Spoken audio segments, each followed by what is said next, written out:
Chapter 270 A Prepared Battle. Chapter 270. A prepared battle. Xiao Wuji's group of 6 spread out as well. Yu Qingshan warned them, be careful.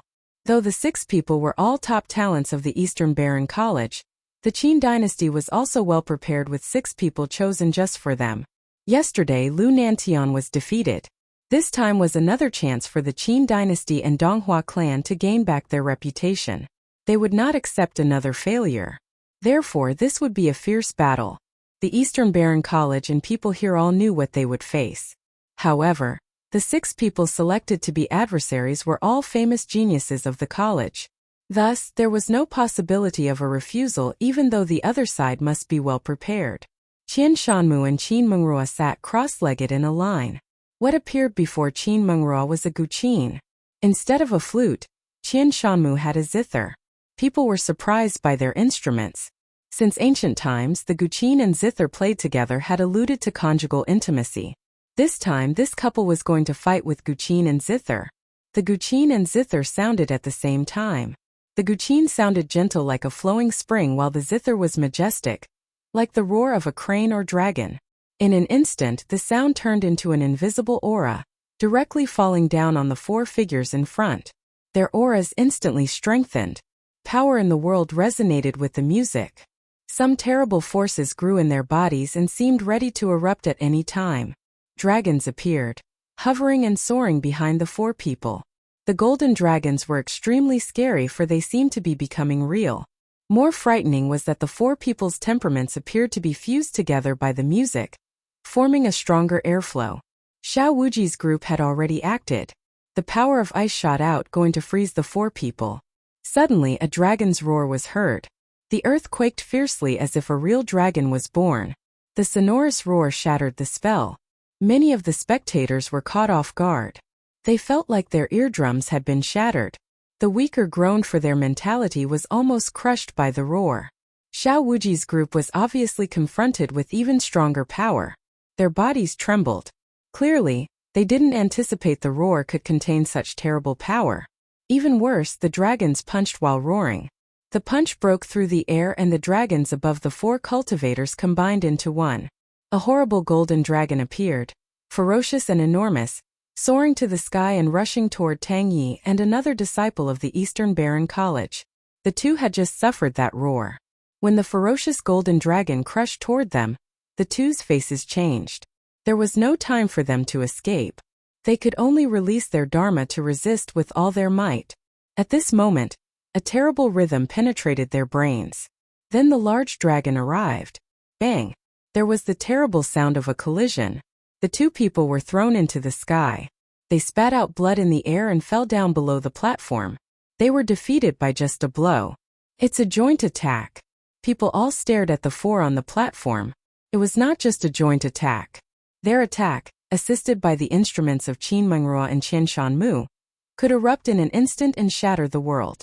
It's the Imperial Dragon spell. What the top forces saw was not Tang Ye's defeat but the abilities of the 4. The 4 had transformed their spiritual qi into dragons. This was not difficult for many strong cultivators but it was special because the strength was coupled with the support from Qin dynasty. They knew that this was definitely the Imperial Dragon spell of the Qin dynasty. The Imperial Dragon spell was passed down the generations in the Qin dynasty, known as Imperial spell. Reaching the extreme, the Imperial cultivator could ride dragons. Even at the elementary level, the cultivator could have a body with dragon strength and shape. The 4 strong cultivators all practiced the spell.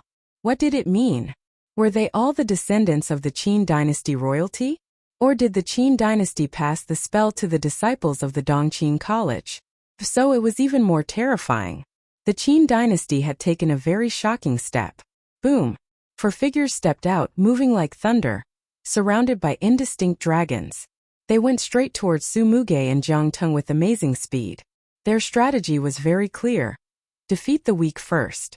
Xiao Wuji and Yu Qingshan were the strongest who couldn't be defeated at the first. They would deal with the strongest 2 only after defeating the others. The 4 people were very strong as if they had no opponents. Su Muge's face changed slightly.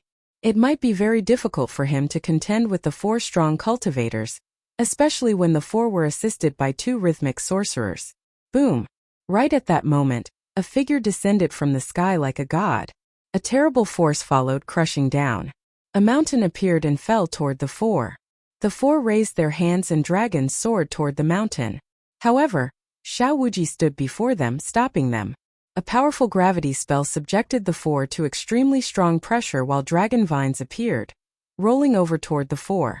But at the time of the spell's release, a terrible sound wave came and the dragon-shaped vines were cut off and shattered. Simultaneously, that melody turned into light, bathing the four people as resistance to the oppression of gravity. Even the spell of wind came upon their bodies. Bang! The four stepped forward simultaneously, shaking the platform. Xiao Wuji said, "Go take care of the two behind them. I will stop the four." Yu Qingshan, Su Muge, and Jiang Teng nodded and acted. Yu Qingshan moved straight toward Qian Shanmu while Su Muge and Jiang Teng went to Qin Mengru. They had obvious targets. Qian Shanmu just ignored them. He played the 25-string zither with an incredible speed, constantly releasing majestic melodies. Su Muge and Jiang Teng, moving toward Qin Mengru, felt their brain get penetrated by countless arrows. Their face turned pale. Soon the Guqin spell played by Qin Mengru also came, transformed into dragons and crushing toward the two. Su Muge and Jiang Teng were thrown away. How? People's hearts trembled. In this intense battle, for people from the Eastern Baron College had been defeated. It was clear that the 6 from Dongqing College acted as one while the 6 from the college were too scattered. 2 were wounded at the beginning. Then Su Muge and Jiang Teng, who couldn't be matches of Qian Shanmu at all, were also defeated. The 2 strongest cultivators in Dongqing College were Lu Nantian and Qian Shanmu. The latter was known as number 1 in rhythmic sorcery. Su Muge just couldn't take even one shot from him. Xiao Wuji was strong. However, he was faced with 4 strong cultivators who were good at joint attack and the Imperial Dragon spell. In this battle, the Eastern Baron College would definitely be the loser. In Xiao Wuji's battlefield, the 4 strong cultivators were attacking fiercely. Every punch they threw out would bring enormous dragon figures out. However, Xiao Wuji's pace was assisted with the wind spell which helped him escape from the attack. The Dharma behind him kept absorbing spiritual qi. It was an illusory figure which was very similar to Gu Donglio's. 7 sacred wheels rotated crazily with dazzling lights. The 7 wheels represented all 7 attributes. Seeing the 4 coming, Xiao Wuji's illusory figure shone with horrible illusory light. A spiritual attack rushed toward the 4 however, the 4's minds were united as one. Qin Mengrua's Guqin spell had also arrived. The spiritual attack could do nothing to them. Behind Xiao Wuji, the 7 sacred wheels burst out with bright light, releasing spells of 7 attributes in an instant and crushing toward the 4 strong cultivators. Xiao Wuji is really strong. People kept looking at the battlefield. If the 4 were not good at joint attack and were instead separated, they would have been defeated by Xiao Wuji immediately. Facing the horrible spell attacks, the 4 stood together and the dragon figures on their body soared into the sky and crisscrossed as a dragon-shaped curtain to block the attacks. Then they retreated. They stopped fighting with Xiao Wuji and went to Qian Shanmu. At this moment Qian Shanmu was fighting with Yu Qingshan. Yu Qingshan was trapped by his rhythmic attack. Watch out, Xiao Wuji warned. Yu Qingshan tried to retreat but Qian Shanmu's rhythmic attacks became more violent. Everything was locked, seeming to immobilize him. At this time the 4 went toward Yu Qingshan and attacked. Yu Qingshan wanted to resist but Qian Shanmu didn't allow it. Notes kept exploding in his brain. His mentality was going to break down. Bang! With a loud noise Yu Qingshan was shot down. His body fell down to the platform. Boom boom boom. Xiao Wuji came too late. He attacked the 4 cultivators with his spell and finally separated them. 2 of the 4 were wounded. But then notes kept descending on him. Qian Shanmu and Qin Mengrua were free since only Xiao Wuji was left now. Xiao Wuji's eyes became very cold. He stepped forward with a violent aura, ready to fight alone. Junior Xiao, it's enough, Bai Lishu shouted. Xiao Wuji stopped in hesitation. He reluctantly turned around and stepped down from the platform with Yu Qingshan. Su Muge and Tang Yi were very indignant. They lost the battle too miserably. This is a well-prepared strategy. Is this fun? Zhu Qing glanced at the Dongqing College. Qin Yu laughed and said, "This battle is just for mutual learning. the result doesn't matter. Moreover, the 4 disciples of Dongqing College are all geniuses from top family forces, and chose the Dongqing College to cultivate in. They are talented in martial arts, so we taught them the Imperial Dragon spell. Today was like a test for them. People all looked at Qinyu. The result didn't matter? Naturally, whatever the winner said was right, since the loser was the humiliated one. But people were more surprised by Qinyu's last sentence. People realized that the significance of this battle was not just to defeat the Eastern Baron College, but to tell the world what the Dongqing College could bring to its disciples. Chapter 271. Evil Fourth Senior Brother. Chapter 271. Evil Fourth Senior Brother. The people of the Eastern Baron territory were not very shocked. The Eastern Baron College had lost pretty badly, but upon closer thought, wouldn't the Qin dynasty and Donghua clan prepare well before creating the college and calling everyone to Chaoga City? They naturally wouldn't underestimate the college or cottage. Similarly, they were also at the same level as the college. This victory was a well-planned result. It was just that Gu Donglio's powerful performance yesterday destroyed their preparations. They must have been absolutely confident in Lu Nantian. If Lu Nantian had won, the Dongqing College would completely steal the Eastern Baron College's spotlight. The college understood this too. Zhu Qing, Zhongsu, and Bai Lishu were all clear. The two forces partnered up to create the Dongqing College just to replace them. They could see from this arrangement. It was definite. To be honest, they could have left after yesterday. However, the Dongqing College had sent out the challenge. If they had left, it would be the same as avoiding the battle. Qinyu gazed at everyone and continued speaking. All strong cultivators of the Eastern Baron territory have gathered here. Today, anyone who wishes to try can do so. As mentioned before, the Dongqing College will enroll students during the next 3 months. This is the examination stage. In addition, one battle platform doesn't seem to be enough. Thus, I would like to divide the platform into 4. Martial arts, sorcery, rhythmic sorcery, and free fighting. Mixed battles are allowed. This way we can see the talents more clearly, and having multiple people challenging simultaneously will be more efficient. Everyone admired Qin Yu's plan. He was using the other forces to hype up the Dongqing College and also using the stage to find students. It was a great tactic. As soon as he finished, people went up. A matrix lit up on the platform, dividing it into 4 battle platforms. In the Eastern Baron College group below, Xiao Wuji said, "I will challenge again." The earlier defeat was a group 1. He was not satisfied. If you wish to challenge, your opponent can only be Qian Shanmu. Are you confident? Bai Lishu asked. Xiao Wuji stared at the man on the other side. He was confident in his own abilities, but he didn't know if he could beat Qian Shanmu. He'd already experienced the rhythmic sorcery, but it was only the tip of the iceberg. Qinyu purposely made a separate platform for rhythmic sorcery. Bai Lishu said. Why? Who can beat Qian Shanmu and the Donghua clan in that aspect? I heard that Hua Qingqing's musical sorcery isn't any weaker than Qian Shanmu's. The Donghua clan leader's wife used to have the title of #1 musical sorcerer in the Eastern Baron territory, Zhu Qing said from the side. Her students will definitely be skilled. Though it was the era of the younger generation, as a strong cultivator from the older generation, she naturally knew who the clan leader's wife was. Once the most beautiful in the Eastern Baron territory, she had both looks and talent. Back then, her fame wasn't any less than the 3 beauties of today. Hua Qingqing apparently had inherited 90% of her skills. Su Yan, you should go, Zhu Qing said. Behind her, a pretty girl nodded. Yes, master.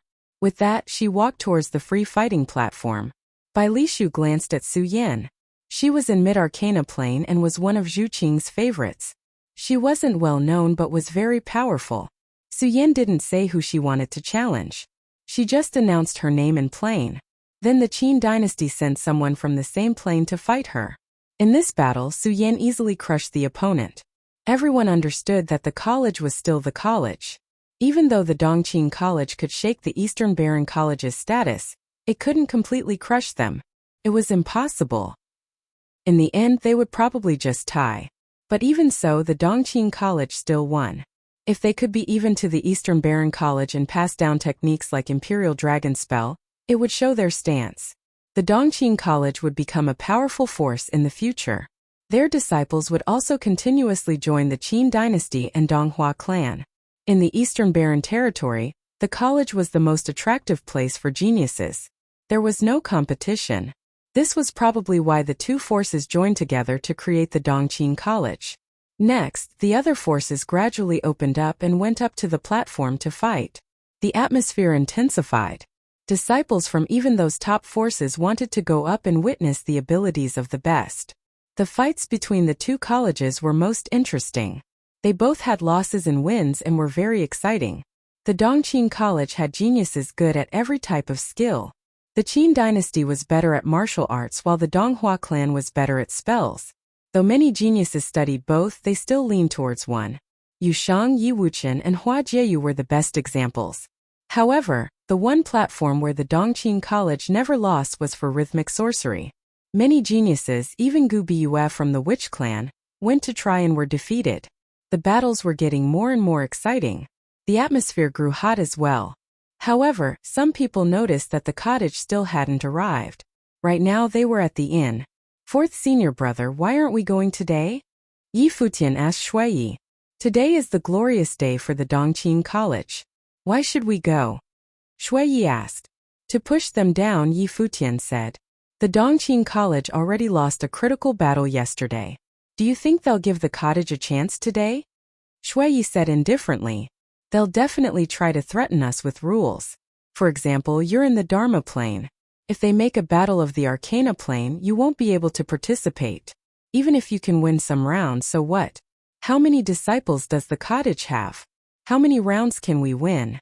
The Dongqing College prepared for a whole year for today. They will definitely do well. A little depressed, Yi Futian muttered, yes, but I still don't like it. Last year, the Qin dynasty and Donghua clan had defeated Yu Shang at the Qin palace. The nobles' one hit had injured Yu Shang gravely. Now they were targeting the college and cottage again, challenging third senior brother. Though the cottage had won, Yi Futian was still annoyed. That's right. Shui Yi chuckled. Junior, what can you do if you go up? Yi Futian blinked. What do you mean? Regular victories in this competition are meaningless. You win one round and they can win one too. We're the only ones left in the cottage. Either we don't fight or we completely squash them, understand? Shui Yi chuckled. And when they're all proud, stomp them down. Wow, you're so old and wise. Yi Futian stared at his fourth senior brother. He was still too inexperienced. Shui Yi glared at Yi Futian. He was so handsome he wasn't old. Can you do it? Shui Yi asked. Yi Futian's brows smoothed and he smiled brightly. I'll try. Rest well today. Shui Yi patted Yi Futian's shoulders. Okay. Yi Futian nodded and then said, Senior brother, are all scholars so simple-minded? Fuck off, Shui Yi muttered after a pause. Evil. I'm going to turn bad because of you. Yi Futian left while laughing and said, Yu Shang, get ready. Shui Yi watched Yi Futian's back. This guy didn't need to learn to be bad. They were all the same. Yi Futian had the second senior sister wrapped around his finger. The others couldn't do that. Just as Shui Yi had predicted, today indeed was the Dongqing College's day. Their disciples were able to display extraordinary talent on either of the 4 battle platforms, especially for rhythmic sorcery. Hua Qingqing had gone once and defeated a powerful person from the Witch clan. This told everyone that not one of the top 3 beauties used only their looks. They were all extremely powerful. On this day, talents from all over stepped onto the battle platforms in hopes of joining the Dongqing College. It could be predicted that in the coming days, there might be a wave of people coming to register here. This was now an alternate choice to the Eastern Barren College. Many people debated over the cottage's absence. Everyone already knew that the third and fifth disciple had left. Fourth disciple Shui Yi probably wouldn't do anything. That left Yi Shaoshi and Yi Futian. Not many knew Yi Shaoshi. Just as everyone thought, Yi Futian's plane was too low. He didn't have much use. This was probably why they weren't here. The college had complaints about this. They'd been beaten today, but the cottage wouldn't show up. This pissed off a lot of them. However, the cottage didn't care about these guesses and talk. They didn't care about anyone's thoughts or complaints. They acted how they wanted. The college was unable to disturb them either. This was why they had a strange relationship. Even the important figures of the college couldn't influence the cottage's decisions. The next morning, a crowd had already gathered outside the Dongqing College. They'd all come to take up a spot with a better view of the battles.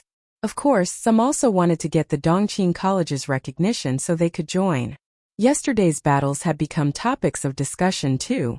They wondered what kind of great fights would take place today. Other than the two colleges, would the amazing fighters amongst them fight too? Chapter 272 Modest or Proud? Chapter 272. Modest or proud, the spring sun brought some warmth as it shone over Chaoga City. More and more people grouped in the center of the city. There were more strong cultivators here than yesterday. The top forces hadn't left yet. Even if they didn't participate, they could see the levels of the others. They could compare themselves and see what level they were at. The battles continued. People gradually moved onto the battle platforms, challenging those from the other forces. Many from Chaoga City targeted the Eastern Baron College. These people naturally wanted to join the Dongqing College. They were from Chaoga families. It would be great if they could join the Dongqing College and be under the Qin dynasty. But even if they were geniuses, it was difficult to defeat the college.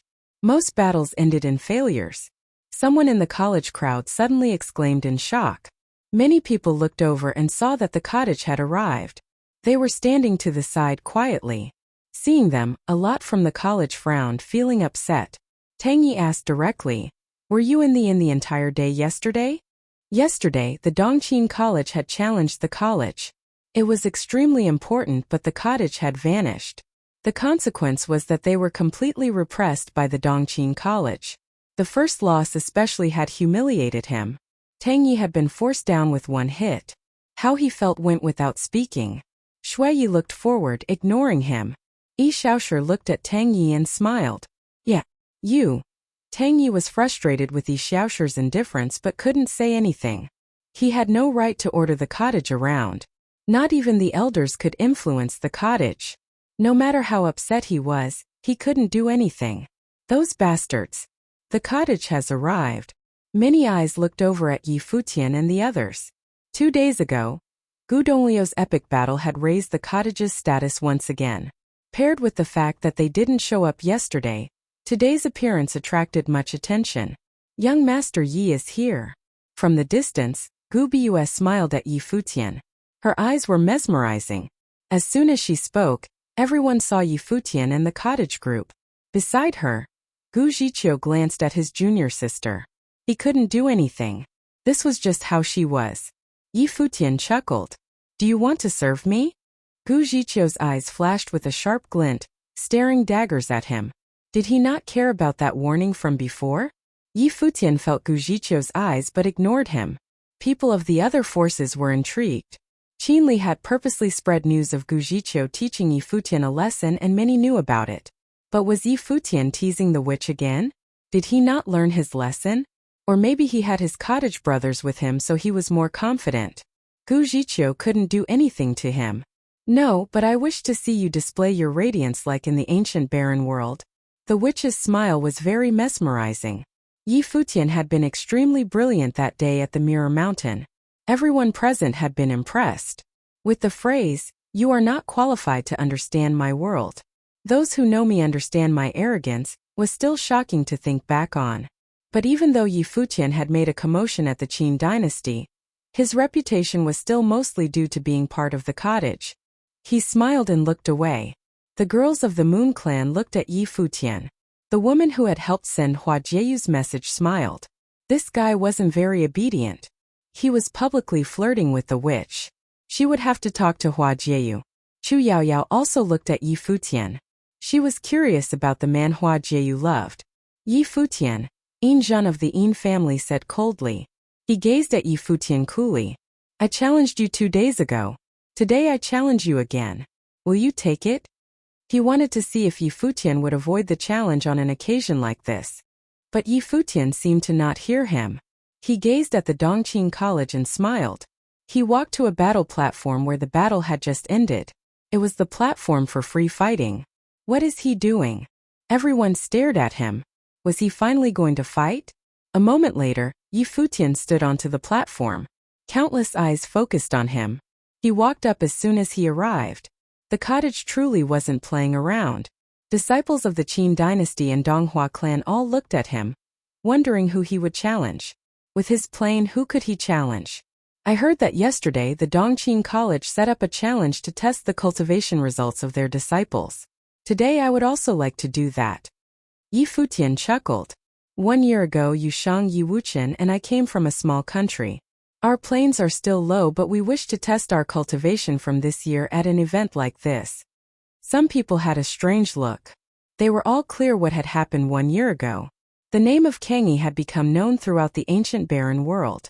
The various top forces had gone to the Kangyi kingdom as well. Thinking back, their group had only come to cultivate at the eastern barren territory for 1 year. They just attracted attention because they joined the cottage. Hearing this, Yu Shang and Yi Wuchen understood. They walked to the battle platform too. We've cultivated here for 1 year, and are probably at the same level as the new disciples of the Dongqing College. We are only at the Dharma plane as well. It's unfortunate. I would like to witness the brilliance of the Dongqing College disciples today. Please take care of me. Yi Futian was very polite as he spoke. Everyone was shocked. Since when was the cottage so humble? He was too humble. They were quite uncomfortable. Yi Futian was clearly from the cottage and extremely talented. But the way he said it, he was just a rookie who had only cultivated for 1 year. It made sense too. Many from the Qin dynasty and Donghua clan were annoyed.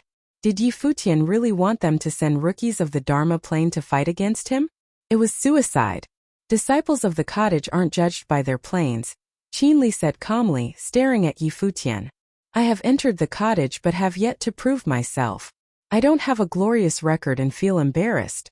Today I am nervous to challenge the geniuses of the Dongqing College too, Yi Futian said, smiling. Everyone gaped at him. Was this possible? However, it was Qin Li who had said that Yi Futian hadn't proved himself yet. But when Yi Futian repeated those words so modestly, it felt kind of weird. Even Shui Yi and Yi Shaoshi were dumbfounded. They'd underestimated how shameless their junior was. The senior sister from the Moon clan smirked. Jieyu's boy was so evil, but his eyes were so clear and honest. He was very convincing. In reality, even without a track record to prove himself, Yi Futian's hurried fight at the Qin dynasty was still unreachable for someone on the same plane. Yu Sheng was the same.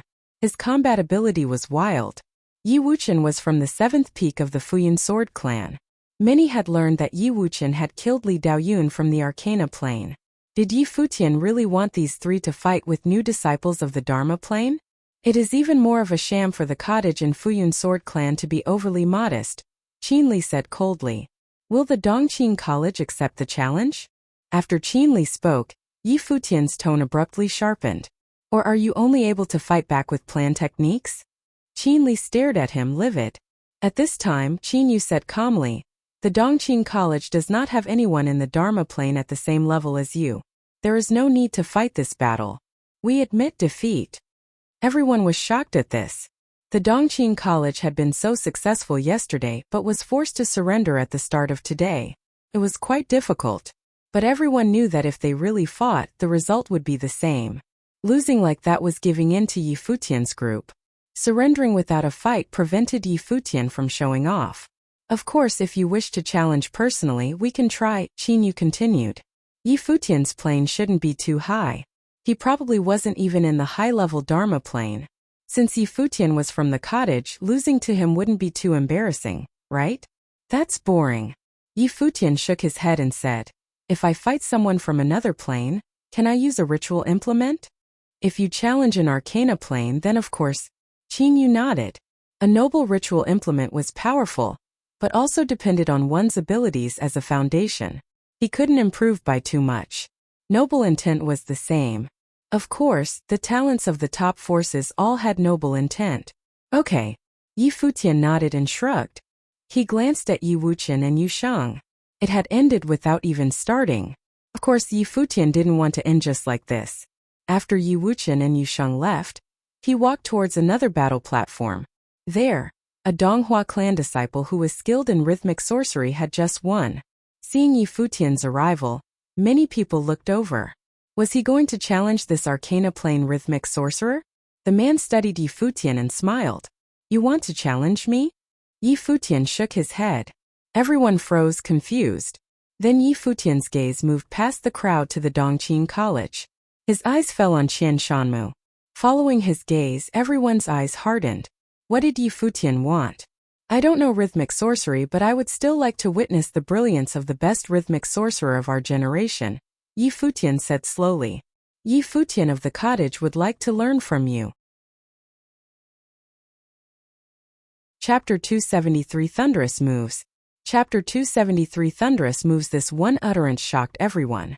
Yi Futian, a disciple of the cottage, was going to challenge Qian Shanmu. Back when the Qin dynasty crowned the crown prince, a Guqin recital ensued at the Qin imperial palace. Yi Futian made a move then in the 4th level Dharma plane.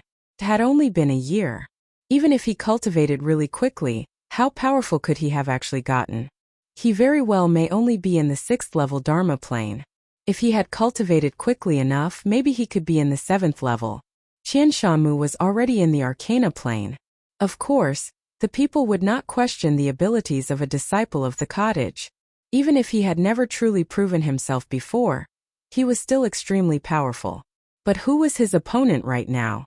It was Qian Shanmu, also known as the #1 musical cultivator of the younger generation. Even opponents in the same plane would need to be wary in battle with a person like this. Forget about those in lower planes. Regardless of the distance between their planes, were ritual implements really going to make up for it? Yi Futian was too rash. In everyone's opinion, he should not have chosen Qian Shanmu as his opponent. This idiot. Among the group from the college, Tang Yi and others were dumbstruck. When they recovered, they cursed under their breath. When Yi Futian's trio stepped onto the battle platform and made Qin Yu admit defeat, the student disciples of the college felt great. But in the blink of an eye, the idiot challenged Qian Shanmu. Who did he think he was? This wasn't the top of Mirror Mountain. There were no statues or relics he could borrow power from. This was a battle platform. Gu Biyue had a glint in her eye. The light smile on her face was captivating. This guy really won't give up until every word out of his mouth is enough to put people in shock. Even the people of the Qin dynasty and the Donghua clan were stupefied. Qin Li then let out a strange smile.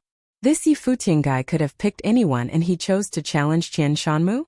The disciples of the cottage were indeed so arrogant, it was ridiculous. In the crowd, Qian Shanmu's eyes fell on Yi Futian. Yi Futian claimed not to know about music. These were the words he had once said to Yi Futian. Now these words were coming out of Yi Futian's mouth. Was he prepared to have an exchange with him using music? Just then, everyone watched Yi Futian take off the bag on his back and pull out a guqin. He had obviously come prepared. At this sight, everyone grew more interested. Does he know what he's doing? Su Muge frowned. Yi Futian was going to challenge Qian Shanmu using music?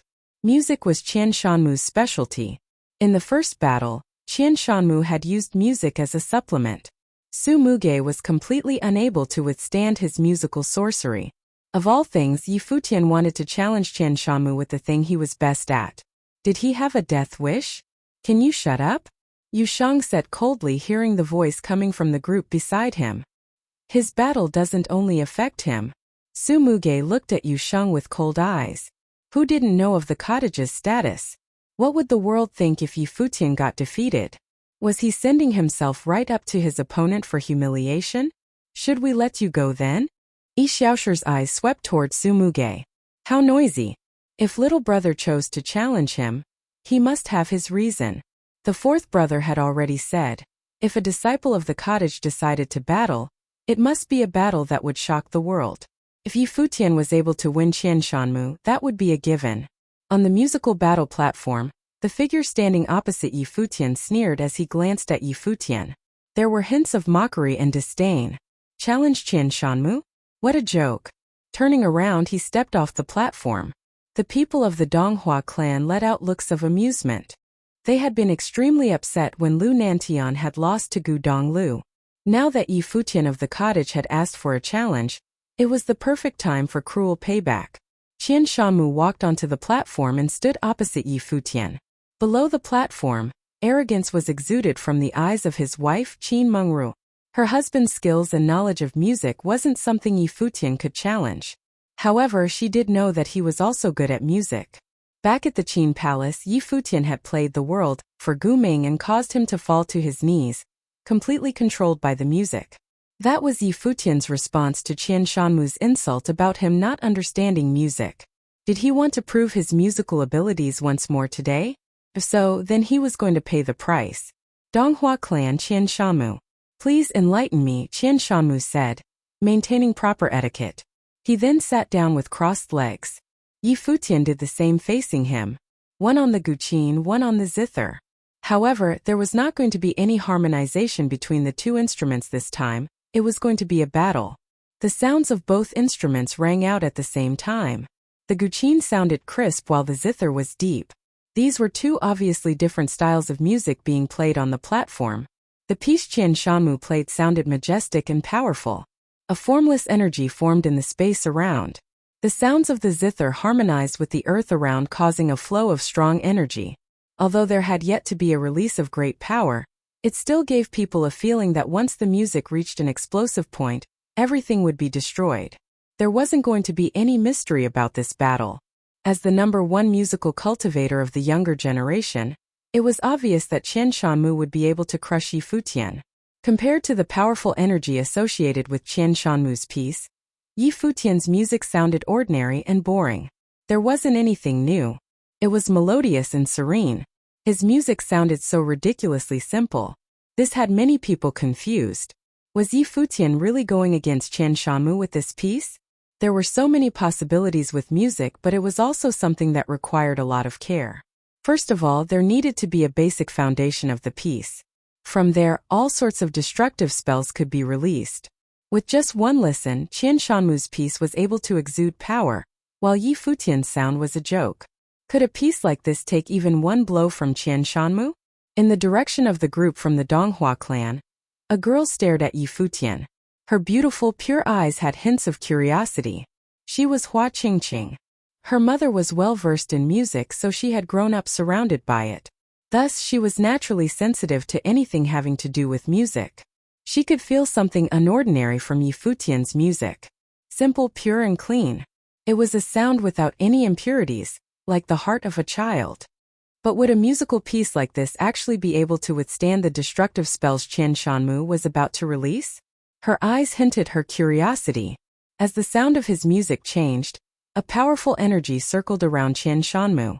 Suddenly, the 5 fingers on his right hand jumped around of the strings of the zither. It was loud like thunder. The ground shook and a terrifying spiritual storm morphed into tens of thousands of sharp swords, all charged for Yi Futian. In a split second, everyone could feel the murderous intent in his music. It was then that the people had the mistaken illusion that this might be the end of Yi Futian. What made everyone freeze in surprise was Yi Futian did not use musical sorcery to block off this attack. He was still playing the guqin quietly. It was almost as if everyone saw the swords all pierce into his mind. Would Yi Futian fall at just one attack? He seemed to have shivered lightly, but the music never stopped. He continued to play, and the attack seemed to already have dissipated into nothing.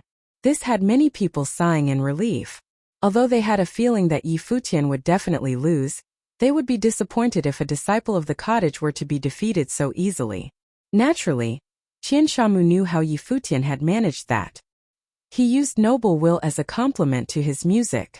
This formed a layer of protective spiritual energy. In Yi Futian's mind, he could almost feel the will transform into a dragon which circled around to protect his will. Qian Shanmu was still playing his attacks non-stop. A crazy rainstorm seemed to have appeared around Yi Futian. Endless spiritual swords pierced ferociously into Yi Futian's mind. However, his music and will were still there in the form of a dragon. From time to time, the dragon would roar, destroying any incoming destructive spiritual energy. The power of his spiritual defenses is quite strong. His noble will is working together with the noble ritual implement.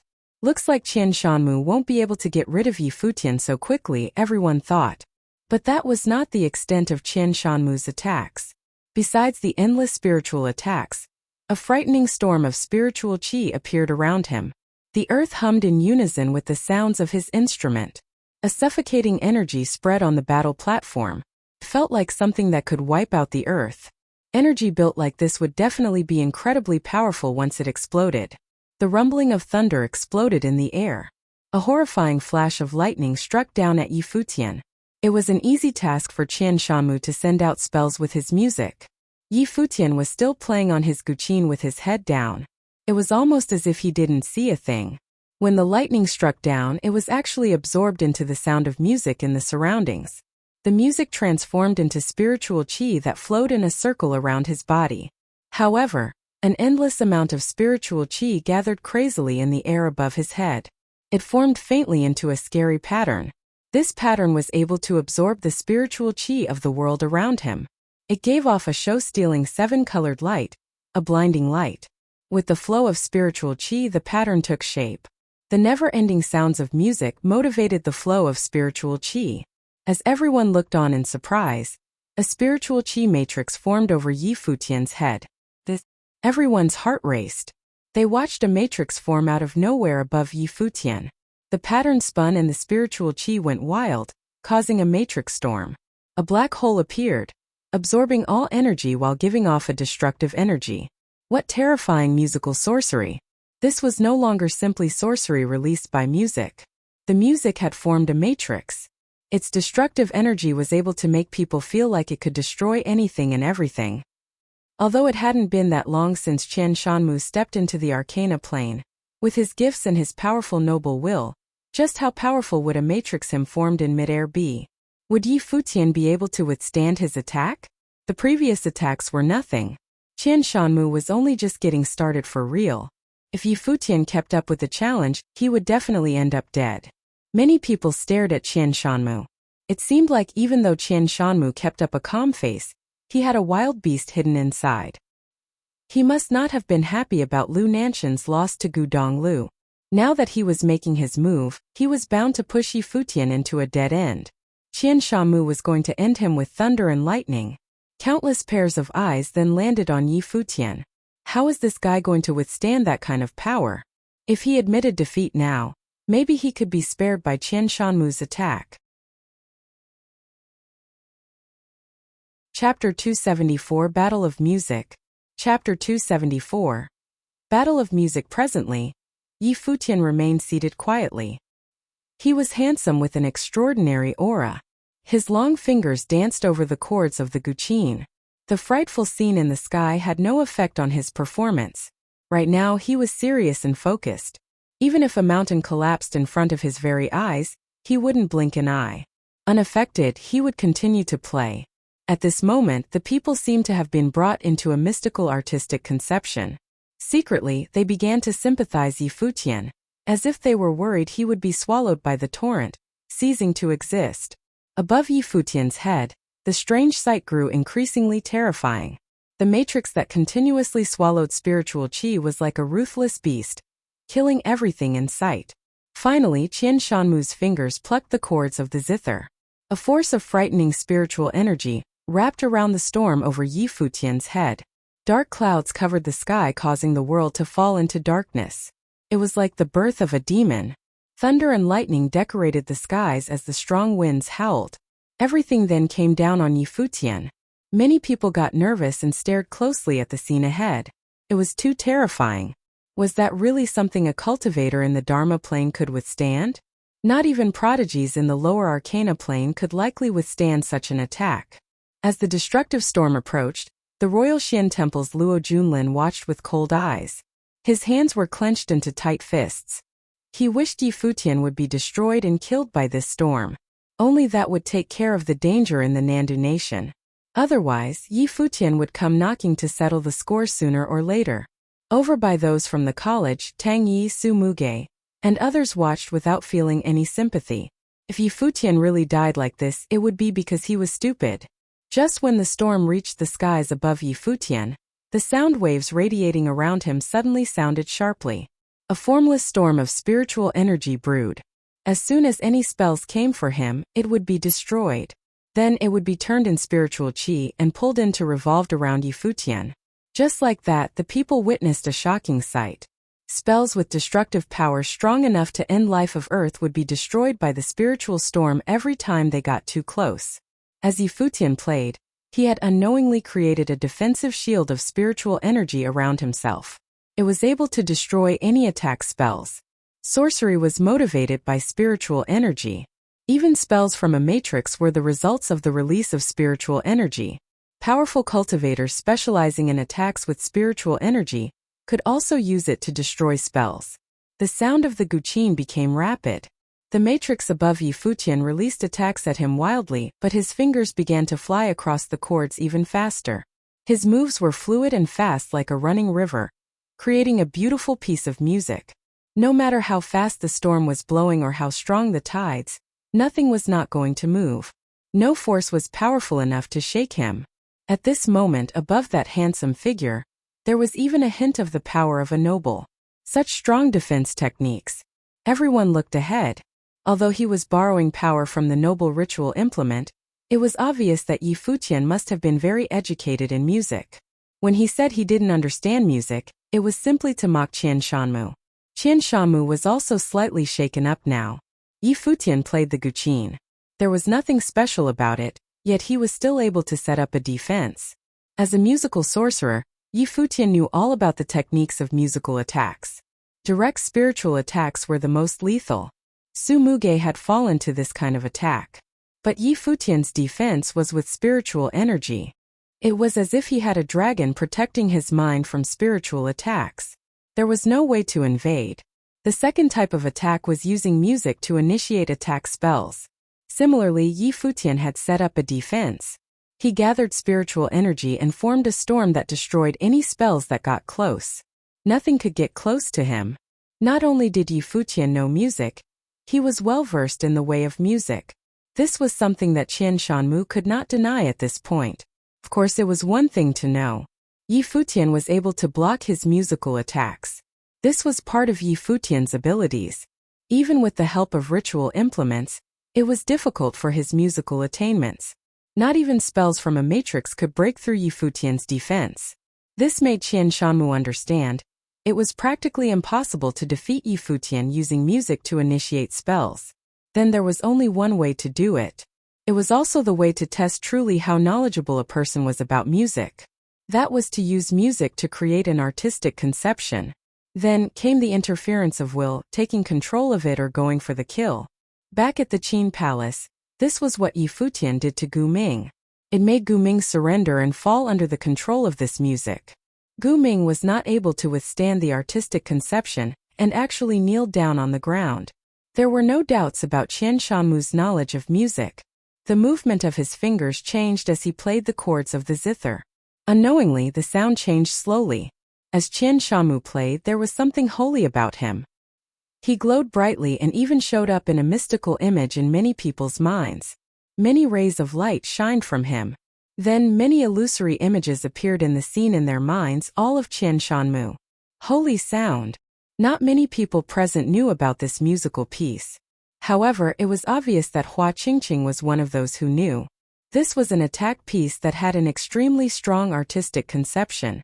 Qian Shanmu had actually played this piece in a battle of music with Yi Futian. The same image appeared in Hua Qingqing's mind. Qian Shanmu shined brightly like a saint. The words he said were like those of a saint. His palm waved in like the will of a saint. Whistling swords and wild divine beasts appeared suddenly and charged at Yi Futian. At this moment, the artistic conception Yi Futian felt was the strongest because this piece was targeted at him. It was as if he saw Qian Shanmu turn into a saint. The light encapsulated him. The saint's words turned into sharp swords, racing towards him. The saints will turned into dragons, phoenixes, and qilins. Right now, he seemed so small he could collapse at any moment. At this moment, many people had a misconception that Yi Futian seemed like a weak scholar. How could he go against a saint? One word could sentence him and one thought could take his life. But the weak student was still playing quietly. In the crazy wind and rain he was still playing his very own music. With the sound of his music, the swords disappeared and the demon beasts destroyed. No matter how fierce the attack was, Yi Futian was unmoved. From his body and from his music, the people could see the strength in his character. Gradually, the sounds elevated but were still stable. Little by little, it elevated and destroyed all the attacks meant for him. At the same time, he was able to maintain protection of his mind. His will remained untouched. As Yi Futian's music pierced through the air, people could feel it. It seemed like the weak student had grown. In the midst of the crazy rainstorm, he had matured. Scholars had the knowledge and ambitions to rule the world. Noble will radiated from him. Yi Futian had an outstanding aura that seemed to be changing without him knowing. But he was as resolute as ever. He had an incredible spirit that dripped from him. The weak student seemed to have grown after the storms. He was finally at the center stage, challenging a character that was high above everyone else. Some really powerful people were not affected by the music. Their thoughts flowed freely. From Yi Futian's music, they could hear a story of experiencing the obstacles of life and growth. His music seemed to be a journey to maturity. It was a truly strange feeling, but it also felt very natural. The music was still elevated and getting more exciting. The notes had climbed a height that could break through into the heavens. In the minds of the crowd, they could see a young man stepping into the noble plan, and then the growth of an emperor. Overcoming all the obstacles without fear and taking control of the world. At this moment, the instrument-playing youth no longer seemed like a weak scholar. His back straightened and his body was like that of a dragon. There seemed to be the roaring of dragons in the music. The emperor's will broke out and took control. Yi Futian's spiritual energy kept destroying all the attacks. The ever-climbing notes were like an emperor's trusty mount carrying him up. In the illusory scene, Qian Shanmu and Yi Futian were having a standoff, like a saint and an emperor. What was music? Real music went along with an artistic conception and could bring them into the world of music. Qian Shanmu said Yi Futian did not know music.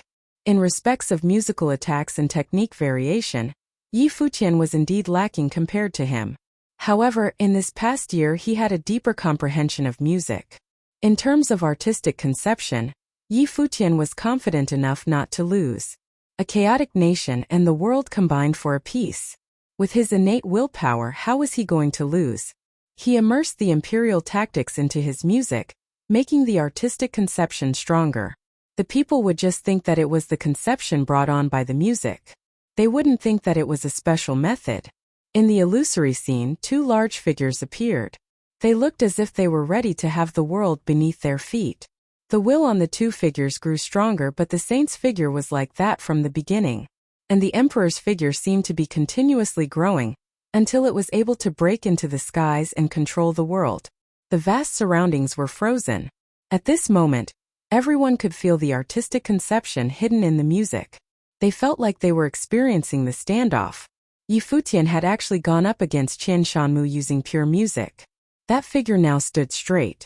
With the continuously climbing sounds of the instrument, his emperor intent grew even stronger.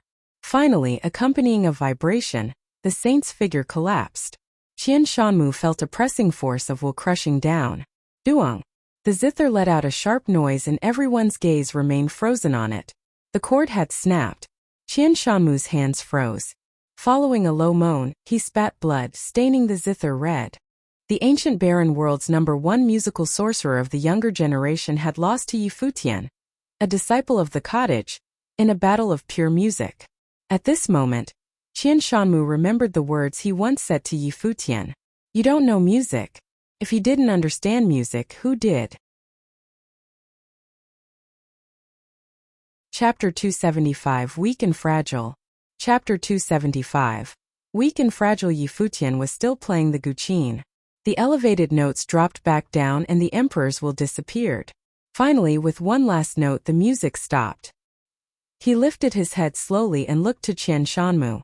Yi Futian's clothes were white as snow, unstained by all filth. His eyes sparkled like the stars in the sky and his handsome face seemed brighter now than ever.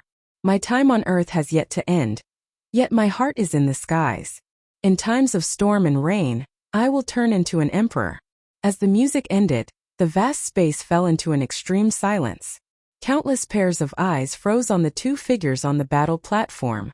Qian Shanmu stared dumbfoundedly at the broken string on the zither, as if he still couldn't believe he had actually lost. The Donghua clan couldn't believe it either. They couldn't accept this. Qin Mengrua was pale. Her man had lost to Yi Futian in music. Hua Qingqing's clear eyes stared at the handsome figure in white. From beginning to end, He never once used music to initiate an attack spell. What he did do was to use music to express an artistic conception, the unyielding growth of a young man into an emperor who controlled the world. The conception created by his music kept getting stronger until it completely crushed Qian Shanmu. Perhaps his musical attainments couldn't compare to Qian Shanmu, but the world he experienced through music was more expansive than that of Qian Shanmu. Even the people from the college were shocked at these results, especially those who had verbally insulted Yi Futian before. Tongye and Su Muge felt the gazes of their fellow schoolmates and felt a rush of heat to their faces. Yu Sheng, however, thought that this kind of result was a given. He was the only one who so blindly trusted Yi Futian. His eyes stared coldly at Tongye and said, "Was it not embarrassing enough back at the top of Mirror Mountain?" Tongye's gaze froze on Yu Sheng. His expression didn't look too good. How can someone like you understand his world? You better keep your mouth shut in matters regarding him in the future, Yu Sheng said coldly. His wild eyes looked threatening. Tang Yi clenched his jaw. Yu Sheng was actually threatening him? But Yu Sheng actually didn't give a damn about his opinions. He looked away as soon as he finished saying what he had to say and completely ignored Tang Ye's existence. A whisper came from the large crowd. Qian Shanmu actually lost. Nobody knew who said that, but the entire crowd immediately erupted into conversation. Qian Shanmu, the so-called #1 musical cultivator of the younger generation in the Eastern Barren Territory, had lost in a musical battle. Could he still be considered #1? The powerful cultivators of various top powers all turned their attention to Yi Futian. Although his level of cultivation was on the lower side, it would increase sooner or later. Another Gu Donglu was going to be born from the cottage. Two genius cultivators of the Donghua clan.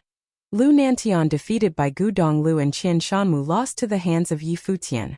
In their rivalry with the cottage, the Donghua clan had been thoroughly defeated. Yi Futian placed his guqin back into his bag. His movements were unrushed and he didn't make any attempts to insult Qian Shanmu on his loss. Winning him in a musical battle was already the best insult. There was no need for spoken words. What was that piece you played? Qian Shanmu lifted his head to ask Yi Futian. Qian Shanmu had played Holy Sound, the music of saints. It was an extremely difficult piece to play. It was even harder than normal to fully reveal its artistic conception, but he had done it. Despite all this, he had lost. Yi Futian returned a look at him before he said, "It was a spur-of-the-moment thing. I don't know what it was." After saying what he had to say, Yi Futian turned away and was ready to leave. Qian Shanmu's expression was frozen. It was obvious that he was at a loss. Yi Futian had actually said he defeated the music of saints simply with something he came up with on the top of his head. You won, but you don't have to be so fake. Qian Shanmu had to admit that Yi Futian was very knowledgeable when it came to music, but for him to say that he won with a piece he casually came up with, wasn't Yi Futian just trying to humiliate him? Yi Futian stopped in his tracks with a smile. What is music? Although it can be used to battle, that music is born from spiritual attacks. True music has to do with the tones themselves, pure and in harmony with the artistic conception. You said that I don't understand music, and you're right, I don't. But do you truly understand it? He then continued on his way. Qian Shanmu was stunned. Do you truly understand it? At this moment, Qian Shanmu questioned himself. In deep thought, he lowered his head to look at the broken cord. He seemed to have taken a real hit. Just then, a beautiful figure walked up beside him. She could see that Qian Shanmu was struggling and questioning himself. This was her man. She didn't want to see him like this. He's just trying to get to you and put you down, Qin Mengrua said to Qian Shanmu. You're better than everyone when it comes to music. If you didn't have a ritual implement for defense, you would have won early on. He wouldn't have been able to withstand your musical attacks. Qian Shanmu looked up at his wife. Qin Mengrua was just as beautiful as always. She was gracious and beautiful, and her eyes were filled with her belief and trust in him. The two of them looked into each other's eyes, and slowly, Qian Shanmu began to recover a bit his confidence. As a prided member of the Donghua clan, it was obvious that he had something others didn't. Whether that something was willpower or outlook, he was incomparable. It was just that this battle took a huge blow on him. He had lost to Yi Futian, a mere Dharma-playing cultivator, in his specialty music. On top of that, He presented the Donghua clan and Yi Futian the cottage. Just when everyone thought Qian Shanmu would be able to destroy Yi Futian, he lost. This was not something he could easily get over. Wait! A voice rang out just then. Yi Futian stopped once again and turned back to look over in the direction of those from the Dongqing College. The person who had spoken was Qin Li. Qian Shanmu's defeat had also greatly affected the Dongqing College. If they let Yi Futian leave victorious, they wouldn't be able to cover their losses no matter who they challenged next. If you're going to keep insisting that you don't understand music, then what are you good at? Qin Li asked. To win against Qian Shanmu in a musical battle and still claim not to understand music. How fake. If so, then Qin Li wanted to know what Yi Futian was actually good at. What are you trying to do? Chuckled Yi Futian. Martial arts. Are you good at that? Asked Qin Li. I'm okay, answered Yi Futian. Qin Mang, Qin Li called out, and a person appeared by his side immediately. This person was not as built as Yu Shang, but standing there, people had a feeling that he was really strong.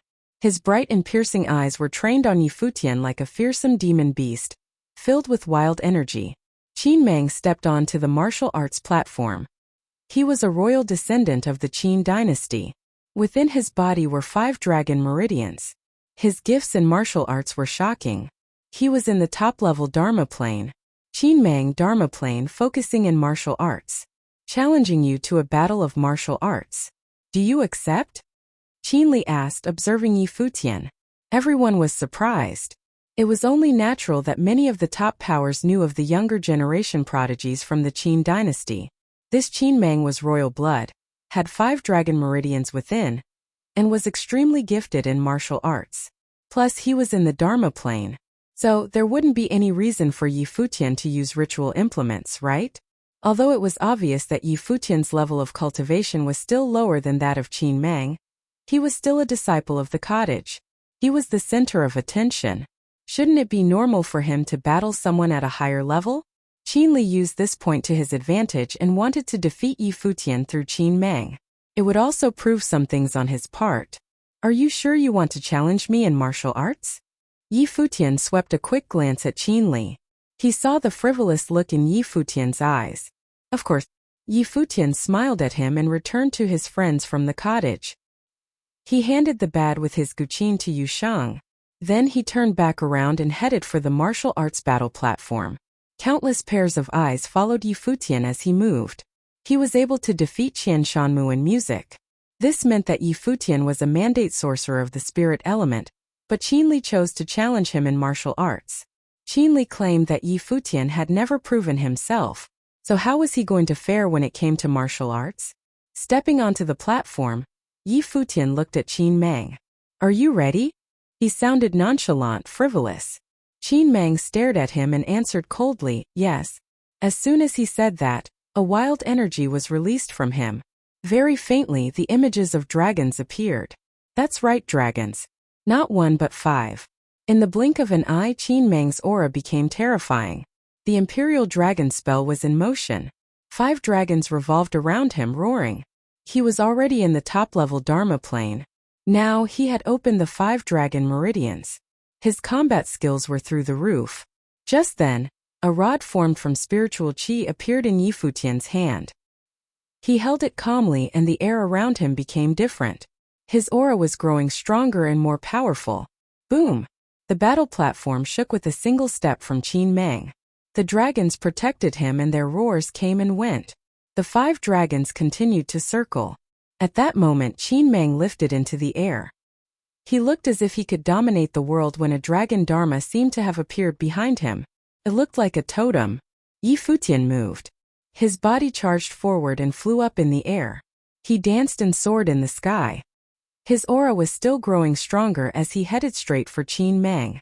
Since this was a battle of martial arts, they needed to go at this head-to-head. Roar! The air vibrated at the loud roar of a dragon. Qin Mang came down at Yi Futian with his dragons. This made Yi Futian look weak and fragile. But instead, the energy around him was just getting stronger. Finally, the images of the dragons descended and headed right for Yi Futian. However, Yi Futian stopped moving and the long rod in his hand swung down on these images. The 9 heavenly attacks. First attack, Genesis. In a split second, an enormous image of a rod appeared and everyone watched as Futian disappeared into the circle created by the images of the dragons. A loud noise followed. The dragon's image split from the middle, and Futian's rod landed directly on Qin Mang. In the next moment, Qin Mang's body flew in the direction of the group from the Dongqing College. With a loud crash, his body fell on the ground in front of Qin Li, weak and fragile. Futian descended, his figure blown by the wind. The long rod had already disappeared from his grasp. He took one look at Qin Li and smiled. "Is this all you guys got? Geniuses of the Qin dynasty?" Chapter 276. An even wilder strike. Chapter 276. An even wilder strike. Futian's somewhat frivolous voice caused the entire place to turn completely silent once again. Qin Mang was at the peak of the Dharma plane. He had opened up 5 dragon meridians and his battle abilities were extraordinary. However, he was defeated by just one strike and was unable to fight back at all. He was blown directly backward and landed in front of Qin Li. How ironic was that? In particular, Qin Li had deliberately targeted Futian a few times before, and said a lot to belittle him. How about now? First, Futian used a ritual implement and defeated Qian Shanmu with music. Then he overpowered Qin Mang in just one hit. Did cottage disciples need to prove themselves? The crowd suddenly thought of the first and third disciples of the cottage. In the past, they similarly did not prove anything about themselves, but when they did, it was a disaster for their opponents. The Sword Saint used the Futian Sword Clan to become famous. Gu Donglu first eliminated a top-tier force, and then became famous by defeating Lu Nantian. The exact same thing seemed to be happening at the moment. Futian stepped on Qian Shanmu and the genius of the Qin dynasty. Once again he showed everyone how bright cottage disciples were. Qin Li did not speak. What else could he say? The reality of the situation was more impactful than any words.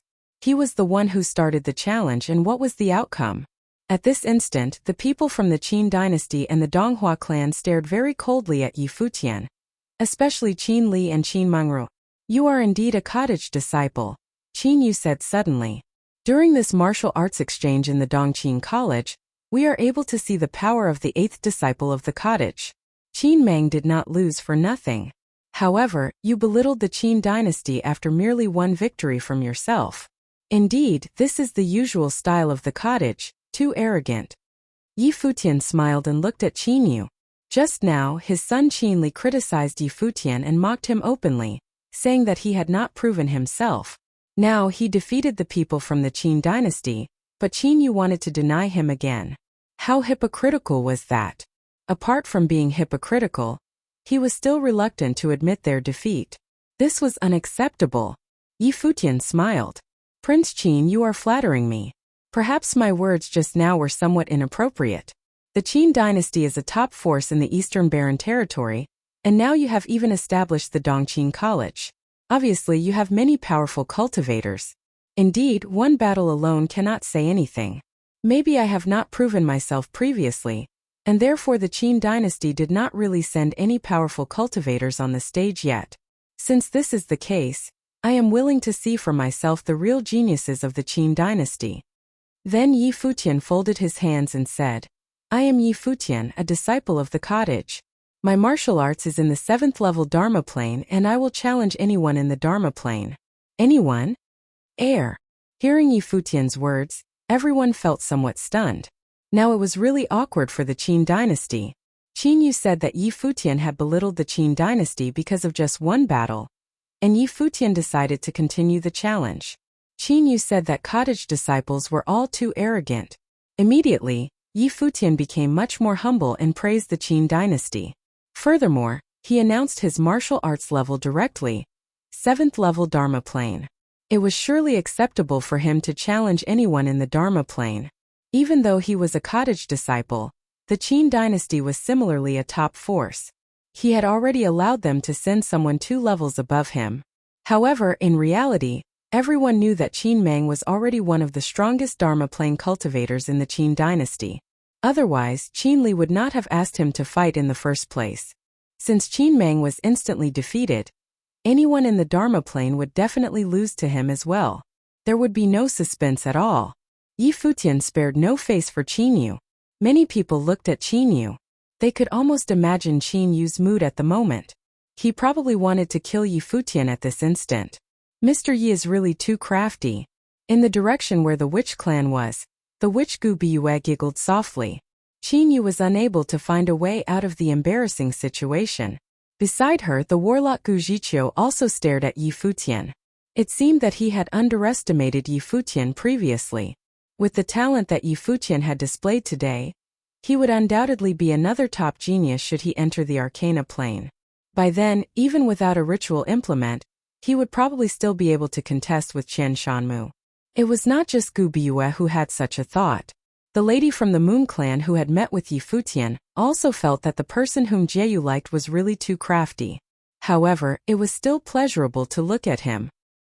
He had a handsome look and a frivolous smile which all seemed to make him amazingly charming. Furthermore, when he was playing music, he looked as pure as a newborn baby and also as domineering as an emperor. What kind of person was he exactly? We don't need that. Since we have already seen the power of the 8th disciple of the cottage, we don't need another battle. Qin Yu's tone was somewhat stiff as he rejected Yi Futian's challenge. To fight further would bring disgrace to themselves. Therefore they might as well give up. They would also be criticized by others, but if they chose to continue, they would not know how long the battle would last, given Yi Futian's shamelessness. That's unfortunate. I have not had enough fun. Yi Futian smiled and looked at Qin Yu. Then he turned around and walked down the battle platform. Just as he left the platform, he said, "Yu Shang, go and see how strong the geniuses from the Dongqing College are." The fourth brother had already said that either the cottage disciples would not fight, or they would destroy the Dongqing College completely. Didn't they want a contest? Let's have one then. All right. Yu Shang nodded and walked onto the battle platform. Everyone looked at this scene puzzled. What was the cottage trying to do? Yu Shang was very burly. His appearance alone already looked very violent, and his body seemed to be filled with an endless amount of power. This was the person who took the demonic tripod from the Yin family. During that time, even the Arhat only raised the tripod 4 feet. On the other hand, Yu Shang took the tripod away, resulting in a conflict, causing a huge loss to the Yin family. Yu Shang, woodcutter of the cottage, 7th level Dharma plane. I will challenge any Dharma plane cultivator from the Dongqing College, and any class of cultivator as well, Yu Shang said calmly. His voice was very monotonous, but it gave the rest the feeling that he was overlooking everyone as if he was making little of all the people from the Dongqing College. Similar to Yi Futian, he was in the 7th-level Dharma plane and would accept the challenge from any Dharma plane cultivator. Furthermore, he was not a cottage disciple, but only a woodcutter. The battle platform that Yu Shang had walked onto was one which allowed all types of cultivators to fight on. He did not restrict the class of cultivators that he would fight against, which meant that anyone with any type of abilities could challenge him.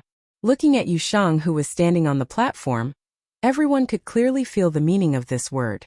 Supercilious.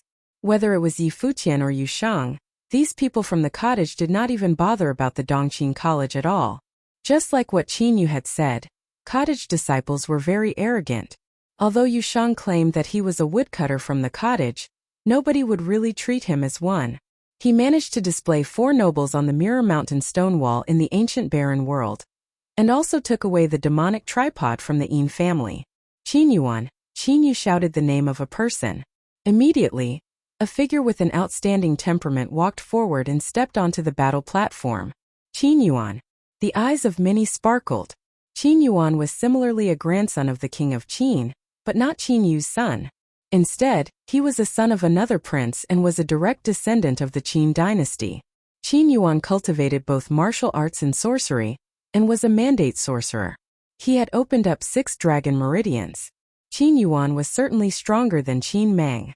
It was said that among the many grandsons of the king of Qin, Qin Yuan's talents were second only to Qin Li.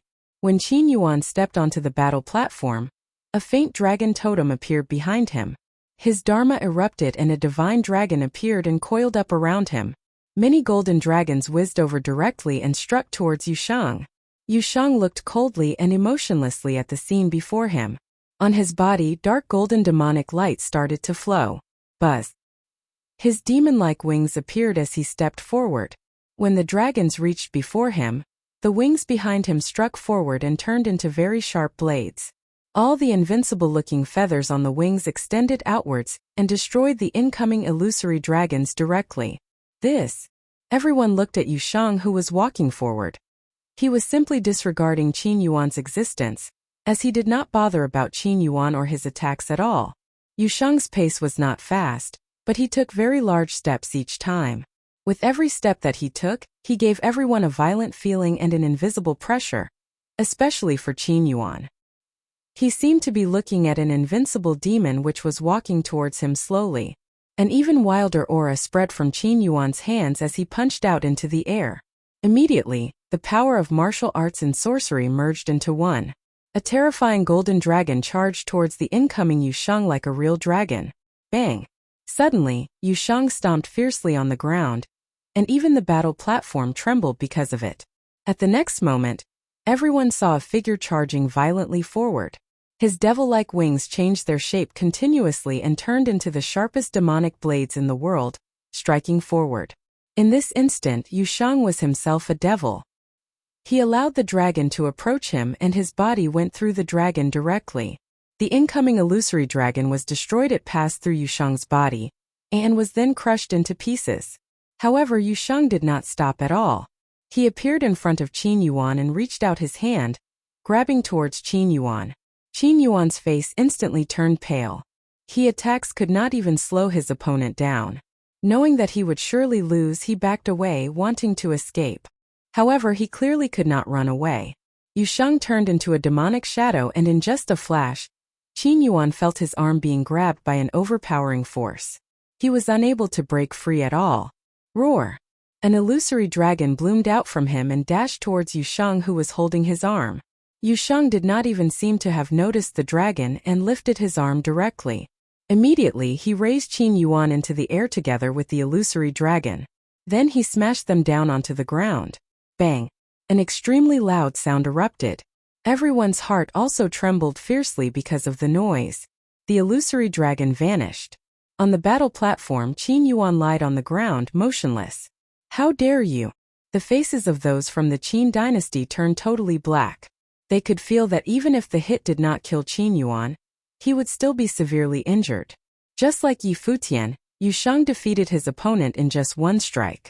However, Yushang's attack felt even wilder and more violent. Sorry, I didn't imagine him to be so weak, Yushang said calmly.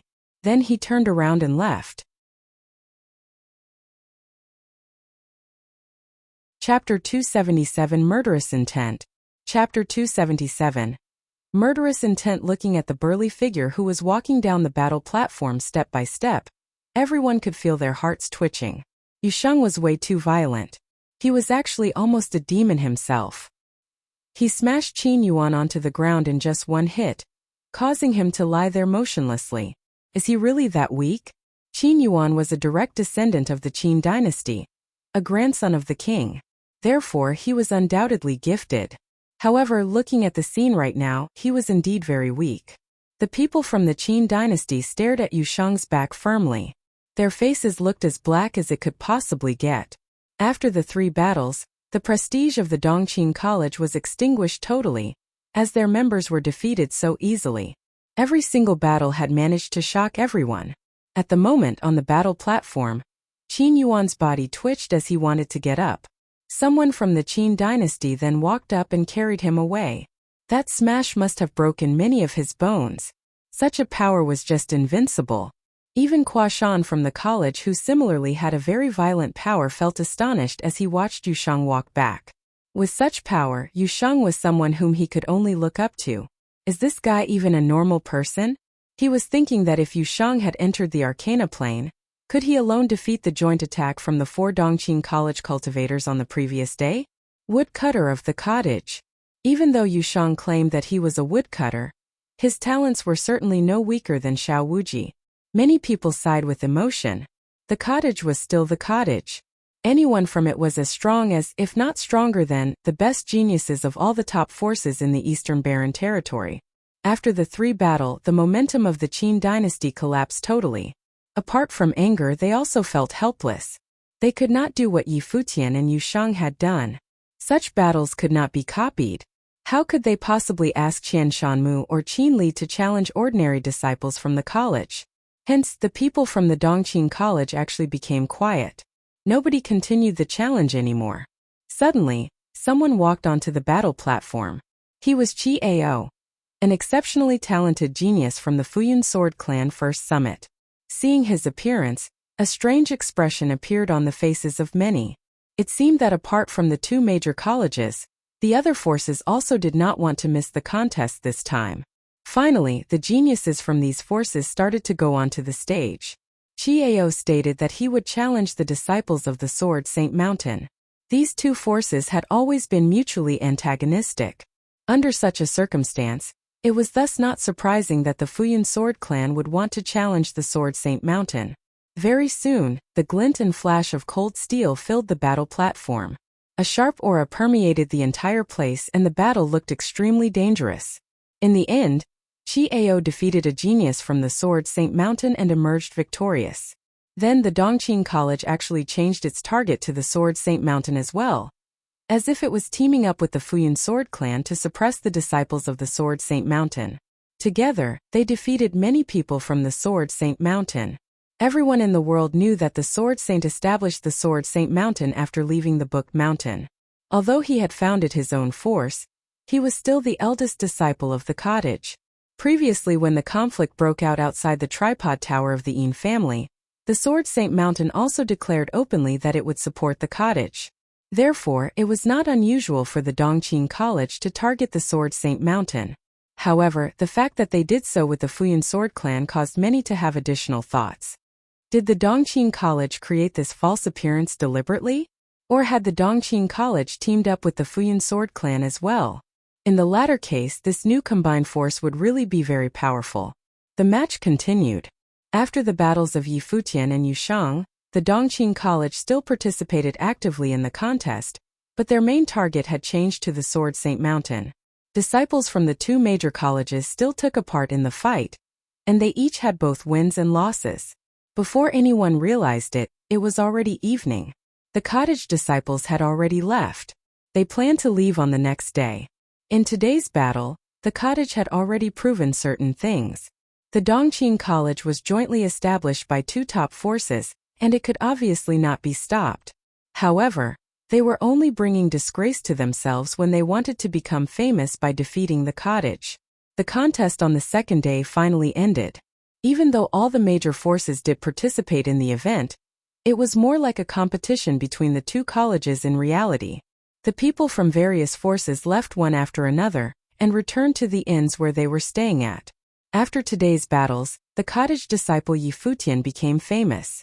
However, to some people this was definitely not a piece of good news. For example, Luo Junlin. Yi Futian finally displayed his outstanding talents and defeated Qian Shanmu. A person like him would surely rise, and this could not be stopped at all. Luo Junlin knew clearly that once Yi Futian became a noble, it would be the end for the Nandu nation. A person whom he thought he could easily kill in the past had already become a serious threat at the moment. Luo Junlin was in the courtyard of a particular inn, and there seemed to be something bothering him. Ishiro kept him company. Suddenly, a figure walked towards them. Seeing the incoming person, Hishiro and Luo Junlin both stood up and greeted, "Senior Xia." The person was Xia Luo, a disciple of the Royal Xian Temple.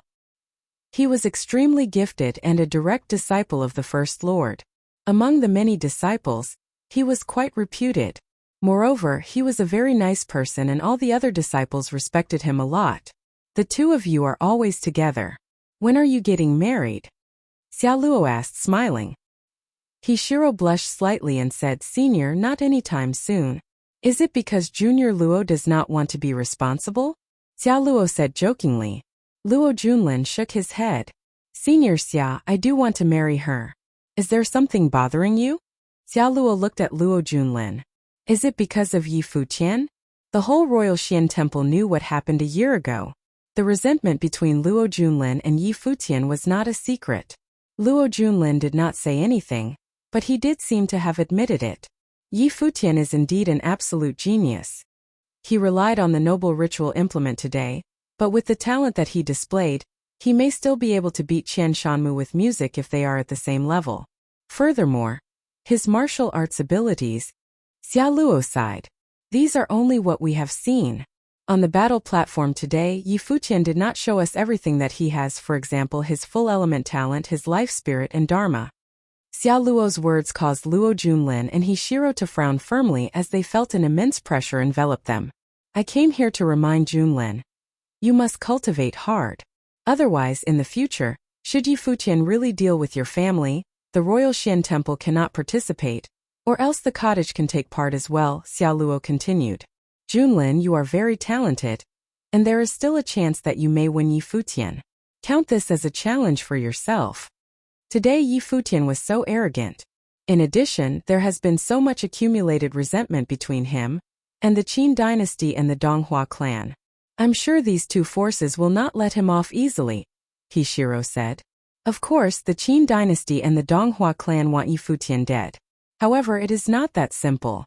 The relationship between the different forces in the Eastern Barren territory is very complicated. The college, the cottage, and the Sword Saint Mountain would definitely form a superpower if they team up. Even though they want to kill Yi Futian, they will not dare to do so easily. Moreover, Yi Futian will only become stronger as time passes. As for assassination, if it really happens, the people from the cottage are also not fools and they will definitely know the culprit. Xia Luo said emotionlessly, therefore, the only way is for you to cultivate harder and try to always be ahead of Yi Futian. Although this is very difficult. Senior. Thank you for the reminder, Luo Junlin nodded. Don't have too much pressure as well. Rest early. Xia Luo smiled and nodded, after which he left the place. After Xia Luo left, Hishiro's eyes sparkled and she said softly, Junlin, with Yi Futian's talents, it will be increasingly difficult to kill him in the future. Shiro, what do you want to do? Luo Junlin stared at Hishiro. Hishiro smiled gently. She clung tightly onto Luo Junlin and kissed his lips. Smiling, she said, the senior is right. If someone really assassinates Yi Futian, with the current resentment between him and the two forces, they will naturally be suspected. Luo Junlin's eyes sparkled as he stared at Hishiro. Holding her cheeks with his hands, he shook his head and said, Don't risk that for me. Even if I die, I don't want anything to happen to you. Fool, why would anything happen to me? Hishiro's look was extremely gentle. This was the man that she loved, and she was willing to sacrifice everything for him. Why was Gu Donglu from the cottage so domineering? It was so that the people in the world would not dare to touch anyone from the cottage. Assassinating a cottage disciple was definitely an extremely dangerous thing. Both Luo Junlin and Hishiro knew well that if the truth was found out, even the Royal Xian Temple would not be able to protect them. Their only ending would be death. However, many times a woman would do something at all costs and even risk her life, for example, for her loved one. Of course, Hishiro would not carry out the assassination herself. That would be playing with fire. However, as luck would have it, she knew a suitable person. Perhaps she already had such a thought long ago. When she first met with that person, she had thought of assassination. Therefore, she had been hiding him all the time and had not really used him yet. Now she finally had the chance to use him. Furthermore, with his loyalty, she believed that nobody would suspect her. Yi Futian, of course, did not know that Hishiro intended to kill him. At the moment, he was cultivating in the inn. On the next day, they would leave the place because it would be meaningless to continue staying. In today's battle, it was already sufficient for him to defeat Qian Shanmu. Although he could have done more, it was ultimately a bad thing for him to display his outstanding talents. After all, his level was too low. Even the third brother had such a worry. Because of this, the cottage had been maintaining its domineering attitude all along. Futian. Yi Futian heard a familiar voice. Lu Feiyang, Lu Chenyu, and Yi Wuchen came to his place. Hello, Yi Futian said, smiling. He had already told them that he would leave the next day. It was uncertain when they would next meet. Hi, but I have some bad news for you, Lu Feiyang said. What is it? Yi Futian asked. It's about Hua Jiu. Yi Futian's eyes sparkled, and he questioned further. What happened to her? Not long ago I heard someone saying that at first, Hua Jiu wanted to come to Chaoga this time.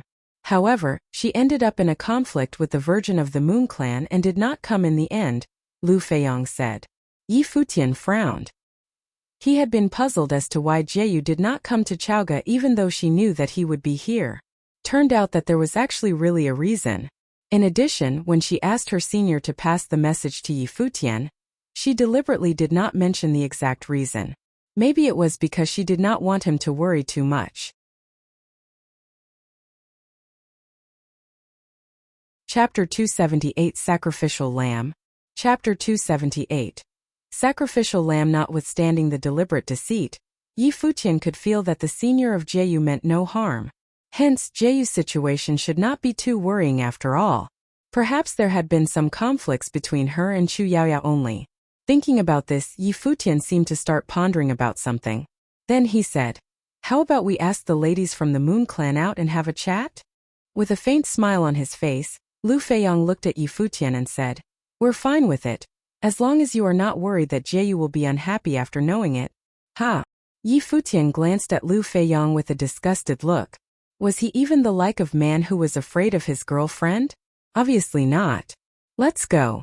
We'll talk on the way," Yi Futian said, holding his head high. It seemed that he had to prove his status in the relationship. Lu Chenyu glanced at Yi Futian in repugnance. "Nice acting. We all know you too well." "Oh yeah, Chenyu, Qian Shanmu and Qin Mengruo have already married each other. When will you two do the same?" Yi Futian turned his head around and looked at Lu Chenyu. Her contemptuous stare froze as she looked at Yi Futian, stunned. His thinking is way too non-linear. "It's none of your business," Lu Chenyu said, widening her eyes at Yi Futian. Yi Futian blinked his eyes. Lu Chenyu also seemed to realize that she had spoken something misleading. Then Yi Futian stared at her, smiling, and said in a gentle tone, "I see. You two can discuss this. Just remember to inform me about it by then." As he spoke, the group walked out of the inn. The night sky today was somewhat dark as no stars could be seen. However, Chaoga City was extremely lively at the moment and the streets were all lit with lights. Just when Yi Futian left the inn, at a corner of the street, a lazy-looking figure stood up slowly and walked forward. Before this, he was still trying to figure out how to get close to Yi Futian. In the worst-case scenario, he could only find a reason to enter the inn. However, he knew that in that case he would definitely die after going in. Nevertheless, God seemed to be helping him as well, and Yi Futian walked out from the inn himself. The group walked and chatted. Since Yi Futian was with Yi Wuxian and Lu Chenyu, he naturally seemed to be at ease. However, along the way Yi Futian suddenly stopped. "What is it?" Lu Feiyong asked. "I sense a murderous aura. Let's pretend to go back." Yi Futian kept his voice low. Then he said, "I almost forgot to bring something important. Let's go back to the inn and come out again." The looks of Lu Feiyong and the rest all changed slightly. Then they cooperated with Yi Futian and said, "All right, let's go back first to take that." They did not look around unnecessarily. Since Yi Futian had sensed a murderous aura, it was very likely that someone wanted to attack them. At this time, they would certainly not be so foolish to deliberately alert or find the opposite party. Yi Futian's decision was undoubtedly the most correct one. He wanted to go back to the inn without alarming the opposite party. The seniors from the college and the cottage were in the inn. There, it would be impossible for the opposite party to do anything. In the darkness, the figure frowned. Had he been discovered already? Hutong was not a professional assassin. However, he owed the daughter of the fifth lord of the Royal Xian Temple his life until the very moment. Since it was an order from Ms. He, even though he knew that he would probably die, he still came without any hesitation. He knew that today he needed to kill an extremely important person. Although the person's level was not high, indeed much lower than himself, nobody in the Eastern Baron territory dared to kill the person easily. Since Ms. He had asked him to do so, he had no other choice. Can't let him return to the inn, Hutong thought to himself, after which he walked out of the darkness. Perhaps he had not been discovered yet, and perhaps Yi Futian would really come out again. The further Yi Futian was from the inn, the more likely he would survive. However, he could not take the risk. This was an opportunity which he could not miss. Yi Futian and his group sped up, and Hutong similarly increased his speed. He charged towards Yi Futian and his group from the side. A powerful gravity spell enveloped the space, pressuring Yi Futian and his team. Almost at the same instant, a figure jumped into the air. Hu Tong drew his sword, and the dazzling silvery glint of the sword illuminated his face. He did not cover his face.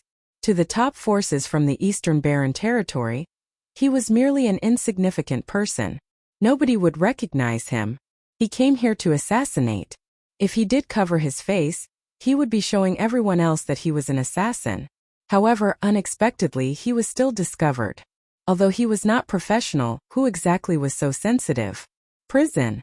He cast an earth elemental spell. Immediately, the mighty earth elemental spiritual chi around Yi Wuxian raged, and then turned into a prison, directly sealing the space which he was in. An extremely bright, silvery blade of light struck down but did not cut the prison open. Hu Tong's level was the upper arcana plane. An endless amount of earth elemental spiritual chi raged in the vast space and turned into an enormous space prison, blocking the path in front of Yi Futian and sealing the space entirely. He charged towards Yi Futian directly. At this moment, everyone realized that he was going for Yi Futian. Hu Tong's speed was extremely fast. At the same time, his hands danced and many spells flew out. Earth dragons whizzed towards everyone one after another, while a powerful gravity spell pressured the space, causing everyone's actions to slow down. Hu Tong knew clearly that he did not have much time. The place they were at was very near to the inn Yi Futian was staying at, as they had just come out for a short while. He had to kill Yi Futian quickly. Countless vines swept out. This wood elemental spell bloomed wildly in the air. Lu Feiyong and Lu Chenyu glanced at each other, and immediately knew the intention of the other. The two cooperated and in just a flash, the space was filled with vines. In the next instant, flames started to burn and ignited the vines directly. Right away the entire space was filled with fire and became very blurry. Lu Feiyong and Lu Chenyu knew that they could not stop the assassin directly. Therefore they could only use such a method to slow him down. Run quick! Lu Feiyong roared. Yu Shang had already approached the spell prison in front. Following an angry roar, he turned into a demon and a terrifying illusory devil appeared behind him. The giant demonic tripod appeared in Yu Shang's hands and he smacked it forward. Accompanied by a loud bang, a hole appeared in the prison. Go! Yu Shang shouted. Yi Futian knew that it was not the time to be polite. He was the target of the assassin. Thus, if he was to run, the opposite party would not have the time to deal with the rest. On the other hand, if he chose to stay, the others would instead be in greater danger. The wings of the rock appeared, and a wind elemental spell enveloped his body. Even though he was under the gravity spell, his speed was still very fast as he charged towards the hole in the prison. However, suddenly, an appalling sandstorm engulfed the entire space and blew towards Yi Futian. Yi Futian released his dharma, a monstrous ape with a pair of brilliant wings. With the 5-element rod in its hand, its body span and struck forward fiercely, splitting the storm apart. Then he continued to move. However, the endless frightening sandstorm swept across his body directly and stuck onto him. Then Yi Futian realized that he was bound to the void. At the next moment, many brown spears emerged from the storm and pierced towards his body. Suddenly, Yu Shang's burly body blocked in front of Yi Futian again. He had turned into a real majestic devil and raised the demonic tripod above his head. The violent power slammed into the demonic tripod wildly, forcing Yu Shang downwards. Hu Tong bypassed him directly and charged towards Yi Futian. He did not have much time left. Seeing the incoming Hu Tong with his spear, Yi Futian activated the imperial tactics in his body. Instantly, a shocking emperor will burst out from his body. His power seemed to have become stronger and even the blood in his body felt like it was burning. The sun and the moon dharma appeared. They turned into the power of yin and yang and struck towards Hu Tong. Hu Tong could only feel a terrifying will charging into his mind, as if he was facing an all-powerful emperor. He was astounded by this. Who exactly was the person whom he was trying to kill? Bang! Yi Futian broke free from the binding, but Hu Tong's attack had already arrived. An extreme power erupted from Yi Futian's body. Following a loud roar, the divine ape came to the world and the howls of dragon filled the heavens. The rock extended its wings and divine phenomena appeared in the sky. The monstrous divine ape struck out with the 5-element rod in its hand, colliding with Hutong's spear. With a loud bang, the incoming spear was crushed and Yi Futian's 5-element rod hit onto Hutong's body. However, Hutong's palm continued forward and a horrifying palm print engulfed Yi Futian, eventually slapping onto his body.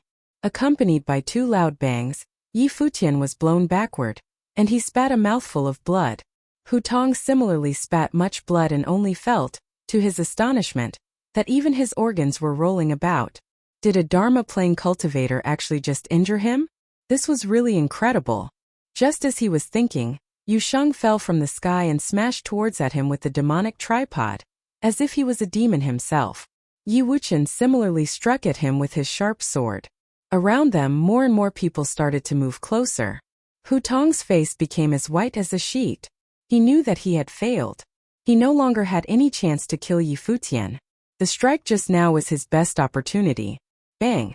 Hutong slapped out his palms and 2 huge palm prints flew out, charging violently towards the incoming figures. A strong force caused him to be blown backward, and with this, he turned around wanting to escape. However, suddenly, many ancient pages flew towards him from the distance. The ancient pages penetrated across space and arrived from afar. Then they turned into spells and struck towards Hutong. Hutong's face turned pale. After blocking the spells, he turned around.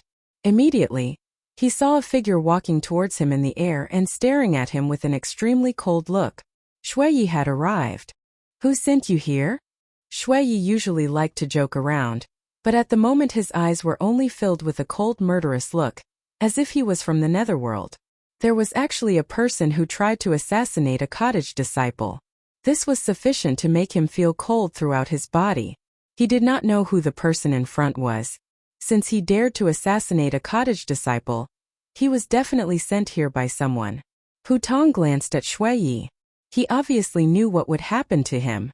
A dreary smile flashed across his eyes. Then he raised his palm and, under the astonished stares of everyone, slapped towards his own head. With a loud bang, blood sprayed into the air. Even the injured Yi Futian was shocked when he saw the scene. Hutong was actually so cruel to himself. This person who tried to assassinate him did not plan to go back alive in the first place. Chapter 279 Storm is Brewing. Chapter 279. Storm is brewing. Shuiyi looked at the falling corpse whose face was already badly mutilated. His expression was extremely gloomy. He actually chose this kind of method to keep the secret. Many people had already gathered around them, and all realized that the person who was assaulted was actually Yi Futian. Someone wanted to assassinate a cottage disciple. This caused many people to feel somewhat frightened. They all understood that the matter was really serious. That time at the Qin Imperial Palace, some people oppressed Yi Futian and Yu Sheng, and injured Yu Sheng. Because of this, a noble from the Donghua clan was permanently disabled. On the other hand, the nature of the event at the moment was clearly much more serious.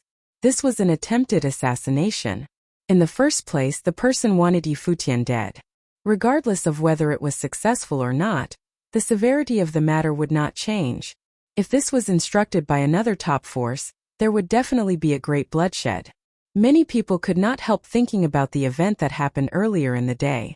Yi Futian defeated Qian Shanmu, and then knocked out Qin Meng from the Qin dynasty in just one blow, causing the Dongqing College to lose much face. Could it be that the Qin dynasty and the Donghua clan planned this assassination? These two forces were obviously highly suspicious. However, in such a situation, if someone wanted to kill Yi Futian, the cottage would surely suspect the Qin dynasty and the Donghua clan first. Therefore, why would these two forces take such a risk? Could it be that they wanted to start a war? Or perhaps another force was trying to create a storm secretly and cause a war between the cottage and the two forces? How would the cottage and the college handle this? Many people flashed towards Yi Futian. Yi Shaoshi and the people from the college were here as well. Seeing the scene, their faces all turned cold. Yi Shaoshi approached Yi Futian and asked, "Are you injured?" "No big deal." Yi Futian shook his head. He could still stand up. It was indeed a narrow squeak just now. Fortunately, he had come out with a few others. Otherwise, if he was alone, he might really die in the assault from an upper arcana plane cultivator. Who exactly wanted to kill him? The atmosphere was extremely tense. The mountain elders from the college, Zhu Qing and Zhong Su, had arrived as well. Walking in front of Shui, Zhu Qing asked, "What happened?" "The little brother encountered an assassination attempt," Shui Yi said in a gloomy voice. After he finished speaking, he neared Yi Futian. At the moment, Yu Shang and Yi Wuchen were all gathered around him, and an extremely cold murderous aura was being emitted from them. "Any clue?" Shui Yi asked. Yi Futian shook his head. "It's a sorcerer who is skilled in earth elemental abilities. He cultivates martial arts as well, and is in the upper arcana plane. Shortly after we left the inn, I felt some murderous intent hiding in the darkness. He had been waiting outside."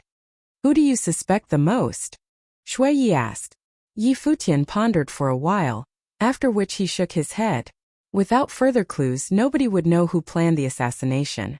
The Qin dynasty, the Donghua clan, and the Yin family all had reasons to kill him. Maybe it was even planned by someone who wanted to deliberately incite conflicts.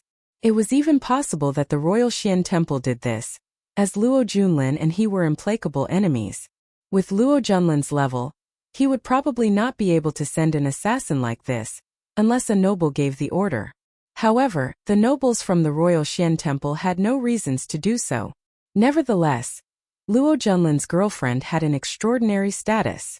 Therefore this possibility could not be ruled out completely. It was thus very difficult to find out who gave the order of assassination just by guessing. "Let's go back to the inn first," Zhu Qing said. Shui Yi nodded, and then they brought the corpse of the sacrificial lamb back to the inn. An invisible pressure spread across Chaoga City. Soon, all the forces received the news that Yi Futian encountered an assassination. At once, everyone had a feeling that although the Eastern Barren Territory had been in peace for many years, a huge storm was brewing at the moment. A cottage disciple encountered an assassination attempt. It was still unclear who did this, but there was certainly someone from a top force behind the curtain. Ordinary forces would not dare to do this. Furthermore, ordinary forces also did not have any reasons to do so. Apart from people from the top forces, Yi Futian did not seem to have offended anyone else. The only exception was the Yin family, which was also a subsidiary of the Qin dynasty. After receiving the news, the warlock Gu Jiqiu and the witch Gu Biyue from the witch clan both felt puzzled. Were the Qin dynasty and the Donghua clan really so crazy? The people from the Fuyun sword clan all appeared to be looking on. They actually wished that the assassination was really planned by the Qin dynasty and the Donghua clan so that they could watch a nice show. Many members of the Moon clan were very surprised that Yi Futian actually encountered an assassination attempt. If Hua Jieyu knew about this, she would surely be very worried. On the other hand, Chu Yaoyao was somewhat puzzled. Was it really done by the Qin dynasty? When the news reached the Royal Xian Temple, its members also watched the event in anticipation.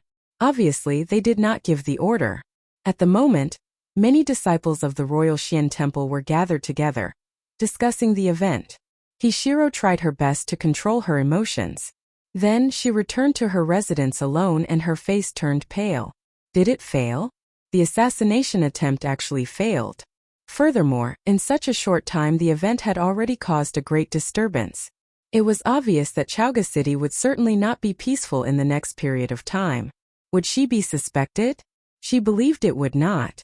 Although Hu Tong was loyal to her, he had been hiding in darkness all along. Nobody would notice such a person, as Chaoga City was filled with arcana plane cultivators. Moreover, she had given the order secretly. Most importantly, Hu Tong was already dead. A dead person would clearly keep the secret. In addition, Hu Tong was not a citizen of Chaoga City in the first place. Nobody would know him. The only loophole was actually in the Royal Xian Temple because Xia Luo might be able to guess something. However, even if he really suspected her, he would never betray the Royal Xian Temple, for he should know the severity of the issue. Thinking about this, Hishiro's look slowly turned firm again. Dead men tell no tales. She just had to act normally. Following Hu Tong's death, this secret would be buried underground forever. Just let the cottage and the Qin dynasty fight against each other. This night, many people in Chaoga City could not sleep. Many disciples of the college departed from the inn in search of evidence. The people from all the top forces realized that they were being watched closely. This was very rude, but nobody said anything. The attempted assassination of a cottage disciple was surely planned by a top force. Therefore, although the various forces were unhappy that their actions were being closely watched, they could not say anything. Nobody would offend the college at this time for such a reason. The Qin dynasty and the Donghua clan were very quiet, so quiet that it was actually tense. They knew well that the cottage would probably suspect them first for the attempted assassination of Yi Futian. Under such a circumstance, a war would easily break out if they were not careful. Chaoga City spent the night in this tense atmosphere. On the next day, the whole city was filled with discussions about Yi Futian's encounter. In the Dongqing College, many people were gathered around the battle platforms. The contest would be held as usual today. The Dongqing College would be admitting disciples for 3 months continuously. Even if some of the top forces were not present, the battle would still continue. However, the atmosphere at the moment was clearly somewhat different. On the last 2 days, the place was filled with enthusiasm. However, now an invisible pressure seemed to be engulfing the Dongqing College. The people from various top forces arrived gradually. Qin Yu walked onto the battle platform and was about to announce the start of the contest. However, suddenly a group of cultivators flew over from afar. Immediately, countless people stared in that direction. These people were from the college. The group was led by the 2 mountain elders Zhong Su and Zhu Qing. With a cold face, they flew to the battle platform directly. Qin Yu similarly stared at the sky. Then he saw Zhong Su and Zhu Qing land on the battle platform directly. Zhu Qing asked Qin Yu, "Does the Qin dynasty not plan to provide an explanation?" Qin Yu frowned and said to Zhu Qing, "The Qin dynasty is also very surprised by what happened last night. If you need, we will try our best to cooperate." "That's all." Zhu Qing's face was cold. "Mountain Elder Zhu Qing, what do you want then?" Qin Yu frowned. "This is Chaoga City, owned by the Qin dynasty. The college came because of your invitation," Zhu Qing said coldly. "Do you think that the Qin dynasty is so foolish, and we will do such a thing in our own territory?" Qin Yu said. "Nothing is impossible." Zhu Qing turned around and looked at everyone else. "I'm sure that all of you know what happened last night. Next, I hope that all the people from the top forces in Chaoga City will stay to help us in the investigation until the culprit is found out. I mean every single person." Zhu Qing's expression was very stern. The entire place turned silent. The college was really overbearing.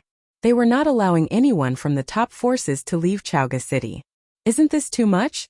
Someone from the Futian sword clan said suddenly. "Why did they have to stay back and cooperate? After we find out the culprit, the college will go to your places to thank you and apologize. I hope that everyone can understand us," Zhu Qing continued. Many people sighed in their hearts. Since Zhu Qing had said so, it was indeed understandable. After the culprit had been found, they would apologize personally. This meant that they would not stop until they found the culprit. The Sword Saint Mountain will fully cooperate with the college. At the moment, the people from the Sword Saint Mountain made their position. Many people cursed in their minds. The Sword Saint Mountain was related to the cottage in the first place, so of course they would cooperate. The Lu Kingdom will also cooperate. "I do not wish this kind of thing to happen to anyone," someone from the Lu Kingdom said as well. If assassinations were to happen frequently, the Eastern Barren Territory would be in a mess. In the future, if everyone could do this, all the talented juniors from various forces would be assassinated. This issue must therefore be handled seriously. Everyone could imagine the determination of the college. This storm would probably not end anytime soon. "Thank you for your understanding," Zhu Qing said. Then she turned and looked at Qin Yu. "If we cannot find the culprit for too long, the college will take it that the Qin dynasty did this. Bye." After speaking, they ascended into the air directly and left. Qin Yu stared at the back of Zhu Qing, who was already in the sky, and his face seemed very annoyed. If they could not find the real culprit, they would assume that the Qin dynasty did this. Many people were shocked. Since the assassination happened in Chaoga City, which was the Qin dynasty's territory, the college would put the blame on the Qin dynasty if they could not find the culprit. This was the college's attitude. Among the crowd where the people from the Royal Xian Temple were at, Luo Junlin clenched his fists. His heart was filled with some fear. He clearly knew who the culprit was. Although the order was given secretly, the determination of the college still caused him to feel frightened.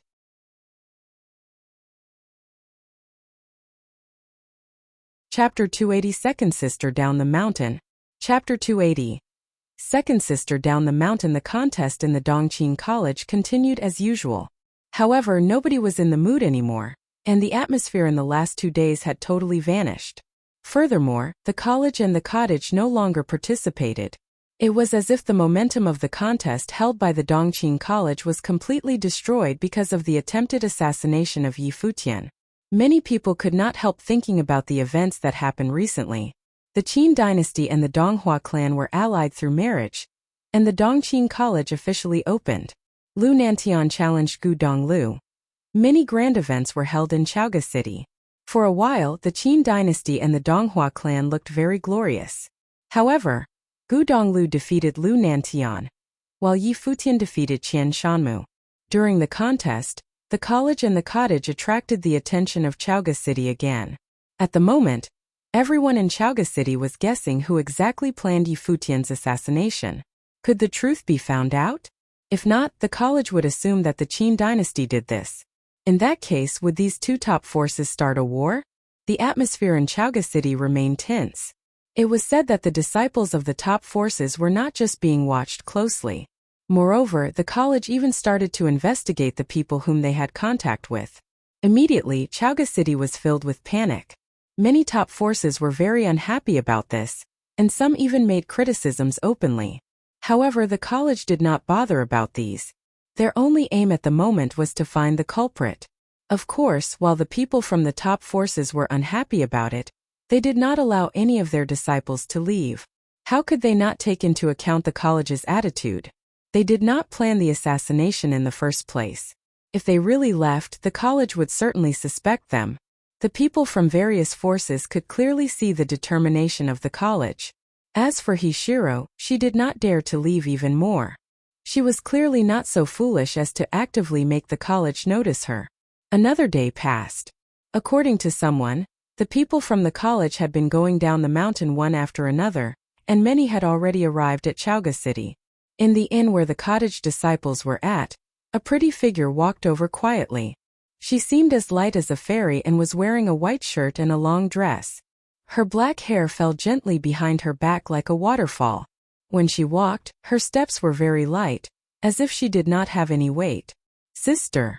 When Shuiyi saw the charming figure coming towards them, he was stunned for a while. The person who had come was the second disciple of the cottage, Zhuge Hui. She turned her eyes and looked at Shuiyi. Seeing her smiley expression, Shuiyi lowered his head slightly. After we go back to the cottage, you will copy books for a year and will not be able to leave the mountain. Zhuge Hui's voice was very light and gentle. Shuiyi gave a bitter smile and nodded miserably. Of course, he knew why the sister was angry. After the third brother went back to the cottage, he was the eldest person from the cottage here.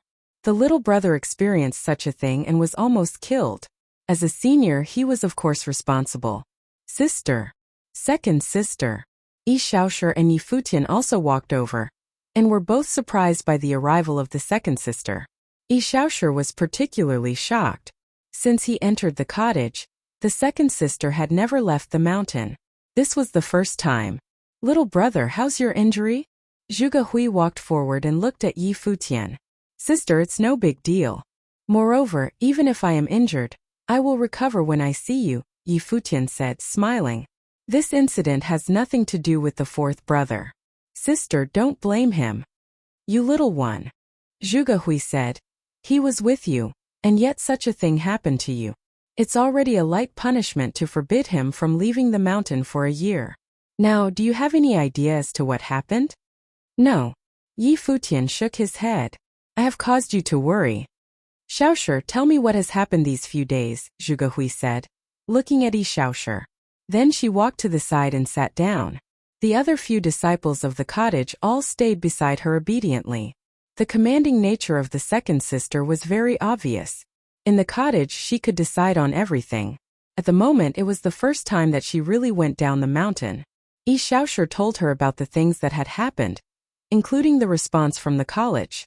After he finished speaking, The mountain elders Zhu Qing and Bai Lishu from the college also came to the place. They had just found out that the second disciple of the cottage had come. The first and the third disciples of the cottage had both become famous after a battle. However, there was still a female disciple whose seniority was between them. Nobody knew her well. Even the people from the college, which was also on the Book Mountain, did not know who exactly the second disciple of the cottage was. They only knew that there was such a person, and her name was Zhuge Hui.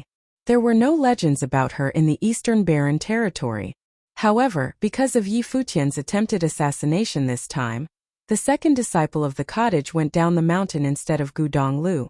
Nobody dared to look down on her. The cottage had long proven to the people in the world that they had to treat every single cottage disciple seriously. Therefore, when the second disciple, who was ranked even higher than Gu Donglu, went down the mountain, nobody dared to overlook her. Zhu Qing and Bai Lishu came and stared at Zhuge Hui. The second disciple of the cottage was not only a female but also so beautiful. Zhuge Hui glanced at Zhu Qing and Bai Lishu and a gentle smile appeared on her face. "Second sister, this is Mountain Elder Zhu Qing," Shuiyi said. "This is my second sister," Shuiyi said to Zhu Qing as well. His words caused a strange expression to appear on Yi Futian's face. Is this the first time the mountain elder of the college and the sister meet? He actually introduced them to each other. He would believe that the people from the college had never stepped into the cottage. However, had the second sister never gone down the mountain before? Otherwise, with the second sister's look and status, she would definitely have attracted much attention. He looked at Yi Shaoshi, feeling somewhat puzzled. Yi Shaoshi seemed to have understood his doubt and said softly, "Since I entered the cottage, this is the first time I have seen the second sister go down the mountain." Hearing Yi Shaoshi's words, Yi Futian felt somewhat warm. The second sister had actually never left the cottage before. This time she did so for the first time, all for him. "Mountain Elder, do you think we can find the culprit with what you have done?" Zhuge Hui asked, smiling. She was very direct and did not disguise her meaning at all. Zhu Qing was not angry either. Although she was more senior, in reality when she watched the battle between Gu Donglu and Lu Nantian, she already knew that Gu Donglu was stronger than her. Cottage disciples could not really be treated like ordinary juniors. Furthermore, the cottage disciple before her was even more senior than Gu Donglu. "Very unlikely," Zhu Qing replied directly. If the assassin was still alive, everything would be much simpler. However, the person who tried to assassinate Yi Futian was already dead, and he even crushed his own head and was highly mutilated. He was so cruel to himself precisely because he did not want to leave any clues to them. In addition, Chaoga City was not their territory. Although they had made all the top forces stay, they were still being held back. Clearly, they could not investigate all the top forces one by one. In that case, they would offend the entire Eastern Barren territory. "Mountain Elder, with such a mild approach, of course, it is very unlikely," Zhuge Hui said, smiling. Zhu Qing's eyes sparkled. Was her approach too mild? Making all the people from the top forces worried and stay back was already everything that the college could do. Was this considered as too mild as well? However, you did one thing correctly. If we cannot find the culprit, we will take it that the Qin dynasty did it, Zhuge Hui continued. Since it happened in Chaoga City, and we were invited by the Qin dynasty to come here, they have to be responsible. But you were so gentle to the Qin dynasty. Do you expect them to cooperate? Zhu Qing's eyes flashed and she asked, "What do you think we should do then? My little brother encountered an assassination in Chaoga City, and yet the contest in the Dongqing College is still being held. Are they joking?" The second sister said, smiling. Zhu Qing's eyes glittered. Then, she felt an incredible spiritual will being released from Zhuge Hui and fill the entire place. "Sister." The eyes of everyone present sparkled as they gazed at the second sister. At the moment, she was enveloped by in a beam of dazzling light and shocked everyone with her appalling spiritual will. Many beams of spiritual will turned into illusory figures and charged out of her body. Immediately, the sky was filled with many figures which all looked like Zhuge Hui. Zhu Qing and Bai Lishu gazed at Zhuge Hui. They could feel more clearly how strong her spiritual will was. "Brothers, wait for a while," Zhuge Hui said, smiling, after which she closed her eyes. In the next instant, the many illusory figures in the sky charged out and flew away into the distance. Yi Futian was very shocked. The second sister was sitting quietly there with her eyes closed, but a sacred light was being emitted from her body as if she was a goddess who had come to the mortal world. Outside the Dongqing College, the contest was still being held. Although many people, especially those from the top forces, were not in the mood, it was still a grand event for Chaoga City and many people who wanted to join the Dongqing College. Suddenly, a whizzing sound was heard from the sky. A strong spiritual might fell.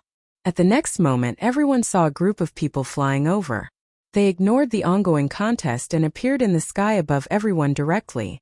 All the people lifted their heads and saw many charming figures appear in the sky. Moreover, they were the same person. She was like a goddess who had come to the mortal world and was extremely beautiful. Nobody knew her. The people from the Qin dynasty frowned. It was somewhat rude for her to appear directly in the sky in such a situation. The people from various top forces were also curious. Who was this person?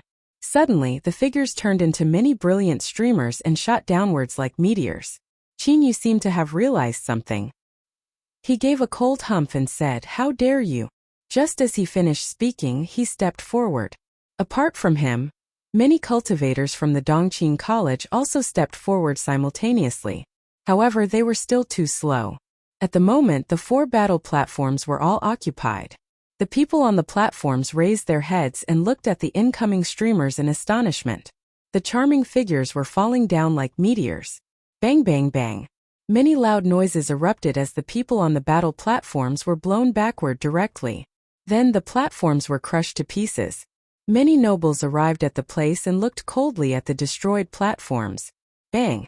Following another loud noise, Qin Yu turned around only to see the gates of the Dongqing College being destroyed directly. In this instant, the faces of everyone from the Qin dynasty and the Donghua clan turned extremely cold. They stared at the figure in the sky. At the moment, there was only one person there standing proudly like a fairy.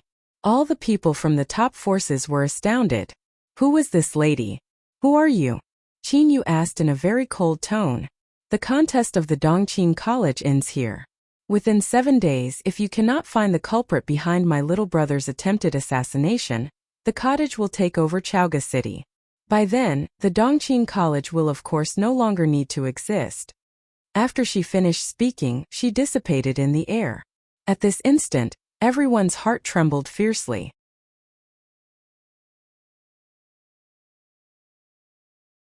Chapter 281 Hishiro. Chapter 281. Hishiro. In the vast space outside the Dongqing College, the crowd was instantly stirred up. Those arrogant words made them feel like even their heads were going to explode. If Yi Futian's assassination could not be investigated clearly within 7 days, the cottage would take over Chaoga City, and the Dongqing College would no longer need to exist. Or, is she mad? Cottage and little brother. Many people were extremely shocked. The identity of the fairy-like lady was already blatantly obvious. The eldest disciple of the cottage was the Sword Saint. The third disciple Gu Donglu, fourth disciple Shuiyi, and fifth disciple Luofan had already gone down the mountain one after another. The identity of the person who had just appeared was clear. The second disciple of the cottage had come down from the Book Mountain. The eldest disciple of the cottage went down the mountain to challenge the Futian Sword Clan, while the third disciple went down the mountain to eliminate a top-tier force. Now, the second disciple had come down as well. With just a few sentences, she made everyone remember her. The cottage was still the cottage, and nothing had changed. Furthermore, this time not only was she overbearing, but she was also beautiful. Of course, everyone knew what Zhuge Hui meant. Yi Futian encountered the incident in Chaoga City, so clearly the Qin dynasty had to be responsible. This was the Qin dynasty's territory, and the cottage was invited here to participate in the grand events held by the Qin dynasty.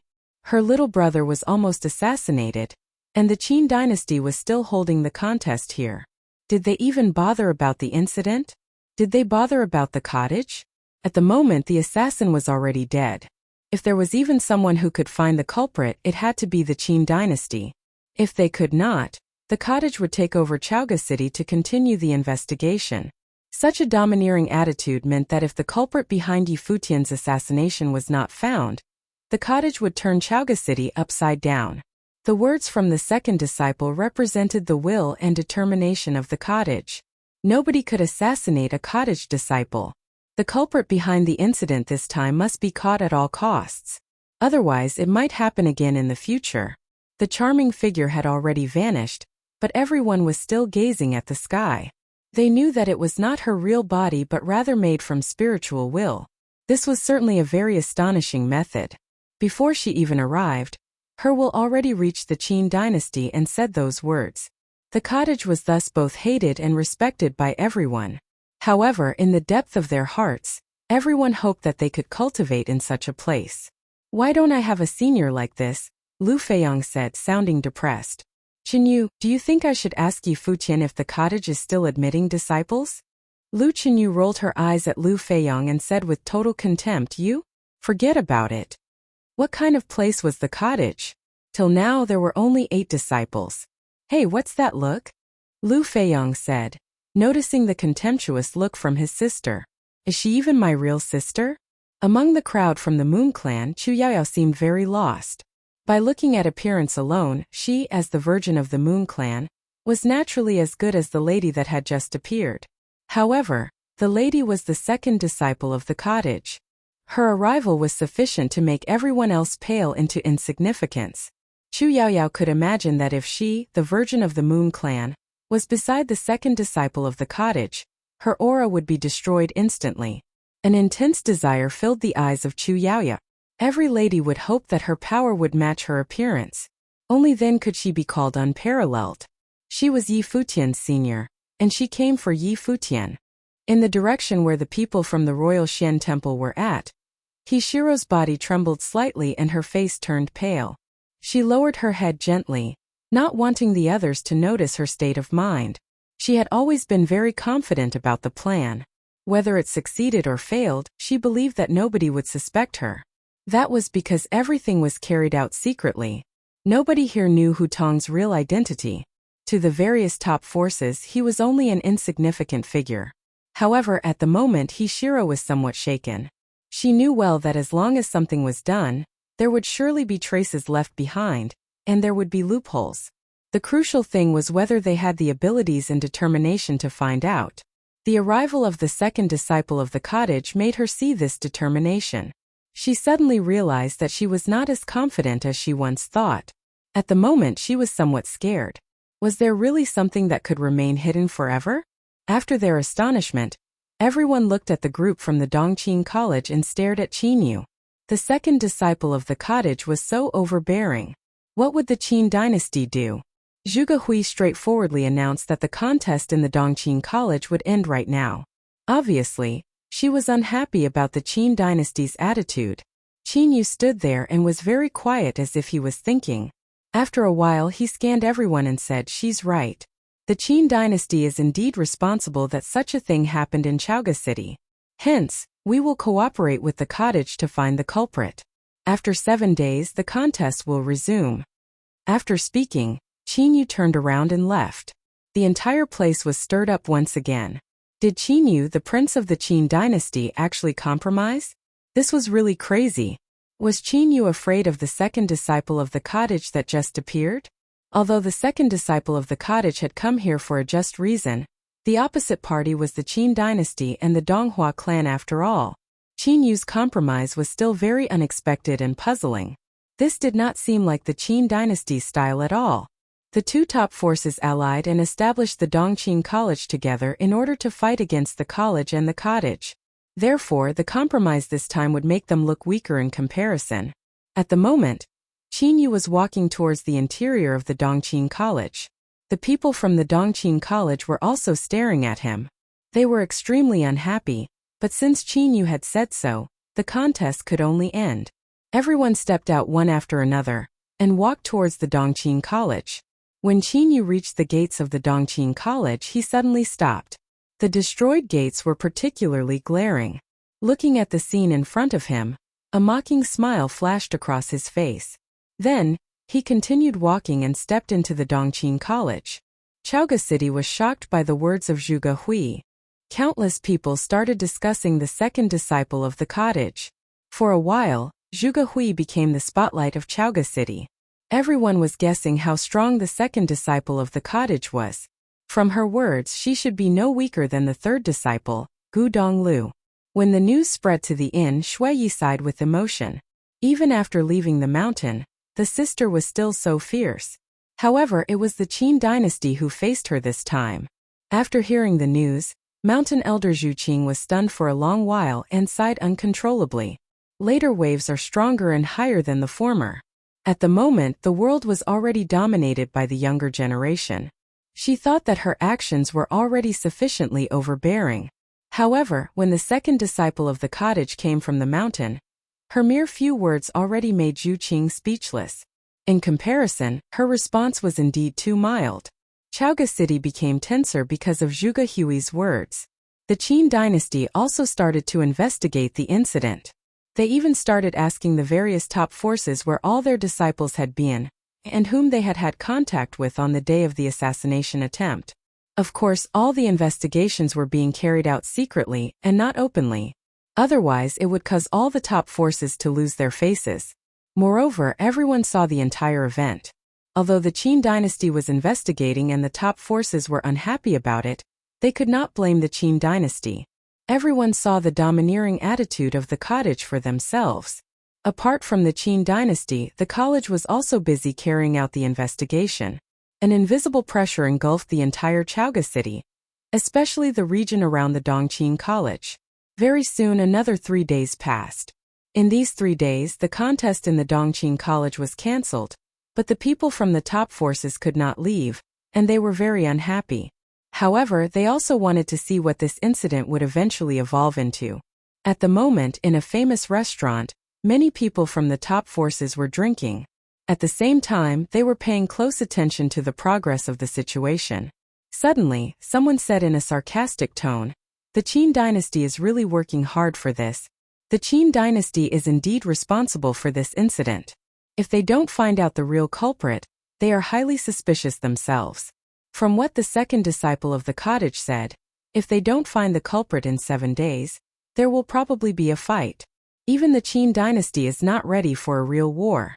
Therefore, they could only help in the investigation, someone said, smiling. The person who spoke was from the Futian sword clan. They had been unhappy with the cottage all along. Does anyone know the progress of the investigation? Someone from the Ji family asked, appearing to be discussing only for fun. I heard that the Qin dynasty has ordered the Yin family and other major families of Chaoga City to investigate and spread the order down the chain so that the major and minor forces could all help in the investigation. They are checking everyone's whereabouts on the day of the assassination attempt. I even heard that the Qin dynasty has listed all those who have gone out on that day as suspicious targets to investigate one by one. Now they have probably already filtered out a few, someone said. Everyone's eyes sparkled. It seemed that the Qin dynasty was really using its strong influence over Chaoga City this time. Chaoga City was, after all, Qin dynasty's territory. Before one of the tables, Hishiro and Luo Junlin were sitting together. Some panic flashed across Hishiro's eyes. When she gave Hutong the order that time, she had of course gone out of the inn allocated to the royal Xian temple. Was the Qin dynasty trying to turn Chaoga City upside down? Luo Junlin stared at Hishiro. He had faintly felt threatened. In the inn where the cottage disciples were at, Zhuge Hui obtained a stack of paper, on which there were many names listed. Furthermore, the things they had done on the day of assassination were also clearly indicated. It was sent here by the Qin dynasty. Little brother, take a look. Zhuge Hui gave the name list to Yi Futian. Yi Futian took it and then read through the contents carefully. After reading all the information, he took out one piece of paper and stared at one spot. There a name was written, Hishiro. Hishiro was the daughter of the 5th lord of the royal Xian temple. In the evening on the day of the assassination, she left the inn alone and went somewhere nearby, returning after a short while. Nobody knew where exactly she went and whom she met. Yi Futian clearly remembered Hishiro. She was Luo Junlin's girlfriend. The people in the name list were all from top forces. Hishiro was the only person he had enmity with. She had sufficient reasons and motivations to harm him. That day, everyone saw him defeat Qin Shanmu and Qin Meng, displaying his talents. Luo Junlin and Hishiro should understand that after a few years, he would be able to kill Luo Junlin. Thinking about this, Futian extended his finger and pointed at Hishiro's name.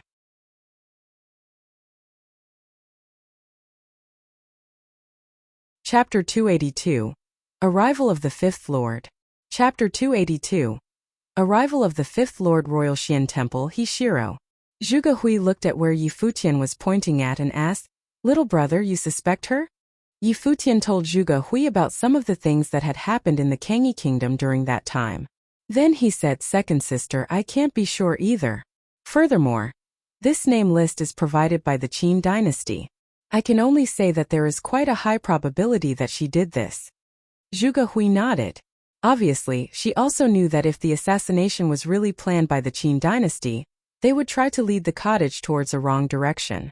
Since you think that she is highly suspicious, that's sufficient. If she really did it, she wouldn't be able to run away. A smile appeared on Zhuge Hui's face. She stood up and said, "Let's go." "Sister, where are we going?" Shui Yi asked. "We'll go and constrain all the people from the Royal Xian Temple," Zhuge Hui said emotionlessly. Shui Yi felt somewhat speechless. The sister was indeed the sister. No evidence was needed. Since the little brother believed that Hishiro was highly suspicious, they would constrain all the people first and then investigate. They would investigate each person in the name list one by one. If they were all not guilty, then it had to be the Qin dynasty. At the moment, the disciples of the Royal Xian Temple were busy doing their own business. Some were cultivating in the inn, while others were outside inquiring news about the assassination. Just like the other top forces, they were curious as to who the culprit was. Would the incident eventually trigger a battle between the top forces? Outside of the inn, two disciples of the Royal Xian Temple were chatting casually. Suddenly, a group of cultivators walked over from afar and went to different spots around the inn, as if they were trying to surround the inn. What happened? The disciples of the Royal Xian Temple were stunned. "They're from the college." Their faces turned pale. Then, they turned around and returned to the inn to report the observation. Soon, the people from the Royal Xian Temple inside the inn were all shocked by the news. What exactly is happening? Many cultivators from the Royal Xian Temple ran out of the inn, and they were led by an elder from the temple. He looked at the people in front of him and said, "What are you doing here?" Shui Yi walked forward and asked coldly, "Is Hishiro here?" Immediately, the looks of all the people from the Royal Xian Temple froze. With such a formation, it was obvious why the college was looking for Hishiro. Everyone knew what the college was investigating in Chaoga City recently. In this instant, the people from the Royal Xian Temple suddenly recalled the events that had happened in the Kangyi Kingdom a year ago. The face of many people instantly darkened. Did Hishiro do this? At the moment, Hishiro and Luo Junlin were together. The inn was a mess and there were people moving about all the time. Hishiro obviously knew what was happening. Her face turned extremely pale. Was she still exposed in the end? But how was this possible? The assassin was dead and there were no witnesses. Even if the college had some clues, they had no reasons to arrest her. Suddenly, a palm grabbed her hand firmly. Beside her, Luo Junlin said gently, "Shiro, no matter what happens, I will be with you." Hishiro's eyes turned red instantly. She held Luo Junlin's hand tightly and determination flashed across her eyes. Turning her head, she stared at Luo Junlin and said gently, "No. If something happens, I will take all the responsibility. Promise me that you will live." At this point, she was already preparing for the worst. She knew that if the cottage believed firmly that she did this, nobody would be able to keep her life. Even her father, the fifth lord of the Royal Xian Temple, could not as well. No. A painful expression appeared on Luo Junlin's face. Hishiro smiled gently at him. Then she tiptoed and kissed Luo Junlin on his lips, after which she said softly, "You are not involved in this in the first place. I don't want anything to happen to you. Promise me, all right?" An extremely agonizing look appeared in Luo Junlin's eyes. He hugged Hishiro tightly. Suddenly they heard a whiz. Hishiro broke free from Luo Junlin's embrace and her look turned firm again as she stared at the incoming person. "Hishiro, the elder wants to meet you," the person said. "All right." Hishiro nodded. Then, she let go of Luo Junlin's hand and said gently, "Stay here." After she finished speaking, she followed the person and left. After a while, Hishiro came out of the inn. She looked at the people from the college. Did you plan this alone? Or was it the intention of the Royal Xian Temple? Shuiyi asked, looking at Hishiro. I don't understand what you are talking about. Hishiro looked at Shuiyi emotionlessly. She would not sit still and wait for death. The Royal Xian Temple was also a top force in the Eastern Barren Territory. Hutong was already dead, so even if the college had some clues, they had no solid evidence. How could they be so sure that it was her? You don't want to admit it? Shuiyi said coldly. Does the college think that I plan to assassinate Yi Futian? Hishiro looked at Shuiyi and sneered. Why? It doesn't matter if you admit or not. The college will go to the Royal Xian City and investigate all the places you have been to, and all the people you have met with this year. Do you think that you can run away? Shuiyi continued. You will never be able to find out something that I didn't do. Hishiro's voice sounded confident, as if she was trying to cover her guilty conscience. At the moment she felt extremely cold. She knew that she might be totally done for. However, she was not resigned to her fate and still had a last sense of hope. She did not want to give up now. Since this is the case, I hope that the Royal Xian Temple can cooperate for a few days and not leave the inn, Shuiyi said again. The eyes of the elder from the Royal Xian Temple sparkled and he said coldly, before everything is investigated clearly, the college has already surrounded the inn. Now you even want to ground us here. Isn't it too much? If we have really confirmed the culprit, do you think we will only ask you to simply stay here? Shuiyi said coldly. This better not be the intention of the Royal Xian Temple. Otherwise it will involve more than just all of you. The faces of the people from the Royal Xian Temple were all gloomy. He was really too arrogant. The elder of the Royal Xian Temple flicked his sleeves and turned around, walking into the inn. He was extremely angry at the moment, not only at the college but also at Hishiro. Since the college was suspecting Hishiro, it was very likely to be true. If they really find out that Hishiro did this idiotic woman could die and nobody would pity her. After the news spread, Chaoga City was shocked. Was everything actually planned by the Royal Xian Temple? It was said that Luo Junlin, the man whom Hishiro liked, was a genius in the Royal Xian Temple. He cultivated under the fifth lord of the Royal Xian Temple, and was from the Hundred Lands, a wild region just like Yi Futian. There was a deep hatred between the two of them. Therefore, did Hishiro plan this because she was afraid that Yi Futian would threaten Luo Junlin's life after becoming stronger? If this was really the case, she was really a pathetic woman. She tried to assassinate a cottage disciple for a man. When the people from the college surrounded the inn the Royal Xian Temple was staying at, Luo Junlin did not even show up. Women were easily affected by emotions and carried away by love. However, Luo Junlin was not like her. Soon, there was news that the college had sent cultivators to the Royal Xian City at the southern part of the Eastern Barren Territory. They even brought the corpse of the assassin there. If the assassination was really planned by Hishiro, she would certainly not be able to escape the consequences. It seemed that the domineering words left by the second disciple of the cottage outside the Dongqing College that day were indeed effective. Clearly, the Qin dynasty had helped in the investigation. Otherwise, it would definitely not be so efficient. After all, it happened in Chaoga City. All the pressure fell on the people from the Royal Xian Temple. The people from the other forces all looked on the progress of the matter. Over these few days, the people from the Royal Xian Temple were grounded and could not leave the inn. Once again, the people from Chaoga City saw the overbearing attitude of the college and the cottage. Obviously, if the assassination was the intention of the Royal Xian Temple, all the cultivators from the Royal Xian Temple in Chaoga City would probably be killed. A few days later, in the inn where the Royal Xian Temple was at, a group of mighty cultivators arrived in the air. When they arrived, they glanced coldly at the crowd surrounding the inn. The eyes of their leader were filled with coldness as he said emotionlessly, "You surrounded the people of my Royal Xian Temple before even investigating the matter clearly. Very well." As he finished speaking, he stepped into the inn directly. Many people flashed forward and bowed to salute. "Greetings, Fifth Lord." The fifth lord of the Royal Xian Temple, Hiyulu, had arrived. His daughter, Hishiro, also appeared in front of him. "Follow me." Hiyulu stopped and brought Hishiro away. They came to the courtyard where Hishiro was staying at. With his back facing Hishiro, Hiyulu asked coldly, "Why did you do this?" "Dad." Hishiro raised her head and looked at her father. A few months ago, something happened in the royal Xian city. An arcana plane cultivator offended a powerful family, and his entire family was threatened. You helped him to solve the issue, right? Hiyulu turned around and looked at Hishiro. Hishiro's face turned completely pale. Since I could find out about this, do you think that the college cannot? Some pain could be seen in Hiyulu's cold eyes. She was his daughter, his biological daughter. However, now she had made a fatal mistake. Dad.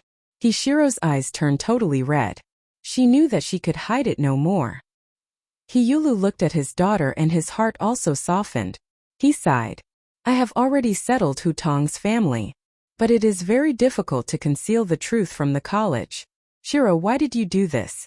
Did he encourage you? Hishiro trembled. She obviously knew whom his father was referring to. Dad, I decided this myself. He did not know about it beforehand. Hishiro said, her eyes becoming red. At this point I will take all the responsibilities. Dad, I am unfilial. If something happens and I cannot serve you in the future, please forgive me. Seeing Hishiro's tears flowing out, Hiyulu felt somewhat sorrowful. In his heart, he hated the college and the cottage. If he was strong enough, the college and the cottage would not be able to bully them to this extent. If he was strong enough, the cottage would not be able to do anything to his daughter since Futian was still alive. However, precisely because he was not strong enough, he knew well that once the cottage found out everything, they would definitely not let his daughter off. Dad, I don't really have any wishes. I only hope that if something happens to me, you can protect him, Hishiro begged her father. She knew that after everything was exposed, Futian would surely not let Luo Junlin off, even though she was the one who planned the assassination. You are still thinking for him, Hiyulu said angrily. If it were not for him, you wouldn't have ended up like this. I regret taking him as my disciple that time. Dad, I really beg you. This is my last wish. Hishiro's face was wet with tears. Hiyulu's heart twitched and he clenched his fists. It was hard to keep a grown girl at home. Since the situation had already progressed to this extent, what else could he say? Could he blame Hishiro?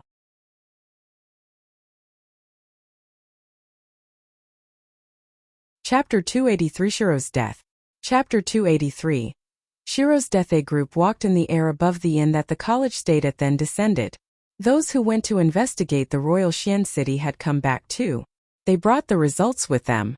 In the royal Xian city, Shiro had come in contact with someone named Hutong. According to someone who knew him, Hutong was in the upper arcana plane with earth elemental power. Shiro had helped Hutong's family before. Then Hutong disappeared. People from the college quickly went to find Hutong's family but found that they disappeared a few days before they went to royal Xian city. As the controller of the city, the royal Xian temple could definitely make someone disappear without a trace. When the news was brought back, everything became clear. However, the person was dead and the family had disappeared. There was no proof. Over by the cottage group, Zhuge Hui and the others sat together. Hearing this, Zhuge Hui smirked. No proof? Junior, let's go, she said to Futian with a smile. It was already so clear. Was there still a need for proof? It was up to judicial discretion. Whether the evidence was destroyed or not, it was unimportant. Okay. After hearing the news, Futian understood as well. Shiro was definitely the culprit. That day, this woman had gone to Kangyi to pressure his friends and family for Luo Junlin, threatening Kangyi and taking away his relatives. Now she killed someone for Luo Junlin. She was unforgivable. Back then, he hadn't entered the cottage yet and had just returned to Kangyi to wait for everyone's invitations. He didn't have the ability to touch the princess of the royal Xian temple. Now the college and cottage would stand up for him. His second senior sister would personally go help him. He wasn't solving it himself, but this feeling was still heartwarming. The group strode towards where the royal Xian temple group was. People gathered wherever they went, creating a terrible flood that followed the college. This matter had caused a great commotion in Chaoga City these few days. The inn where the college stayed was always surrounded by people waiting to hear the results. Now, the college's investigator had returned and they walked out. The people knew that the matter was about to be resolved. The powerful cultivators gathered at the royal Xian temple's inn. There were many people waiting there too, including people from the top forces. They all wanted to see the ending. An invisible pressure enveloped the inn. The strong cultivators of the Royal Xian Temple walked out and watched the college approach with cold expressions. The crowd cleared out a path. He Yulu, the fifth lord of the Royal Xian Temple, walked out, looking at the college. "What is the meaning of this?" he asked, expression cold and indifferent. Zhuge Hui gazed at him and smiled. "I'm sure the Royal Xian Temple is already clear on who orchestrated this. There's no need for me to explain who Hu Tong is. You hid his family to destroy everything, and I can ignore that. However, if anyone dares to stop me from taking the person, I will assume that this is not only Shiro's actions. Instead, it is the wish of the Royal Xian Temple in Chaoga City."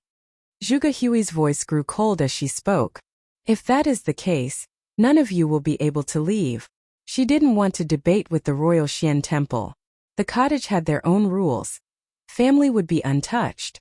As of now, Shiro seemed to be the only one responsible, rather than the Royal Xian Temple. Then Shiro must take responsibility for it. However, if the Royal Xian Temple wanted to protect her, it would show that they approved of Shiro assassinating Yi Futian. In that case, they were also responsible. When Gu Donglu had gone down the mountain, he had only wanted to punish the culprit. However, the top forces tried to protect the man, leading to the disaster.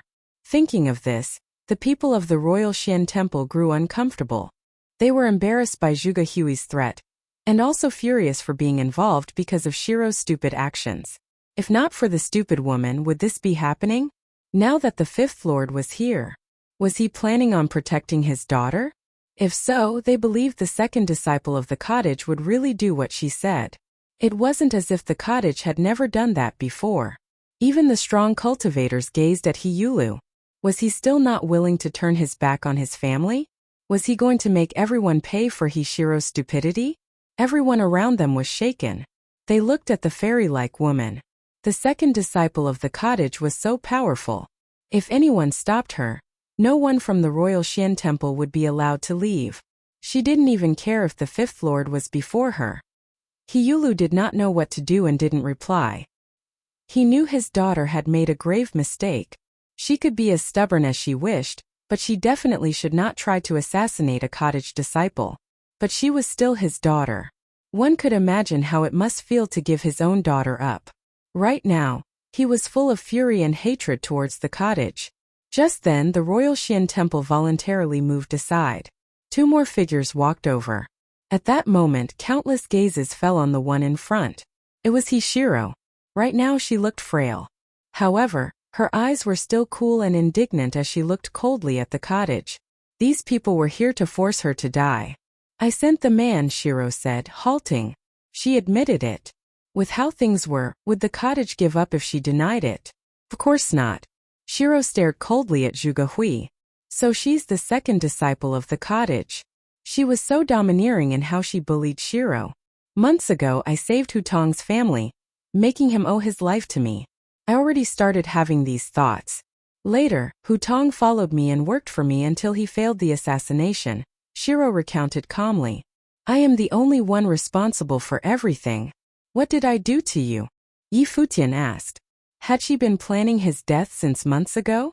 Just how much did she want to kill him? Because you're so talented. I'm sure that I'm not the only one. Many forces in the Eastern Barren Territory want you, and even the cottage, dead. They just didn't do anything. Shiro suddenly laughed. Everyone knew that she was speaking the truth. The Qin dynasty, Donghua clan, and Futian sword clan all wanted the cottage wiped from existence.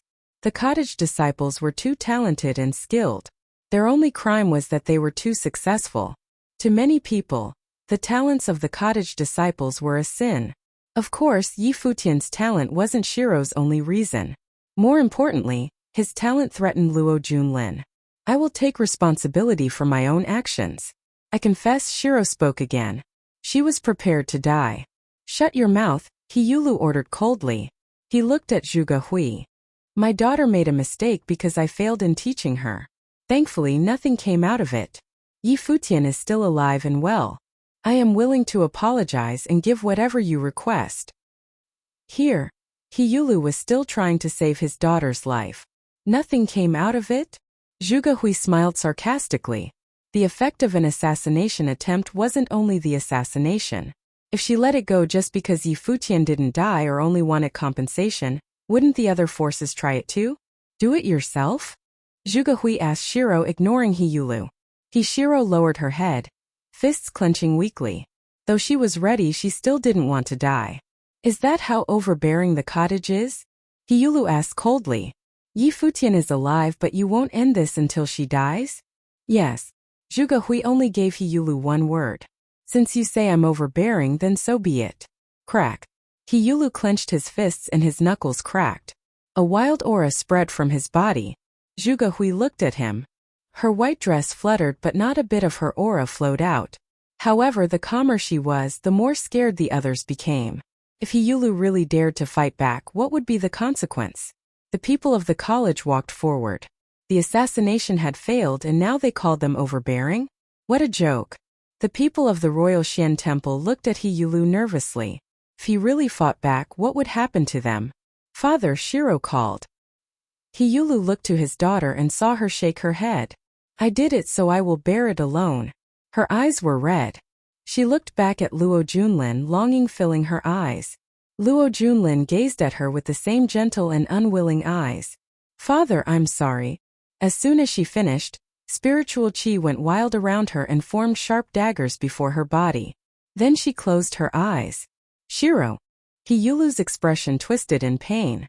He reached out to stop her. Father, don't forget what you promised me. When she spoke, she used her mind to guide the blades to her heart and relaxed her guard.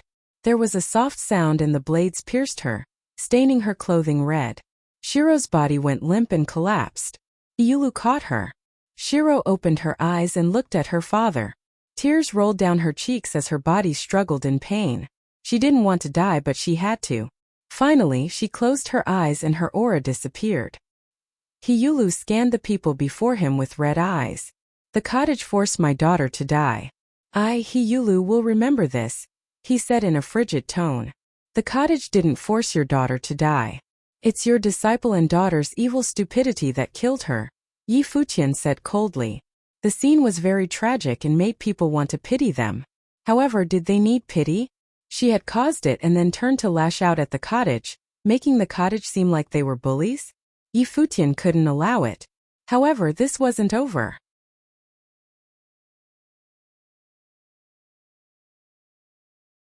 Chapter 284. Location. Nandu Nation. Chapter 284. Location. Nandu Nation. Hiyulu raised his head and stared coldly at Yi Futian. His daughter had died, but Yi Futian still spoke so condescendingly. Don't look at me like that. Yi Futian stared coldly back at him. I know you want to kill me. If I wasn't from the cottage, I'd be dead long ago. I wouldn't even be standing before you. 1 year ago, your daughter Hishiro brought Luo Junlin and people from the Royal Xian Temple to the Kangyi Kingdom. She threatened the kingdom to hand over my family. At that time, I didn't even know your daughter. Yi Futian stared at Hiyulu and said coldly, if I hadn't made a name for myself in the ancient barren world at that time, if strong cultivators from the Lu Kingdom hadn't gone with me, what would the result be? My family would die horribly because of your daughter's name. I would also die quietly because, in your daughter's eyes, I'm nothing. Where were you, the father? Yi Futian's voice was frigid. Pitiful? There was nothing pitiful about Shiro. Should people pity her just because she was dead? Since when did Shiro care about anyone else's lives? Seeing Hiyulu's cold eyes, Yi Futian continued, perhaps you wouldn't care even if you knew. Someone so important like you won't care about the fates of those in the weak hundred lands. Their lives can't be compared to your daughter's life. At that time, have you ever thought of the term, bullying others with your power? No. For important people like you, it's natural to mistreat others. If the Royal Xian Temple can fight against the cottage, you won't even apologize. You will only think of bullying others with your power when you're powerless as you are now. Isn't that laughable? Hiyulu's expression was heavy. He couldn't refute it. Everyone else was very quiet as they listened to Yi Futian's interrogation. It was straightforward and realistic. This was the cultivation world. If Yi Futian wasn't from the cottage, he wouldn't be alive right now.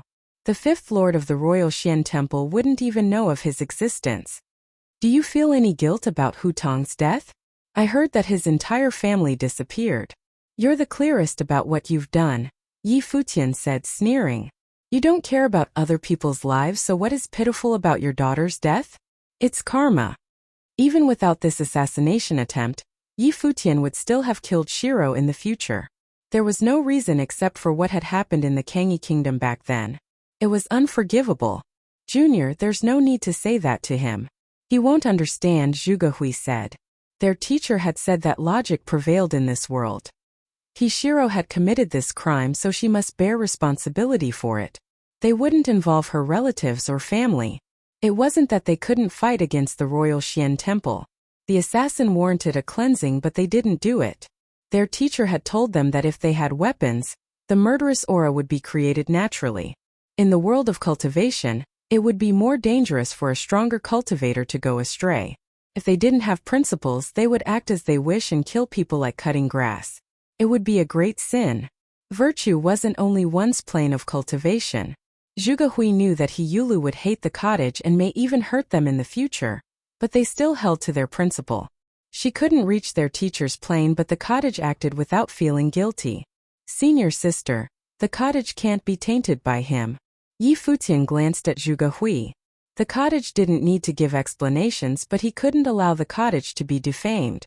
Right now, he viewed the cottage as his family. Zhuge Hui looked into Yi Futian's clear eyes and smiled brightly. Her junior brother was mischievous and great at flirting but was very pure. Their teacher would definitely like him. She didn't say anything else. Yi Futian was clear about things so he could take care of it. She stood behind him. The cottage would also stand behind him. Any disciple of the cottage could represent them all. Yi Futian continued looking at the royal Xian temple. No one is stupid here, he said.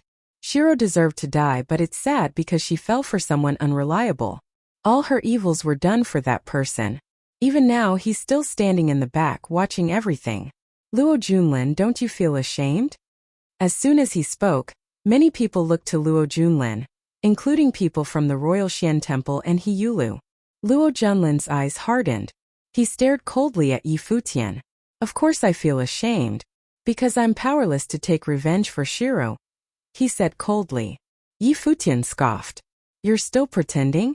If you truly love Shiro, why would you, a man, tell her about your hatred and what happened in the 100 Lands? Why would you use her to borrow the royal Xian temple's power against me and Kangyi? Yi Futian laughed coldly. If you didn't think of the consequences before, wouldn't you still know about Hu Tong and this assassination with your relationship with Shiro after I entered the cottage? Wouldn't you know the consequences then?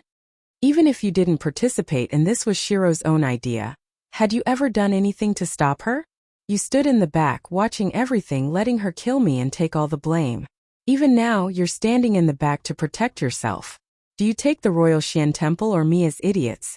Yi Futian stared coldly at Luo Junlin. Shiro was dead and that was over. But how did everything start? It was because of the one behind her, Luo Junlin. The man's eyes were frigid. Yi Futian's words all implied that Yi Futian wanted him dead. Now his teacher looked over. His gaze was cold. Teacher, I tried to stop Shiro, Luo Junlin said, voice pained as he clenched his fists. Really? Yi Futian laughed. Then why was Shiro the one who stood out instead of you? Everything she did was for you. Don't you think that it's more suitable for you to confess? If you gave yourself up, wouldn't my anger and the cottage's anger be extinguished? Wouldn't Shiro still be alive? Shut up. Luo Junlin's features turned menacing. You forced Shiro to kill herself and are now putting all the blame on me. Are you angry from the shame? Yi Futian sneered. Everyone can decide by themselves who is right or wrong. Luo Junlin, I always thought that our rivalries would be solved by ourselves, however, you keep pushing my bottom line. In that case, I won't play with you anymore. Luo Junlin had tried using the royal Xian temple and Shiro to kill him. All these tricks and the assassination had threatened his life. In that case, it should end now. Since you love Shiro, you must want to avenge her. Now I will give you the chance, Yi Futian said. We will fight. Neither the cottage nor the royal Xian temple will interfere. Only one man may live. With that, He looked away from Luo Junlin to He Yulu. Your disciple can avenge your daughter's death now. I'm sure the Royal Xian Temple won't refuse. As he said that, he knew that Luo Junlin couldn't refuse. Even if the cottage didn't pressure him, He Yulu definitely would. As expected, He Yulu looked over as soon as he finished. It was an arcana against a dharma. Luo Junlin had entered the arcana plane last year while Yi Futian was still a level. How could he let go of the chance for revenge? Luo Junlin stared at Yi Futian. A fight to the death? He was so arrogant. Yi Futian was strong. Luo Junlin had witnessed his performance at the Dongqing College's battle platform. But did he really look down upon Luo Junlin? Right here, right now? He Yulu asked. 1 month later at the Nandu Nation of the Hundred Lands, Yi Futian looked at Luo Junlin. Back then, you wanted me to be your servant. Your father's one decree forced me into despair. How about we end it all today? If you lose this battle, you won't be the only one dying. Hearing his words, Luo Junlin's expression turned cold. He obviously understood what Yi Futian meant. The location was the Nandu Nation. If he won, Yi Futian would be dead and the rivalry would be over. If he lost, not only he would die, but the Nandu Nation would also be destroyed. Yi Futian wanted to use this to destroy Nandu. He clearly didn't want to wait anymore. He didn't want to keep playing with Luo Junlin.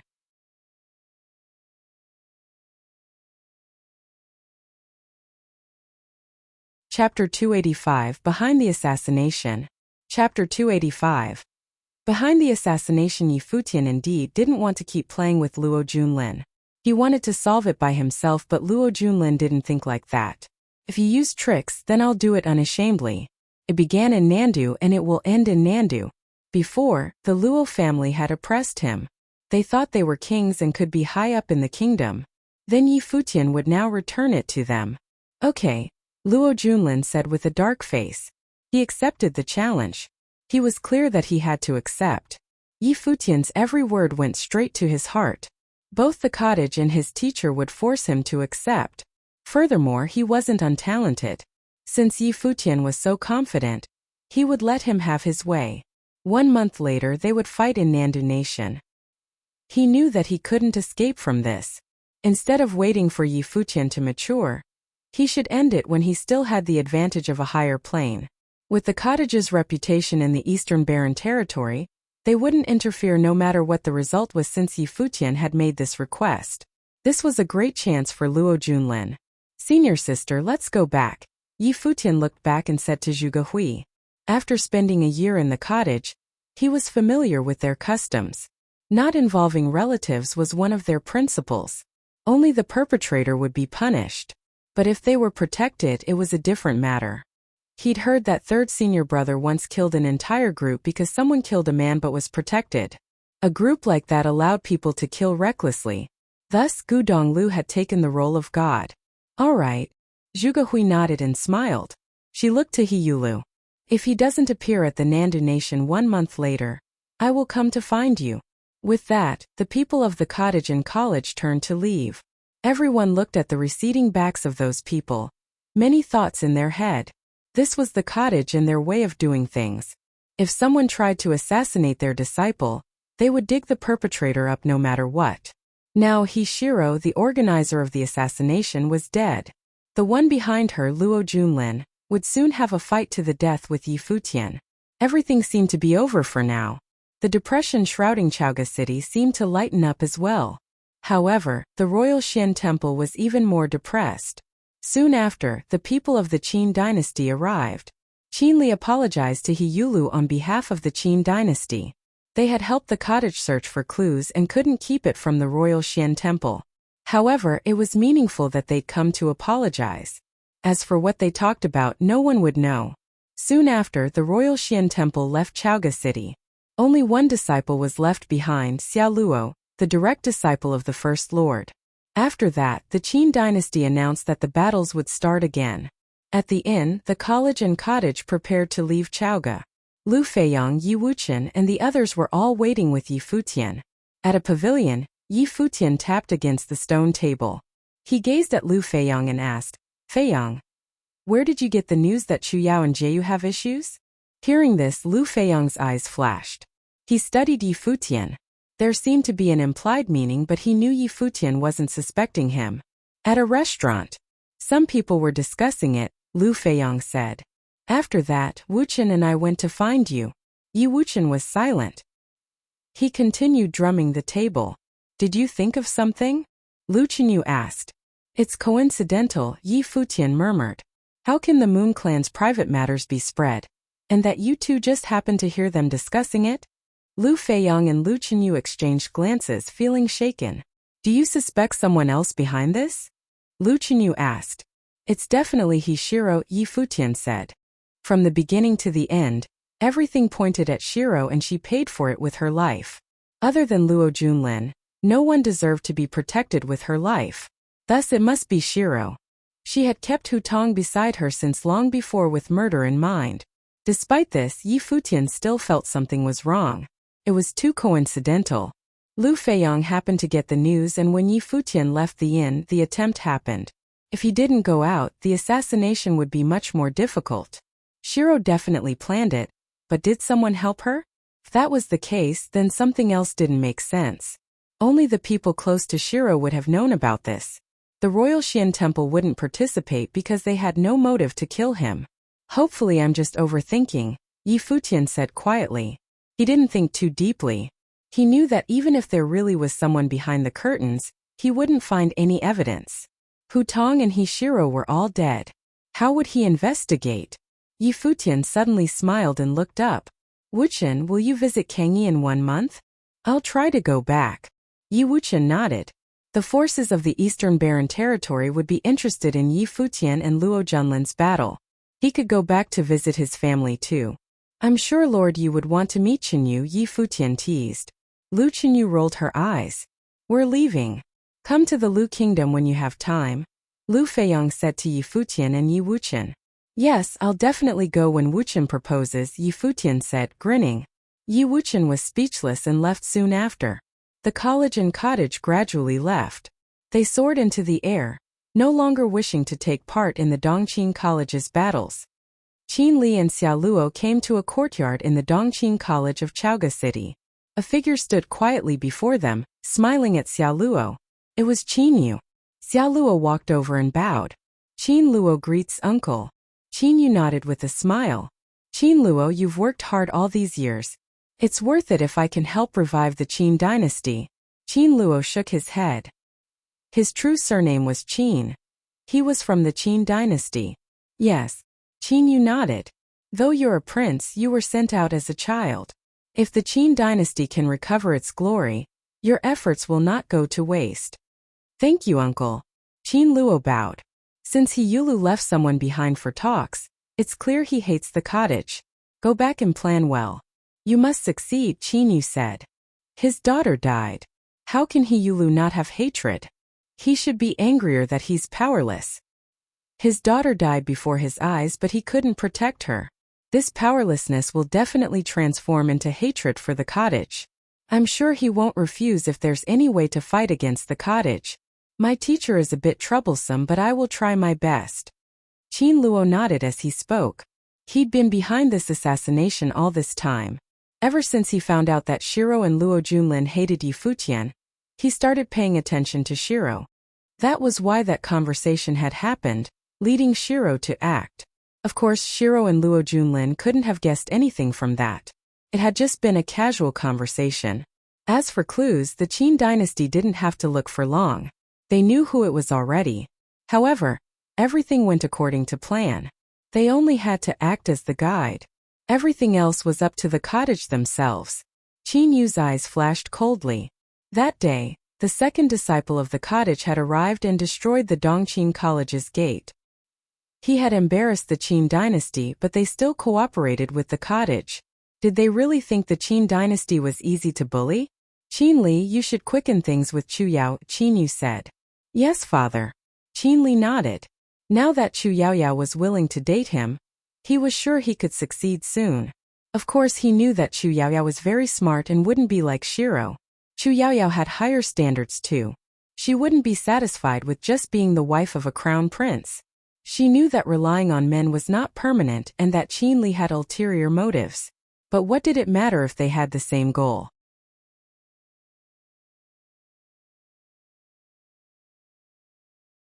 Chapter 286 Newcomer to the College.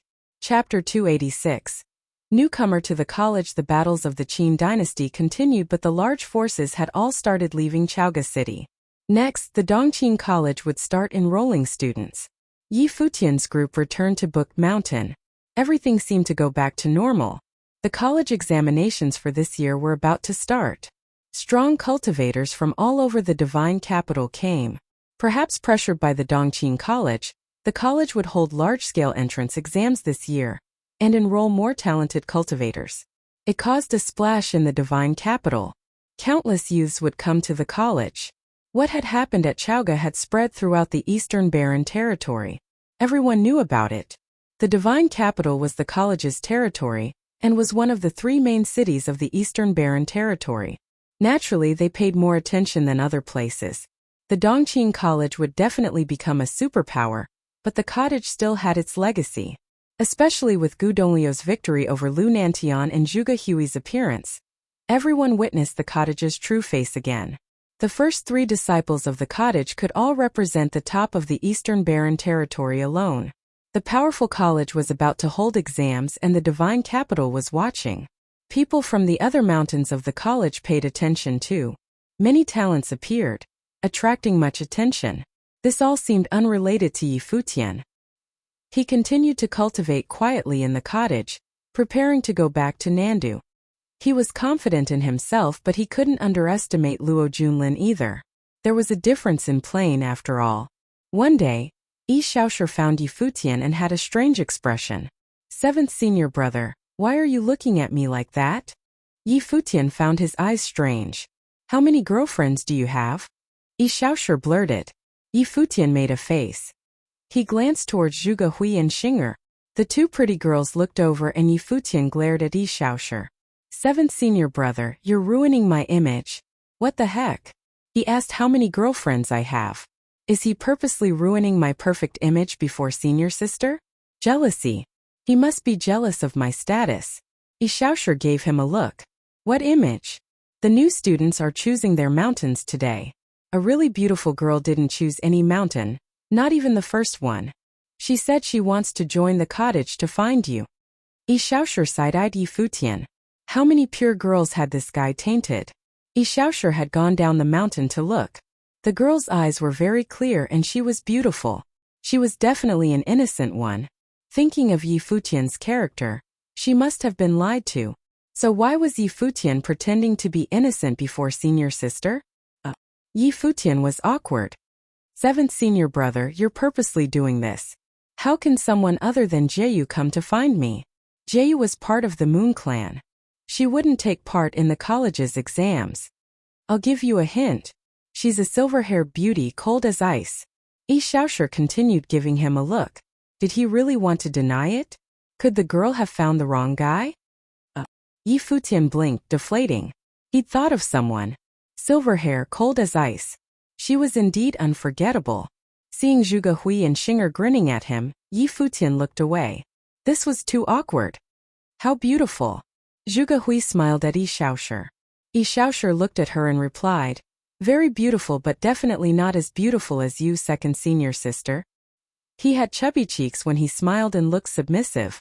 After being with Yi Futian for a year, he'd learned some things just by watching. He had to, his status was at risk. Xiaoshi, your smile is so fake, Zhuge Hui said cheerily.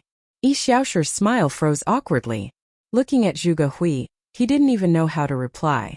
7th senior brother, you spoke wrongly. Few women can be compared to senior sister. I do know that girl, but she can't even be compared to senior sister, Yi Futian said seriously. His tone was much more natural than Yi Xiaoshi's. I always like what Junior says, Zhuge Hui said with a smile. Yi Xiaoshi was about to cry. How come they were so different? Even being shameless required talent. He could only lament at his lack of skill. Beitang Xing'er watched this all with a smile. Xiaoshi wanted to copy the junior, but it wasn't the same. Yi Futian was attractive and looked even better when he smiled. This was his personality too. He was natural when complimenting girls and it felt comfortable. Since she's here for Junior, Bring her here for me to see, Zhuge Hui said with a smile. Yi Xiaoshi blinked and looked at her in shock before nodding. Okay. With that he left, feeling sad at the bias. Zhuge Hui was too biased. Even girls who came for Yi Futian could enter the cottage. When Yi Xiaoshi left, Zhuge Hui smiled at Yi Futian. Old lover? Senior sister, I'm not like that. Yi Futian gazed into her eyes and explained seriously. Her name is Lulan Shui. She's a regular friend I made in the ancient barren world. Why would a regular come to find you at the cottage? Beiting Xing'er asked. There was no trust in her eyes. Really? Yi Futian looked into the eyes of his pretty senior sisters and muttered sadly, if you don't trust me, you can ask her later. Okay, Zhuge Hui replied, smiling. The newcomer indeed was Lulan Shui. She participated in this year's grand exams and performed extraordinarily well. She was known as the most powerful of this year. Everyone paid attention to her and even the top mountain wanted her. They believed she could be the direct disciple of the dean. At this time, there were many disciples at the square on Book Mountain. Lulan Shui stood primly in the middle. One would be attracted with a single glance and everyone was like that. Every mountain wanted her but Lulan Shui said she wanted to find Yi Futian at the cottage. This caused an uproar. Many people guessed that she was Yi Futian's old lover. Some knew Lulan Shui such as Tang Yi. He'd seen Lulan Shui when she was with Yi Futian in the ancient barren world. But Yi Futian and the others all entered the eastern barren world last year while Lulan Shui didn't. Many people forgot about her. The disciples from last year were also in the crowd, such as Nangong Jiao and Tuoba Yun. They were attracted by Lulan Shui's aura too. Many people said that not only was she the best of this year, the last year couldn't beat her either. At this time someone walked over and stopped close to the crowd. People looked over. It was Yi Xiaoshi from the cottage. Lulan Shui looked over too. Many people thought she would be disappointed. She was talented but one didn't enter the cottage just by being talented. No one in the cottage was normal. The event at Chaoga had bolstered the cottage's reputation. Second senior sister wants you to follow me up the mountain, Yi Xiaoshi said. As soon as he spoke, everyone stared at him in shock. They knew clearly who the second senior sister was. It was the powerful girl who dared to shatter the Dongqing College's gate. She wanted Lulan Shui to go up the mountain. Was she going to accept Lulan Shui as a disciple? Oh, Lulan Shui started walking, following Yi Xiaoshi towards the cottage. Everyone looked over but they didn't argue. If the cottage really wanted her, what was there to argue about? No force in the Eastern Barren Territory could compete with the cottage. They were sure that the cottage's one word was more impactful than a genuine invitation from any top force. Yi Xiaoshi brought Lulan Shui to the cottage. After seeing Yi Futian, Lulan Shui kept looking. It had only been 1 year but now, everyone in the Eastern Barren Territory knew his name. Her mother said that he was born this way. There would be chaos wherever he went. Hello, Virgin. Yi Futian smiled at her. He didn't think they could meet again after the farewell at the ancient barren world. He definitely didn't expect her to come to find him. Yes. Lulan Shui nodded. Her personality was cool just like her aura. How come you're here? Are you going to cultivate at the college? Yi Futian asked. I'm here to find you? Lulan Shui looked at him with her silver eyes. Find me? Yes. Lulan Shui nodded. Why do you want to find him? Zhuge Hui asked, grinning. This silver-haired girl really was cold. Lulan Shui glanced at her and then back at Yi Futian. She bowed her head slightly and hesitated to speak. Just speak, Yi Futian said after seeing that. Lulan Shui raised her head, staring at Yi Futian. My mother wanted me to ask you if you plan on marrying me. Yi Futian was shocked. Zhuge Hui and Beiting Xing'er were shocked too. They gaped at Lulan Shui. Did this cold girl really ask that? Good friends indeed. Beiting Xing'er grinned at Yi Futian, smiling ambiguously. Seems like we don't have to ask anymore, Zhuge Hui asked, smiling. Yi Xiaoshi felt emboldened. He gave Yi Futian a look. Was he still going to deny it? Was he still going to pretend? He'd lied to this innocent girl and now she'd come to the cottage.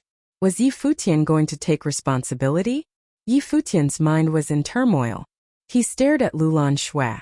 Virgin, even if the Empress acts recklessly, you shouldn't. He didn't know how to reply.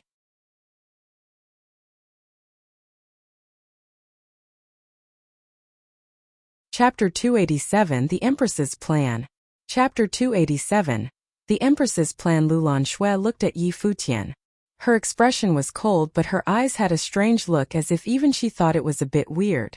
After a moment, she shook her head and whispered, "It's not acting recklessly." Yi Xiaoshu walked over and patted Yi Futian's shoulder. "Junior," he said, smiling devilishly. "Just admit it.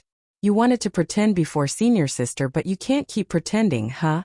Seeing the annoying smile on Yi Xiaoshu's face, Yi Futian really wanted to beat him up. Sadly, he wouldn't win. "Virgin, didn't I tell you in the palace that I have a lover? You saw her too." Yi Futian looked at Lulan Shui. She had been there when Hua Jieyu went to the peak of Mirror Mountain. "I don't mind." Lulan Shui shook her head. Yi Futian was completely speechless as he stared at the silver-haired girl. What was she thinking? "How horrible," Yi Xiaoshu commented happily. Zhuge Hui and Beitang Xing'er watched all this while grinning. They didn't say anything. They watched Yi Futian quietly. "Virgin, don't joke." He was close to tears. What was Lulan Shui thinking? How long had they known each other for? Lulan Shui's silver eyes looked disappointed after Yi Futian's rejection. However, there was still some joy. Perhaps she would be more disappointed if Yi Futian accepted like this. It was simple why she did as the Empress had said. She didn't really care about relationships. It was too hard to find someone she liked in ancient Lulan. The people she interacted with were all below her. The Virgin of ancient Lulan obviously had to leave descendants. This meant she had to choose a man sooner or later. Otherwise, she would be stuck in Lulan forever. Yi Futian was very suitable. He was handsome and talented. Lulan Shui could still remember his performance in the ancient barren world. She didn't like him that much, but he had left an impression at least. He was the best choice, so she didn't reject the Empress idea. Of course, she had another implication also thought of by her mother. "My mother told me to follow you and I agreed," Lulan Shui said, gazing at Yi Futian. "Didn't you take in a servant in the ancient barren world? I can serve you too." Yi Futian stared at her, wanting to cry. He knew what Lulan Shui was like. She was an ice beauty, the Virgin of ancient Lulan. Even if she wanted to be a servant, did she know how to serve? Was this a joke? "Virgin, did the Empress force you to do this?" Yi Futian muttered, thinking of that beautiful old lady. That woman had tried to force him to marry Lulan Shui. It was possible she'd forced Lulan Shui to do this too. "No, I'm doing this voluntarily," Lulan Shui said. "If you think that I can't take care of someone, I can learn. I'm cultivating at the cottage. I don't deserve having a virgin to take care of me," Yi Futian said. "The cottage won't allow it." He couldn't make Lulan Shui, so he could only have second senior sister take care of it. With that, Yi Futian looked pitifully at Zhuge Hui. Lulan Shui also gazed at her, seeming a bit scared. Zhuge Hui grinned at Yi Futian. Did he want her to be the bad guy? She gazed at Lulan Shui and smiled. "If she wishes to be a servant, then I can make an exception and let her stay." She quite liked Lulan Shui's personality. She was interesting. Yi Futian gaped at Zhuge Hui. She'd actually made an exception. "Thank you, senior." A faint smile appeared on Lulan Shui's cool features. She seemed happy. Zhuge Hui looked deep at her and said, "You can live with Junior and take care of him." "Okay." Lulan Shui nodded lightly. Then she said to Yi Futian, "My mother is here too. She's not far from the Book Mountain and wishes to see you." Not going, Yi Futian refused resolutely. That woman was troublesome and difficult. "Rest assured, she won't be hard on you," Lulan Shui continued. Yi Futian blinked. "Did she plan all this?" he asked, defeated. Lulan Shui just looked at him quietly without replying. Yi Futian couldn't have a temper faced with this cold beauty. What could he do? "All right, I'll go with you," he could only say with Lulan Shui's eyes on him. "Okay." Lulan Shui nodded. Then Yi Futian said to Zhuge Hui, "Senior sister, I'm going out." "Okay." Zhuge Hui smiled and nodded. Lulan Shui took Yi Futian down the mountain. After they left, Zhuge Hui was still smiling. "Second senior sister," Beitang Xing'er called. "Why did you agree?" Zhuge Hui gazed at the receding backside and chuckled. "If someone else did that, I would think she just wants to stay in the cottage. But why do I find this girl so cute?" Beitang Xing'er's eyes glimmered while Yi Xiaoshu rolled his eyes. Having good looks meant everything. After leaving Book Mountain, the two went to an empty field. The black winged eagle flapped its wings and they climbed on. Yi Futian didn't speak and Lulan Shui didn't either. They were both quiet. Do you find me shameless? Lulan Shui looked over, eyes falling on Yi Futian. No. Yi Futian shook his head. My mother said that I can't enter the cottage with my talent. If I want to cultivate there, I have to use you. I knew it was that old woman, Yi Futian thought. He didn't say it out loud though. He couldn't insult Lulan Shui's mother in front of her. However, this wasn't all because of her. I also agreed to it. Lulan Shui looked forward, seeming to avoid his eyes. She was as cold as frost, but she would get shy about relationships too. Oh. Yi Futian nodded and didn't say anything else. Everyone wanted to join the cottage. The Empress of Ancient Lulan had wanted Yi Futian to marry Lulan Shui to bring Lulan back to glory. Now that she'd come to study in the heart of the Eastern Barren Territory, she obviously wanted to go to the strongest force. Everyone knew about the cottage. The Empress definitely did as well. With Yi Futian cultivating at the cottage, she would naturally think of a trick like this. After some time, they arrived at a pavilion in the divine capital. Yi Futian stepped in and discovered many strong cultivators there. The Empress of Ancient Lulan had come personally. People naturally flocked to her. Yi Futian saw her in a courtyard. He wasn't that respectful this time. He stared straight at her. What, you dislike me that much? The Empress saw Yi Futian look at her coldly. No, I wouldn't dare, Yi Futian said. You are now a disciple of the cottage. I can't do anything to you. No one in the Eastern Barren Territory can. You can dare to do anything. The Empress smiled coldly. Then she looked at Lulan Shui. He didn't agree? Lulan Shui shook her head and murmured. But the senior at the cottage said that if I'm willing to be a servant, I can stay in there. The Empress nodded. She could accept this. However, she was even unhappier with Yi Futian. I'm giving my talented daughter to you, but you bear to make her a servant. Good job, she said sarcastically. Is she not pretty enough? Empress, you're being a bit too illogical. I can't force feelings. How long have we known each other for? Plus, you and the Virgin know that I have a lover. What is the point of doing this? Yi Futian asked. Just as you said, your daughter is very talented. How can you make her do this? If only everyone in the world could be as talented as you. If we had the cottage to support us when something happens, we wouldn't care about that much. The Empress scoffed. She will cultivate in the cottage from now on. From the surface, she is your servant, but I dare you to bully her. Yi Futian stared, speechless. I won't treat you poorly either. I will now confer you the title of the Lulan Sun. Don't worry, this is only a title that hasn't ever existed before. You don't have to be responsible for anything, but you will have power. From now on, you will be second only to me in ancient Lulan. This token represents me. The Empress tossed a token at Yi Futian. Seeing that he wanted to speak, she continued. Don't be so quick to refuse. I know you don't need ancient Lulan when you have the cottage. But don't you feel any danger from the assassination attempt earlier? You don't think your senior brothers will always protect you, right? Yi Futian's expression changed. The Empress made sense. No one would dare after that last event, but what if the forces in the Eastern Barren Territory changed? His senior brothers had to cultivate too. They weren't his guards and wouldn't be by his side at all times. Come in, the Empress called at this time. 9 strong cultivators walked into the courtyard. They wore silver armor and looked powerful. Their sharp eyes focused on Yi Futian with formless pressure. Bow to the sun, the Empress said coolly. Lulan Silver Snow Guard greets the sun. The 9 said while bowing. The Lulan Silver Snow Guard is the guard of Lulan. They are the generals of the guards and all are at the noble plane. They will be by your side at your beck and call. You don't need to doubt their loyalty, the Empress continued. Yi Futian blinked. This woman was so unfriendly, but her actions were completely opposite from her attitude. He was tempted to have 9 nobles listen to him. Seeing Yi Futian's expression, the Empress scoffed inwardly. Want to fight with me? You can't escape from my hold.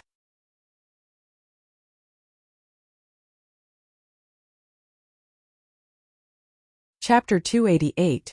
Yi Futian's decision. Chapter 288. Yi Futian's decision, the Empress of ancient Lulan, was extremely powerful. She was the ruler and king. But Yi Futian gave her a headache.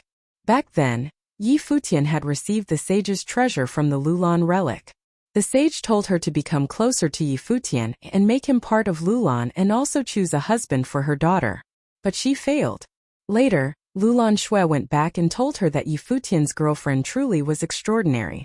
She had also broken many records at the Mirror Mountain Peak. The Empress had been very frustrated. Now Yi Futian's name was already known throughout the Eastern Barren territory. Just as the sage had predicted, he would gradually display mind-blowing talent. He might even become the best of the Eastern Barren territory.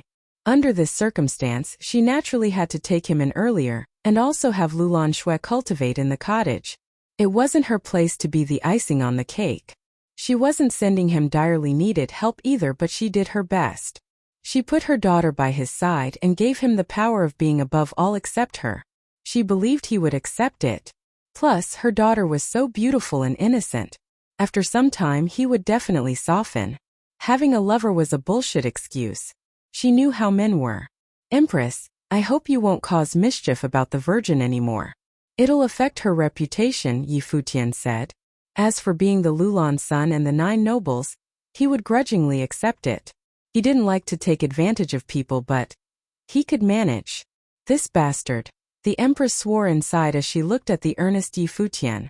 He wouldn't even thank her? Despite her thoughts, her expression warmed up. Looking at Yi Futian gently, she said, "Okay, you two can take care of the feelings. I won't force you. You've seen my attitude. As for how you will develop will be up to you and I won't interfere. But you have to help take care of Lulan Shui at the cottage. She isn't very sensitive about many matters." How can I not work to fulfill the Empress' wishes? Yi Futian said. He knew that the old woman just wanted to beat him up. They were both good at acting and he wasn't scared. The Empress nodded. You can take care of the 9 silver snow guards. I won't disturb you any further and will leave soon. You're in such a hurry, Yi Futian said. Why don't you stay in the divine capital for a few days? No, I have matters to take care of in Lulan. I will come to visit in the future, the Empress said. Inside she cursed, "You're so fake. You must wish I'd leave right this moment." I see. Yi Futian nodded. Then he said to the 9 guards, "Since the Empress is in a hurry to leave, I won't keep you. As for you 9 seniors, let's change a place to live. I have relatives cultivating in the divine capital. You all can live there and take care of each other." The Empress gritted her teeth. Yi Futian said that he wanted her to stay, but now he was already ordering the silver snow guard. So conscious, huh? I've never seen someone so shameless. Yes. You all listen to the son's command in the future. Seeing him is like seeing me, the Empress said to the 9. Yes, Empress. The 9 bowed and then said to Yi Futian, "Please order us as pleased." "Seniors, you are too kind," Yi Futian said. "I will take you all there now. Second senior sister is still waiting for me, so I shouldn't delay. Empress, safe travels." "Okay, go do what you must." The Empress smiled and nodded while she ground her teeth. "Goodbye." Yi Futian put his hands together and then left straightforwardly. The 9 silver snow guards bowed to the Empress and followed him away. Lulan Shui gazed at the Empress, who nodded at her. "Go and cultivate well. With our treasured book and the sage's guidance, I'm sure the cottage will truly approve of you one day." "Okay, I'll go now." Lulan Shui nodded lightly and left with Yi Futian. When everyone left, a female guard in the pavilion walked over to the Empress. She looked in the direction Yi Futian went and said, "Empress, that man is too shameless. I've realized." Her smile disappeared and she glared in that direction. She had ruled ancient Lulan for so many years as the female regent. She'd seen all types of people and controlled countless strong cultivators. Only Yi Futian was uncontrollable. She'd given Yi Futian her daughter and even nobles as his guards, as well as giving him the title of son. But that bastard accepted the guards happily but didn't give her anything. He wasn't even grateful and wanted her to disappear. That bastard. Yi Futian didn't care about what the Empress thought of him. That old woman tried to use him so he couldn't be too nice with her. Since she gave him nobles, he would take them without feeling bad. As for Lulan Shui, they had traveled together in the ancient barren world. Hua Jieyu knew that he saw Lulan Xue as a friend. Since Zhuge Hui allowed her to cultivate at the cottage, he would take care of her as needed. In the sky, Yi Futian asked the guards, "What do I call you all?" "Silver 1, Silver 2, Silver 3. The 9 said one by one. Yi Futian was shocked, but he nodded. "Oh, I got it." They were quite special. Soon after, they arrived at the Guqing Gardens of the divine capital. Coincidentally, Hua Fenglu and the others were there. Seeing Yi Futian come, they all came out. They'd heard of what had happened at Chaoga. Nanda Wanyin walked up and asked, "Futian, were you hurt in Chaoga City?" "Some minor injuries. I'm all right, you don't have to worry." Yi Futian smiled innocently. His mistress was the best. That old empress couldn't compare. "Be careful out there," Nanda Wanyin said. On the other hand, Hua Fenglu and Tang Lan's gaze fell on Lulan Xue. She was so pretty and had a unique aura. Her silver hair was like snow and her silver eyes were strangely beautiful. Was this guy getting with girls again? And he'd even taken her to see his father-in-law? Yi Xiang looked at the 9 guards. He could feel faint pressure from them. They were nobles, 9 powerful nobles. From what he knew, the cottage only had 8 disciples, so they couldn't be it. The cottage wouldn't wear silver armor either. Mistress, this is my friend Lulan Xue," Yi Futian introduced. "We met in the ancient barren world. She is the virgin of ancient Lulan and saved my life. She's going to cultivate in the cottage." Nanda Wanyin nodded and said, "Thank you, virgin." Lulan Xue looked at her with a strange expression. Yi Futian had called them master and mistress. She didn't know much about the world, but she wasn't stupid.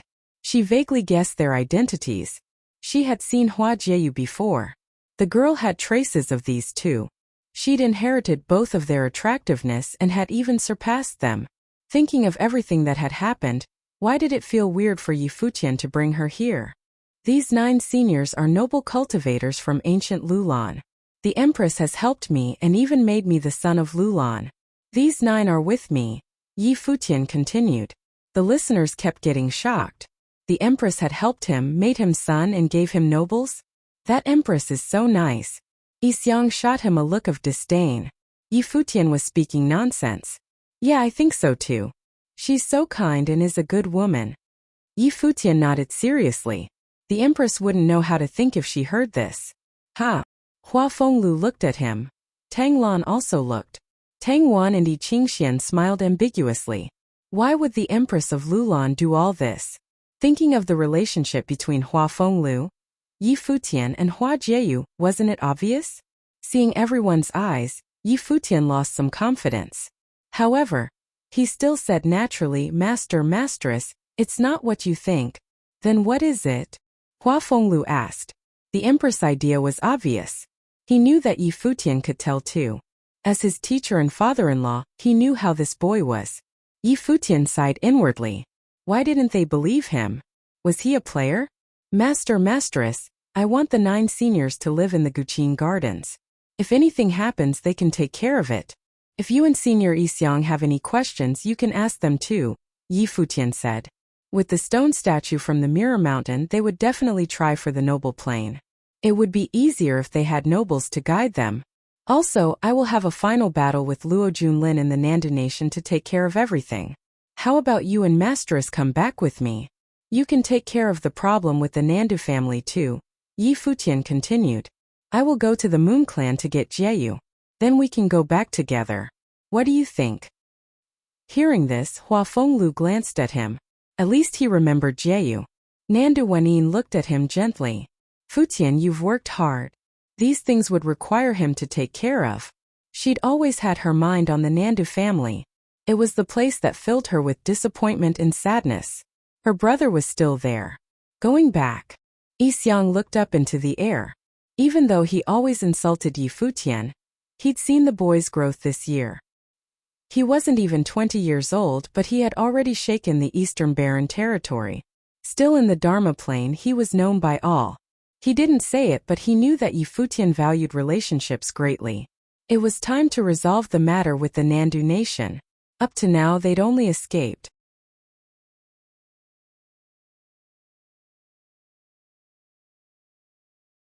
Chapter 289 Chu Lian. Chapter 289. Chulian, there was a door on the top of the hill behind Book Mountain. A Dharma matrix was carved on that door like a black vortex. This was the entrance to the ancient barren world. Every top force of the Eastern Barren Territory owned a place for entering the ancient barren world, so did the college. After returning from the Guqing Gardens and helping Lulan Shui settle down, Yi Futian came here, ready to enter the ancient barren world not for cultivation but for the Moon Clan. The Moon Clan was in the north of the Eastern Barren Territory. It would take even strong cultivators much time to go there. The passage to ancient barren world was no doubt the fastest way. The Black Wind Eagle flew fast into the ancient barren world. The stronger Yi Futian became, the more the Black Wind Eagle grew. At this moment it had reached the peak of the Dharma plane. Before getting into the Arcana plane it could still enter the ancient barren world. The two crossed the passage and landed on a mountain. There were some buildings among the mountains where many disciples of the college lived. Those disciples came to the ancient barren world for cultivating. Therefore they lived temporarily here in the mountain instead of going back and forth. Seeing Yi Futian's arrival, many disciples were confused. Who is he? A new guy asked. Yi Futian. Someone recognized him. Many people looked over here, including Nangong Jiao. Her beautiful eyes fell on Yi Futian. Though they were enrolled in the college together last year, Yi Futian had already become a legend. In the Battle of Chaoga City, Yi Futian defeated Qian Shanmu with rhythmic sorcery, which was enough for him to be known to all in Eastern Barren Territory. The Black Wind Eagle flapped its wings and brought Yi Futian away. The Moon Clan was in the central area of the ancient barren world, north of the barren city. The ancient barren world was like a smaller version of the Eastern Barren Territory, sharing the same terrain. The base of the Moon Clan was more beautiful than the college's. With ancient green hills surrounded by rivers and mist, the scene here was very relaxing. When one or two beauties walked down from the hill, people would feel that this must be heaven. Arriving here, Yi Futian saw two young beauties walking down. They were very young and full of energy. The left one was tall with a pair of beautiful slender legs. She looked slightly proud and became vigilant when seeing Yi Futian here. The one on the right was petite and slim. She looked at Yi Futian with her innocent eyes, full of curiosity, thinking that this guy was really handsome. The two beauties were both disciples of the Moon Clan. The left was Lu Qiu. The right was Ning Qiao Qiao. Who are you? Lu Qiu looked at the Futian arrogantly but full of vigilance. There shouldn't be males in the base of Moon Clan. The arrival of Yi Futian confused her. I'm Yi Futian. I want to visit the Moon Clan. Would you two fairies please lead the way for me? Yi Futian smiled. Yi Futian, Ning Qiao Qiao murmured. Suddenly something occurred to her. Are you Yi Futian from the cottage? Yes. Yi Futian nodded lightly, smiling at Ning Qiao Qiao. She blushed a little and immediately nodded. All right, just follow us. Thank you, fairy. Yi Futian's smile grew bigger. This beauty was really kind. But Lu Qiu was still observing Yi Futian with her beautiful eyes. She knew this guy was very famous even in Moon Clan. He was indeed talented, but part of his fame also came from the fabulous disciple of the Moon Clan who was as good-looking as Chu Yaoyao, one of the three top beauties in Eastern Barren Territory. Are you here for Hua Jieyu? Ning Qiao Qiao asked and took a quick glance at him. This was her first time meeting Yi Futian. Though she knew of his name, Ning Qiao Qiao didn't expect that he could be so good-looking. He and Hua Jieyu were well matched to each other. Yes. Yi Futian nodded with a smile. She must be very happy to know you are here. Ning Qiao Qiao laughed. Last time Hua Jieyu wanted to go to Chaoga City too. Yi Futian must be the reason. I heard that you defeated Qian Shanmu on the battle platform of Dongqing College. Can you defeat him without the help of the ritual implement? Lu Qiu asked Yi Futian. There were many rumors about Yi Futian, even in Moon Clan. She was very curious about his strength. I would fail, Yi Futian responded very frankly. He could fight across levels but not across planes. And since Qian Shanmu was master in rhythmic sorcery, he would be too arrogant to say that he could win. What if it was not for rhythmic sorcery and you are in the same plane as him? Lu Qiu kept asking. Yi Futian smiled and looked at her. I wouldn't know unless I try. So you mean the outcome is unknown? Perhaps you are not as strong as in the rumors. Lu Qiu doubted his strength. The disciples of the cottage were indeed strong, but every top force had top talents. If a disciple of the cottage could be so powerful, would the Moon Clan even have the right to be compared to them? Maybe. Yi Futian didn't want to argue. He just nodded, smiling. Sister Lu, you are too curious. Ning Qiao glanced at Lu Qiao. Soon they arrived at the top of the ancient mountain. There were many communities here. The peak was the exit of ancient barren world, directly leading to the Moon Clan. Seeing Lu Qiao and Ning Qiao come back with a man, many disciples here all gathered to see them. When learning that the guy was Yi Futian, they all looked at him curiously. Being observed by so many girls, Yi Futian felt a little embarrassed. This was the trouble of being attractive. He was contemplating that maybe he could ask Hua Jieyu if he could cultivate here for a while. It must be paradise to live in the Moon Clan. At this time a line of beauties came. The leading woman was extremely beautiful. Her graceful posture and perfect proportion of figure made her no worse than the three beauties of Eastern Barren Territory. You are Yi Futian? The woman went to Yi Futian and asked. Yes. Yi Futian nodded. Why are you here instead of cultivating at the cottage? The woman asked with a cool tone. I'm here for Hua Jieyu. I also want to visit the seniors of the Moon Clan. Yi Futian smiled gently. Hua Jieyu is cultivating. Our seniors might not want you to disturb her. Frivolous love will affect her cultivation. The woman continued. Moreover, Moon Clan doesn't welcome any man. This is just our base in the ancient barren world. Our seniors are not here. We don't have the right to let you in.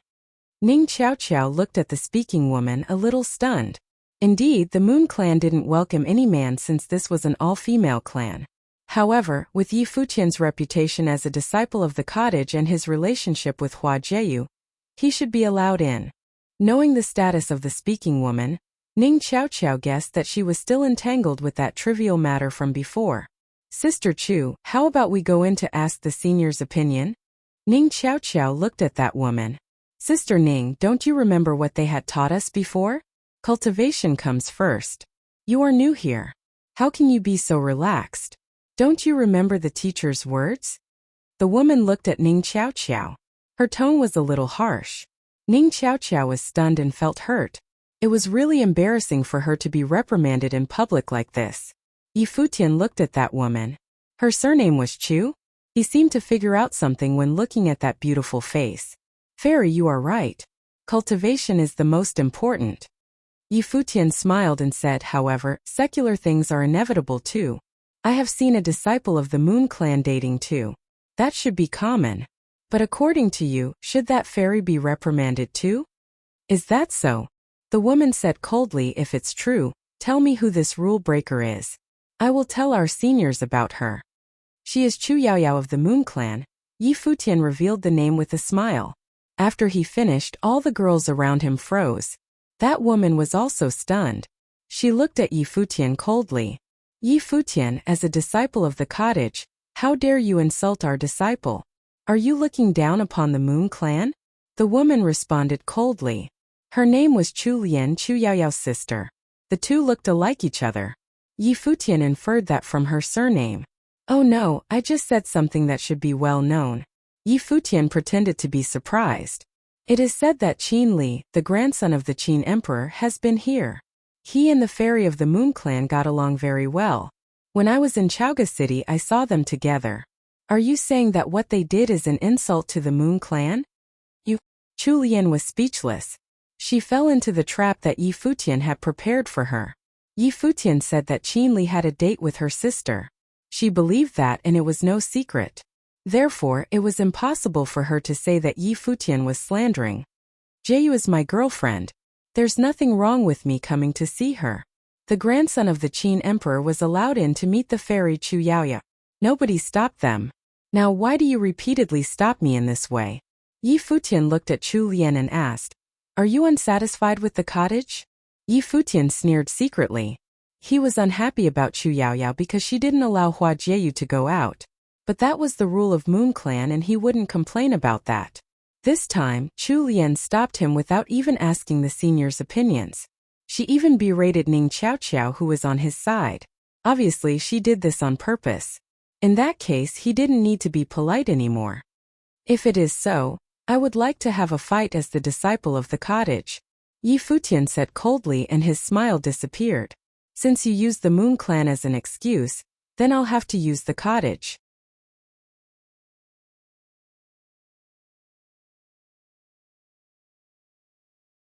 Chapter 290 Within the Moon Clan. Chapter 290.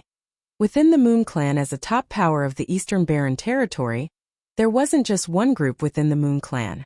The college had the 9 mountains, and the Futian Sword Clan had the 7 summits. There were 4 major groups within the Moon Clan. The clan leader belonged to the Moon Tower. This tower was the holy land of cultivation in the Moon Clan. They didn't teach disciples directly. Only the most elite members were qualified to cultivate at the Moon Tower. It was the pillar of the Moon Clan. Other than that, the clan also had the Qianyue Pavilion, the Xiaoye House, and the Hanyue Temple. Each of these 3 groups had their own specialties. Hua Jiu cultivated at the Xiaoye House. The Virgin Chu Yaoyao was a disciple of the Qianyue Pavilion. Presently, the Virgin Chu Yaoyao was located in some building of the Qianyue Pavilion. In front of her, a beautiful woman was seated, looking at a page in her hand. It was a list of some sort, and a lot was written on. This beautiful woman was the leader of the Qianyue Pavilion, Yin Feihong. She taught Chu Yaoyao personally and was her favorite disciple. But they weren't the only ones there. There was one other, the grandson of the Qin Emperor, Qin Li. The Dongqing College was still holding their competitions, but the royal grandson wasn't even in Chaoga City. He was here at the Moon Clan. He had provided the list in Yin Feihong's hand. Every line of the list was filled out with the names of treasures that would sway any top-level noble.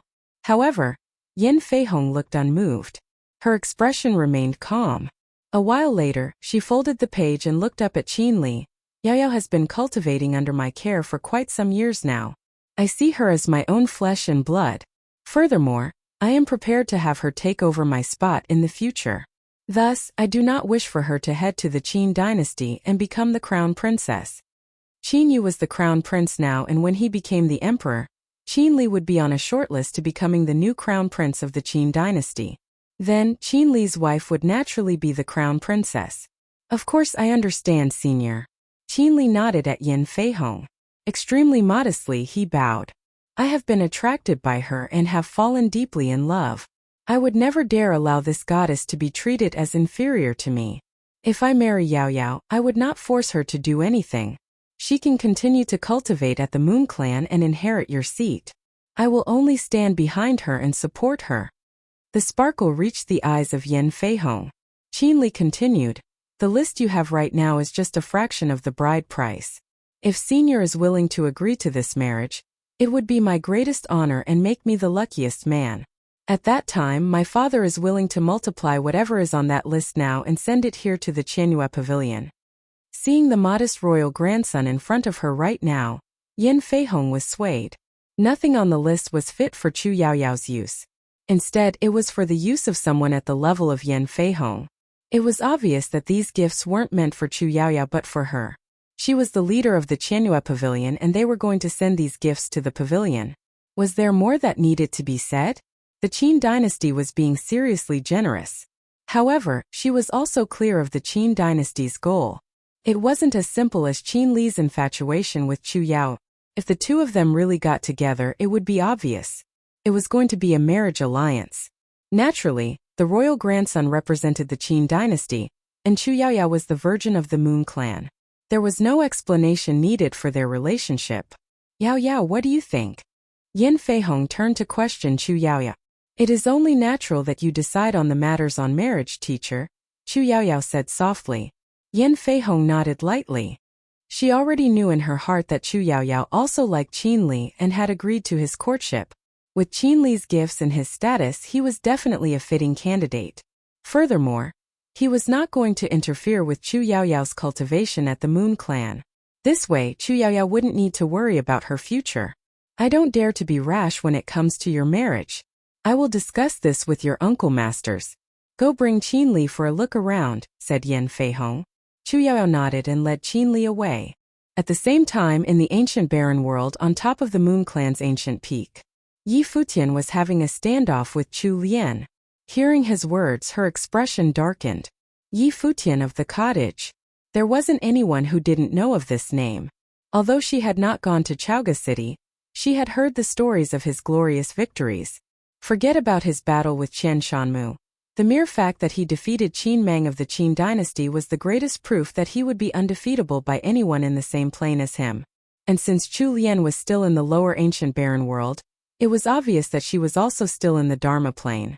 Yi Futian wanted to pay a visit to the Moon Clan and was blocked by her. He had the audacity to challenge her. Thinking of this, Chu Lian said coldly, "This is the entrance to the Moon Clan. Past this door behind me, you will be in the Moon Clan territory. You aren't a member of our clan, so I will not let you enter. And this is how you're going to act? Is this how all the disciples of the cottage take care of things? Are you trying to bully us?" What she said had just placed Yi Futian against the Moon Clan. If Yi Futian really dared to make a move on Chu Lian, he would actually be bullying the Moon Clan. Yi Futian didn't answer. Instead, he stepped forward, giving off a feeling of dominance. His handsome features seemed to have been carved from stone. Very defined. Chu Lian felt pressured with every step he took. The Moon Clan disciples all around were at a loss upon witnessing this scene. It reminded them of the conflict between Chu Yaoyao and Hua Jieyu. Such a small ordeal could be exacerbated because of different standpoints. And now, Yi Futian had come for a visit. Chu Lian shouldn't have stopped him, but she did. Yi Futian wasn't exactly known for his good temper, so he challenged her. Multiple figures flashed by and appeared beside Chu Lian. They were her senior and junior sisters from the Hanyu temple. So, of course, her enemies were their enemies. "Are you qualified to represent the Moon Clan?" Yi Futian asked her coldly. "There are many of your fellow clan members here right now. It should be pretty easy for them to tell whether or not you're targeting me on purpose. You also know the truth. If you have the guts to do so, then don't go hiding behind the name of the Moon Clan. What an embarrassment." A chilling gust washed over Chu Lian. Spiritual qi gathered as an ice spell was released. But just then, Yi Futian stepped forward at an unbelievable speed. A crisp sound was heard and the ice spiritual qi formed a spell and crystals of ice began to cover Yi Futian. The chilling air permeated his body and tried to frost him over. Boom! Yi Futian's body was tough. The ice crystals burst, and with one step, he had arrived in front of Chu Lian. His terrifying aura crushed down on her. Following that, Yi Futian lifted his hand, and with one palm forward he sent Chu Lian flying back. Even when her feet finally met the ground again, she had to take steps back to stable herself. She let out a soft groan. They were on completely different levels. Chu Lian. Multiple figures ran to her side and stared coldly at Yi Futian. However, they knew that if he was able to send Chu Lian flying simply by the wave of his hand, there was no way they could go up against him. Yi Futian's cutting gaze turned to look at them. He then walked right past them. The black winged eagle flapped its wings and gave the girls a look of disdain. Walking over to the ancient barren world's exit, Yi Futian turned back to look at Ning Qiao. "Can you be my guide?" Ning Qiao was surprised but quickly nodded with a smile. "All right." She walked forward to Yi Futian's side and led him through a gate, leaving the ancient barren world. All the other people saw this and gradually started to follow, preparing to head back as well. Chu Lian's expression was dark. Yi Futian had humiliated her simply with the wave of his hand. As soon as Yi Futian exited the ancient barren world, he had arrived at the Moon Clan's ancient peak. The jaded mountain peak looked divine. Birds chirped and flowers bloomed. Heaven on earth. Hua Jieyu cultivates at the Xiaoya house. I am also a disciple there, but as soon as Hu Jieyu entered the clan, she was taken in by the leader to be taught personally. "I'm not as gifted," said Ning Qiao. She led Yi Futian and the others in one direction. "What about Chu Yaoyao?" asked Yi Futian. "Chu Yaoyao cultivates at the Qianyue Pavilion. That was her younger sister before, Chu Lian. She cultivates at the Hanyu temple," explained Ning Qiao. "Other than that, there is also the Moon Tower where the clan leader cultivates." "Got it," nodded Yi Futian. It seemed like every top power had complicated relations within. Hua Jieyu and Chu Yaoyao were obviously from different groups. Ning Qiao continued to lead Ning Qiao forward. Along the way, many people asked questions, but when they found out he was Yi Futian, all they did was smile. This seemed like a normal thing to them.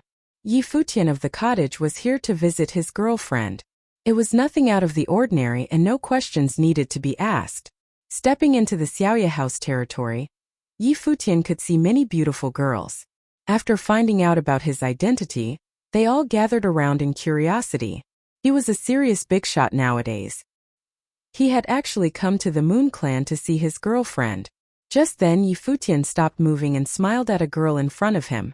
"So we meet again." The female returned a smile. It was the Huajiyu's messenger Yun Ro. Senior sister Yun greeted Ning Qiao Qiao. Yun Ro nodded in acknowledgement.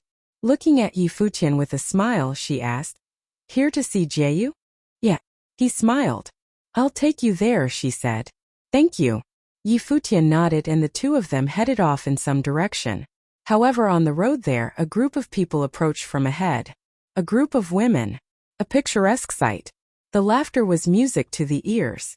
Yi Futian's eyes fell on the figure at the center of the group. It seemed that in the year that Hua Jieyu had cultivated at the Moon Clan, she had become even more beautiful. Yi Futian thought to himself, "Good thing I made my move quick." Hua Jieyu's eyes locked on Yi Futian. Her clear eyes filled with hints of bitterness, longing and joy. Her slender fingers reached up to brush away the hairs obstructing her vision, and she looked at Yi Futian shyly. Just one look was enough to make Yi Futian feel like she had taken his soul. This fox, how was she still so captivating?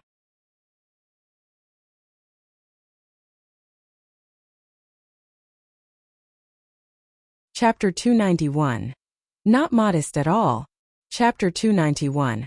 Not modest at all. Yi Futian let out a bright smile and watched the girl across from him in silence, carefully taking in her beauty.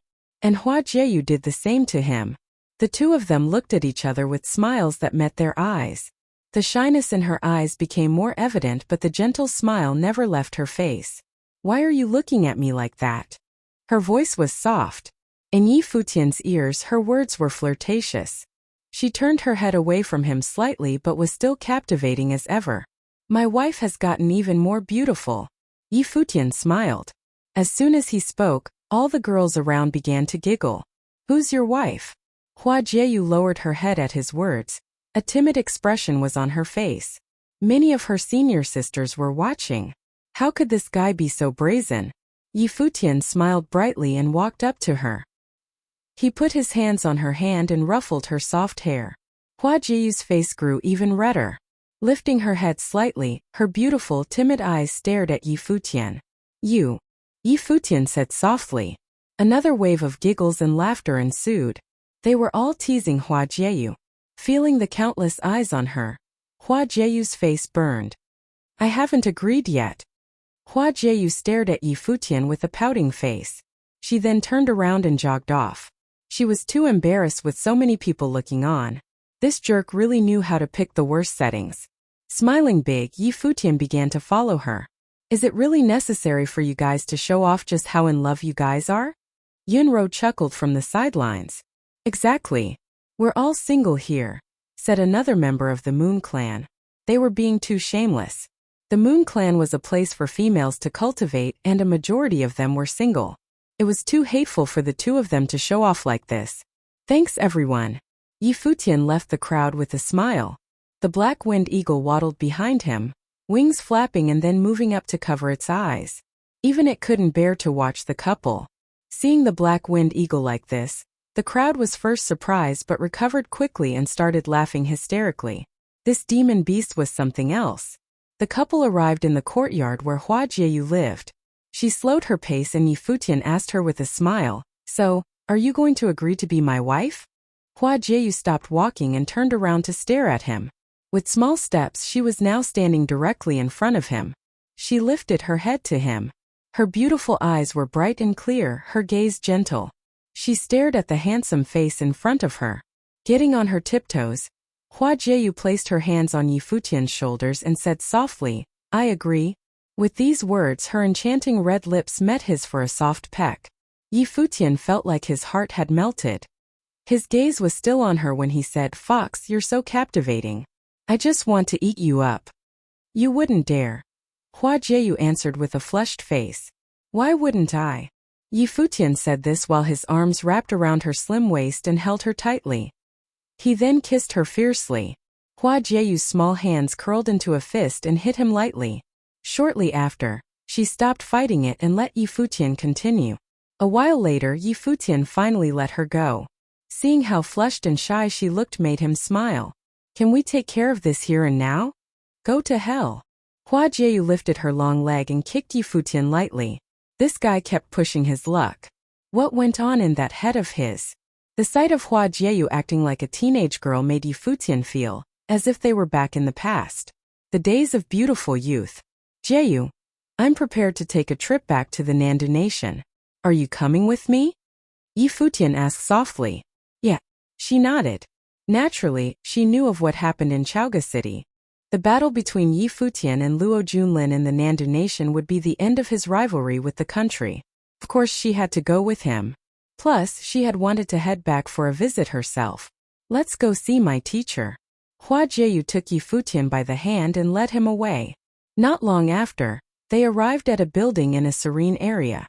Hua Jieyu's teacher, also the leader of the Xiaoya house, lived here. She looked very young and was beautiful. She was a tranquil beauty, elegant and refined. It was very comfortable to look at her.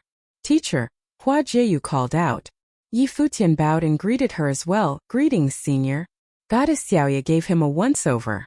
This was the man that her disciple was in love with. He was indeed exceptional.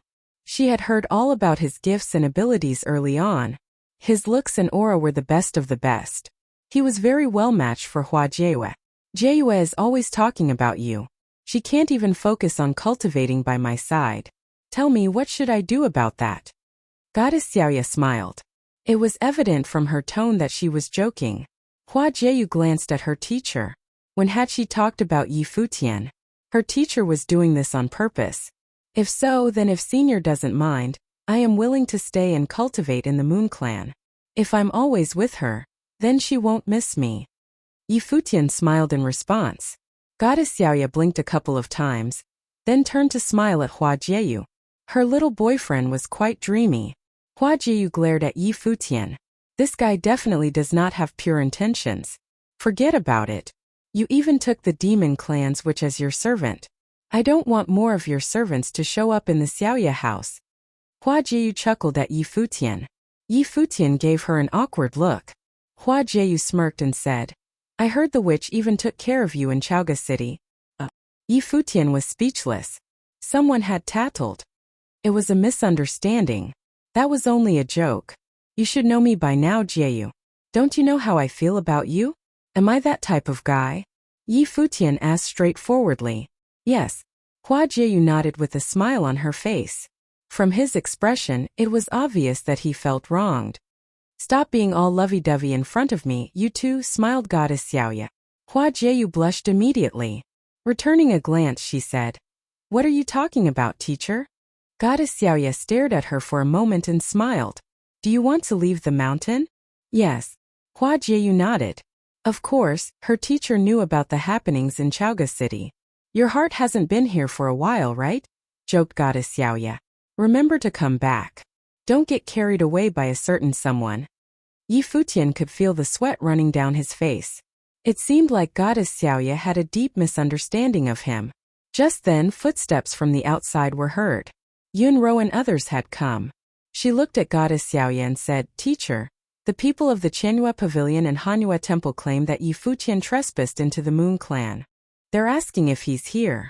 Goddess Xiaoya frowned. She turned to Yi Futian. What happened? Please forgive me, senior. Yi Futian bowed and then proceeded to explain the situation. Yunro nodded in agreement. One of our fellow Xiaoya house disciple, Ning Qiao, witnessed the entire thing. That's what she said as well. If so, then Chu Lian was purposely giving Yi Futian a hard time. Goddess Xiaoya sounded a bit upset. They didn't say anything after what happened last time, but it seemed that the opposing party still held a grudge. But even so, Chu Lian is a disciple of the Moon Clan, and Yi Futian is an outsider. Yi Futian fought them and entered the Moon Clan by force. Using this as an excuse, there isn't much we can do to fight back, said Yunro.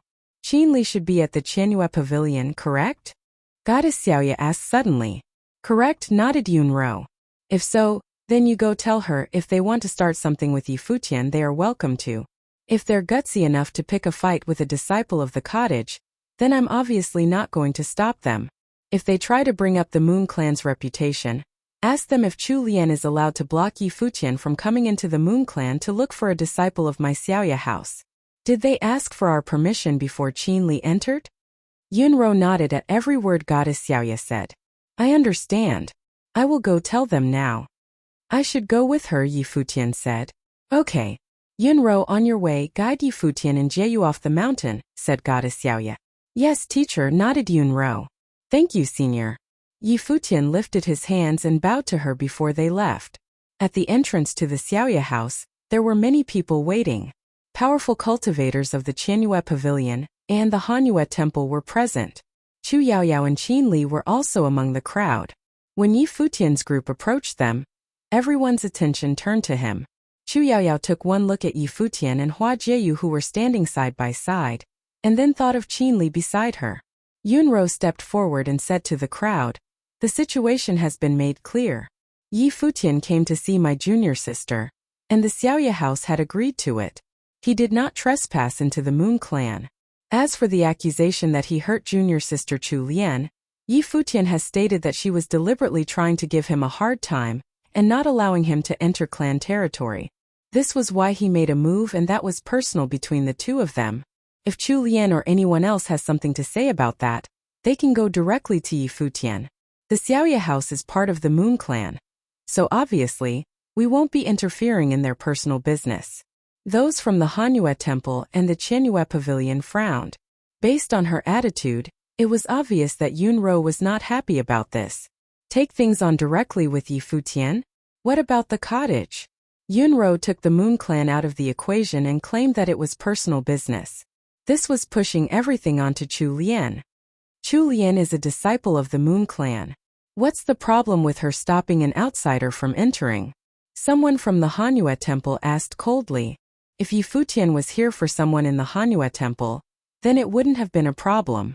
But he came for someone at our Xiaoya house. Since when did we need permission from the Hanyue Temple? Yunro's tone was still soft and gentle. The Qin's royal grandson is also present. Did anyone come to ask the Xiaoya house for permission when he entered clan territory? Qin Li's eyes widened. Yunro had put him on the spot. I was simply making an example. I don't have anything against you. Please forgive me if I have caused you any inconvenience. It's fine, Qin Li answered nonchalantly with a smile. I have witnessed the ways of the cottage's disciples back in Chaoga City. Everyone in the Eastern Barren Territory knows. You are right, though. This isn't a big deal. If Yi Futian is willing to apologize to Chu Lian, then we can all put this behind us. We shouldn't let it hurt the relationship between anyone here. Yi Futian looked over at Qin Li. This guy is becoming more and more of an eyesore. Since when did you have a say in my business? Yi Futian spoke in a cold demeanor. He was not modest at all.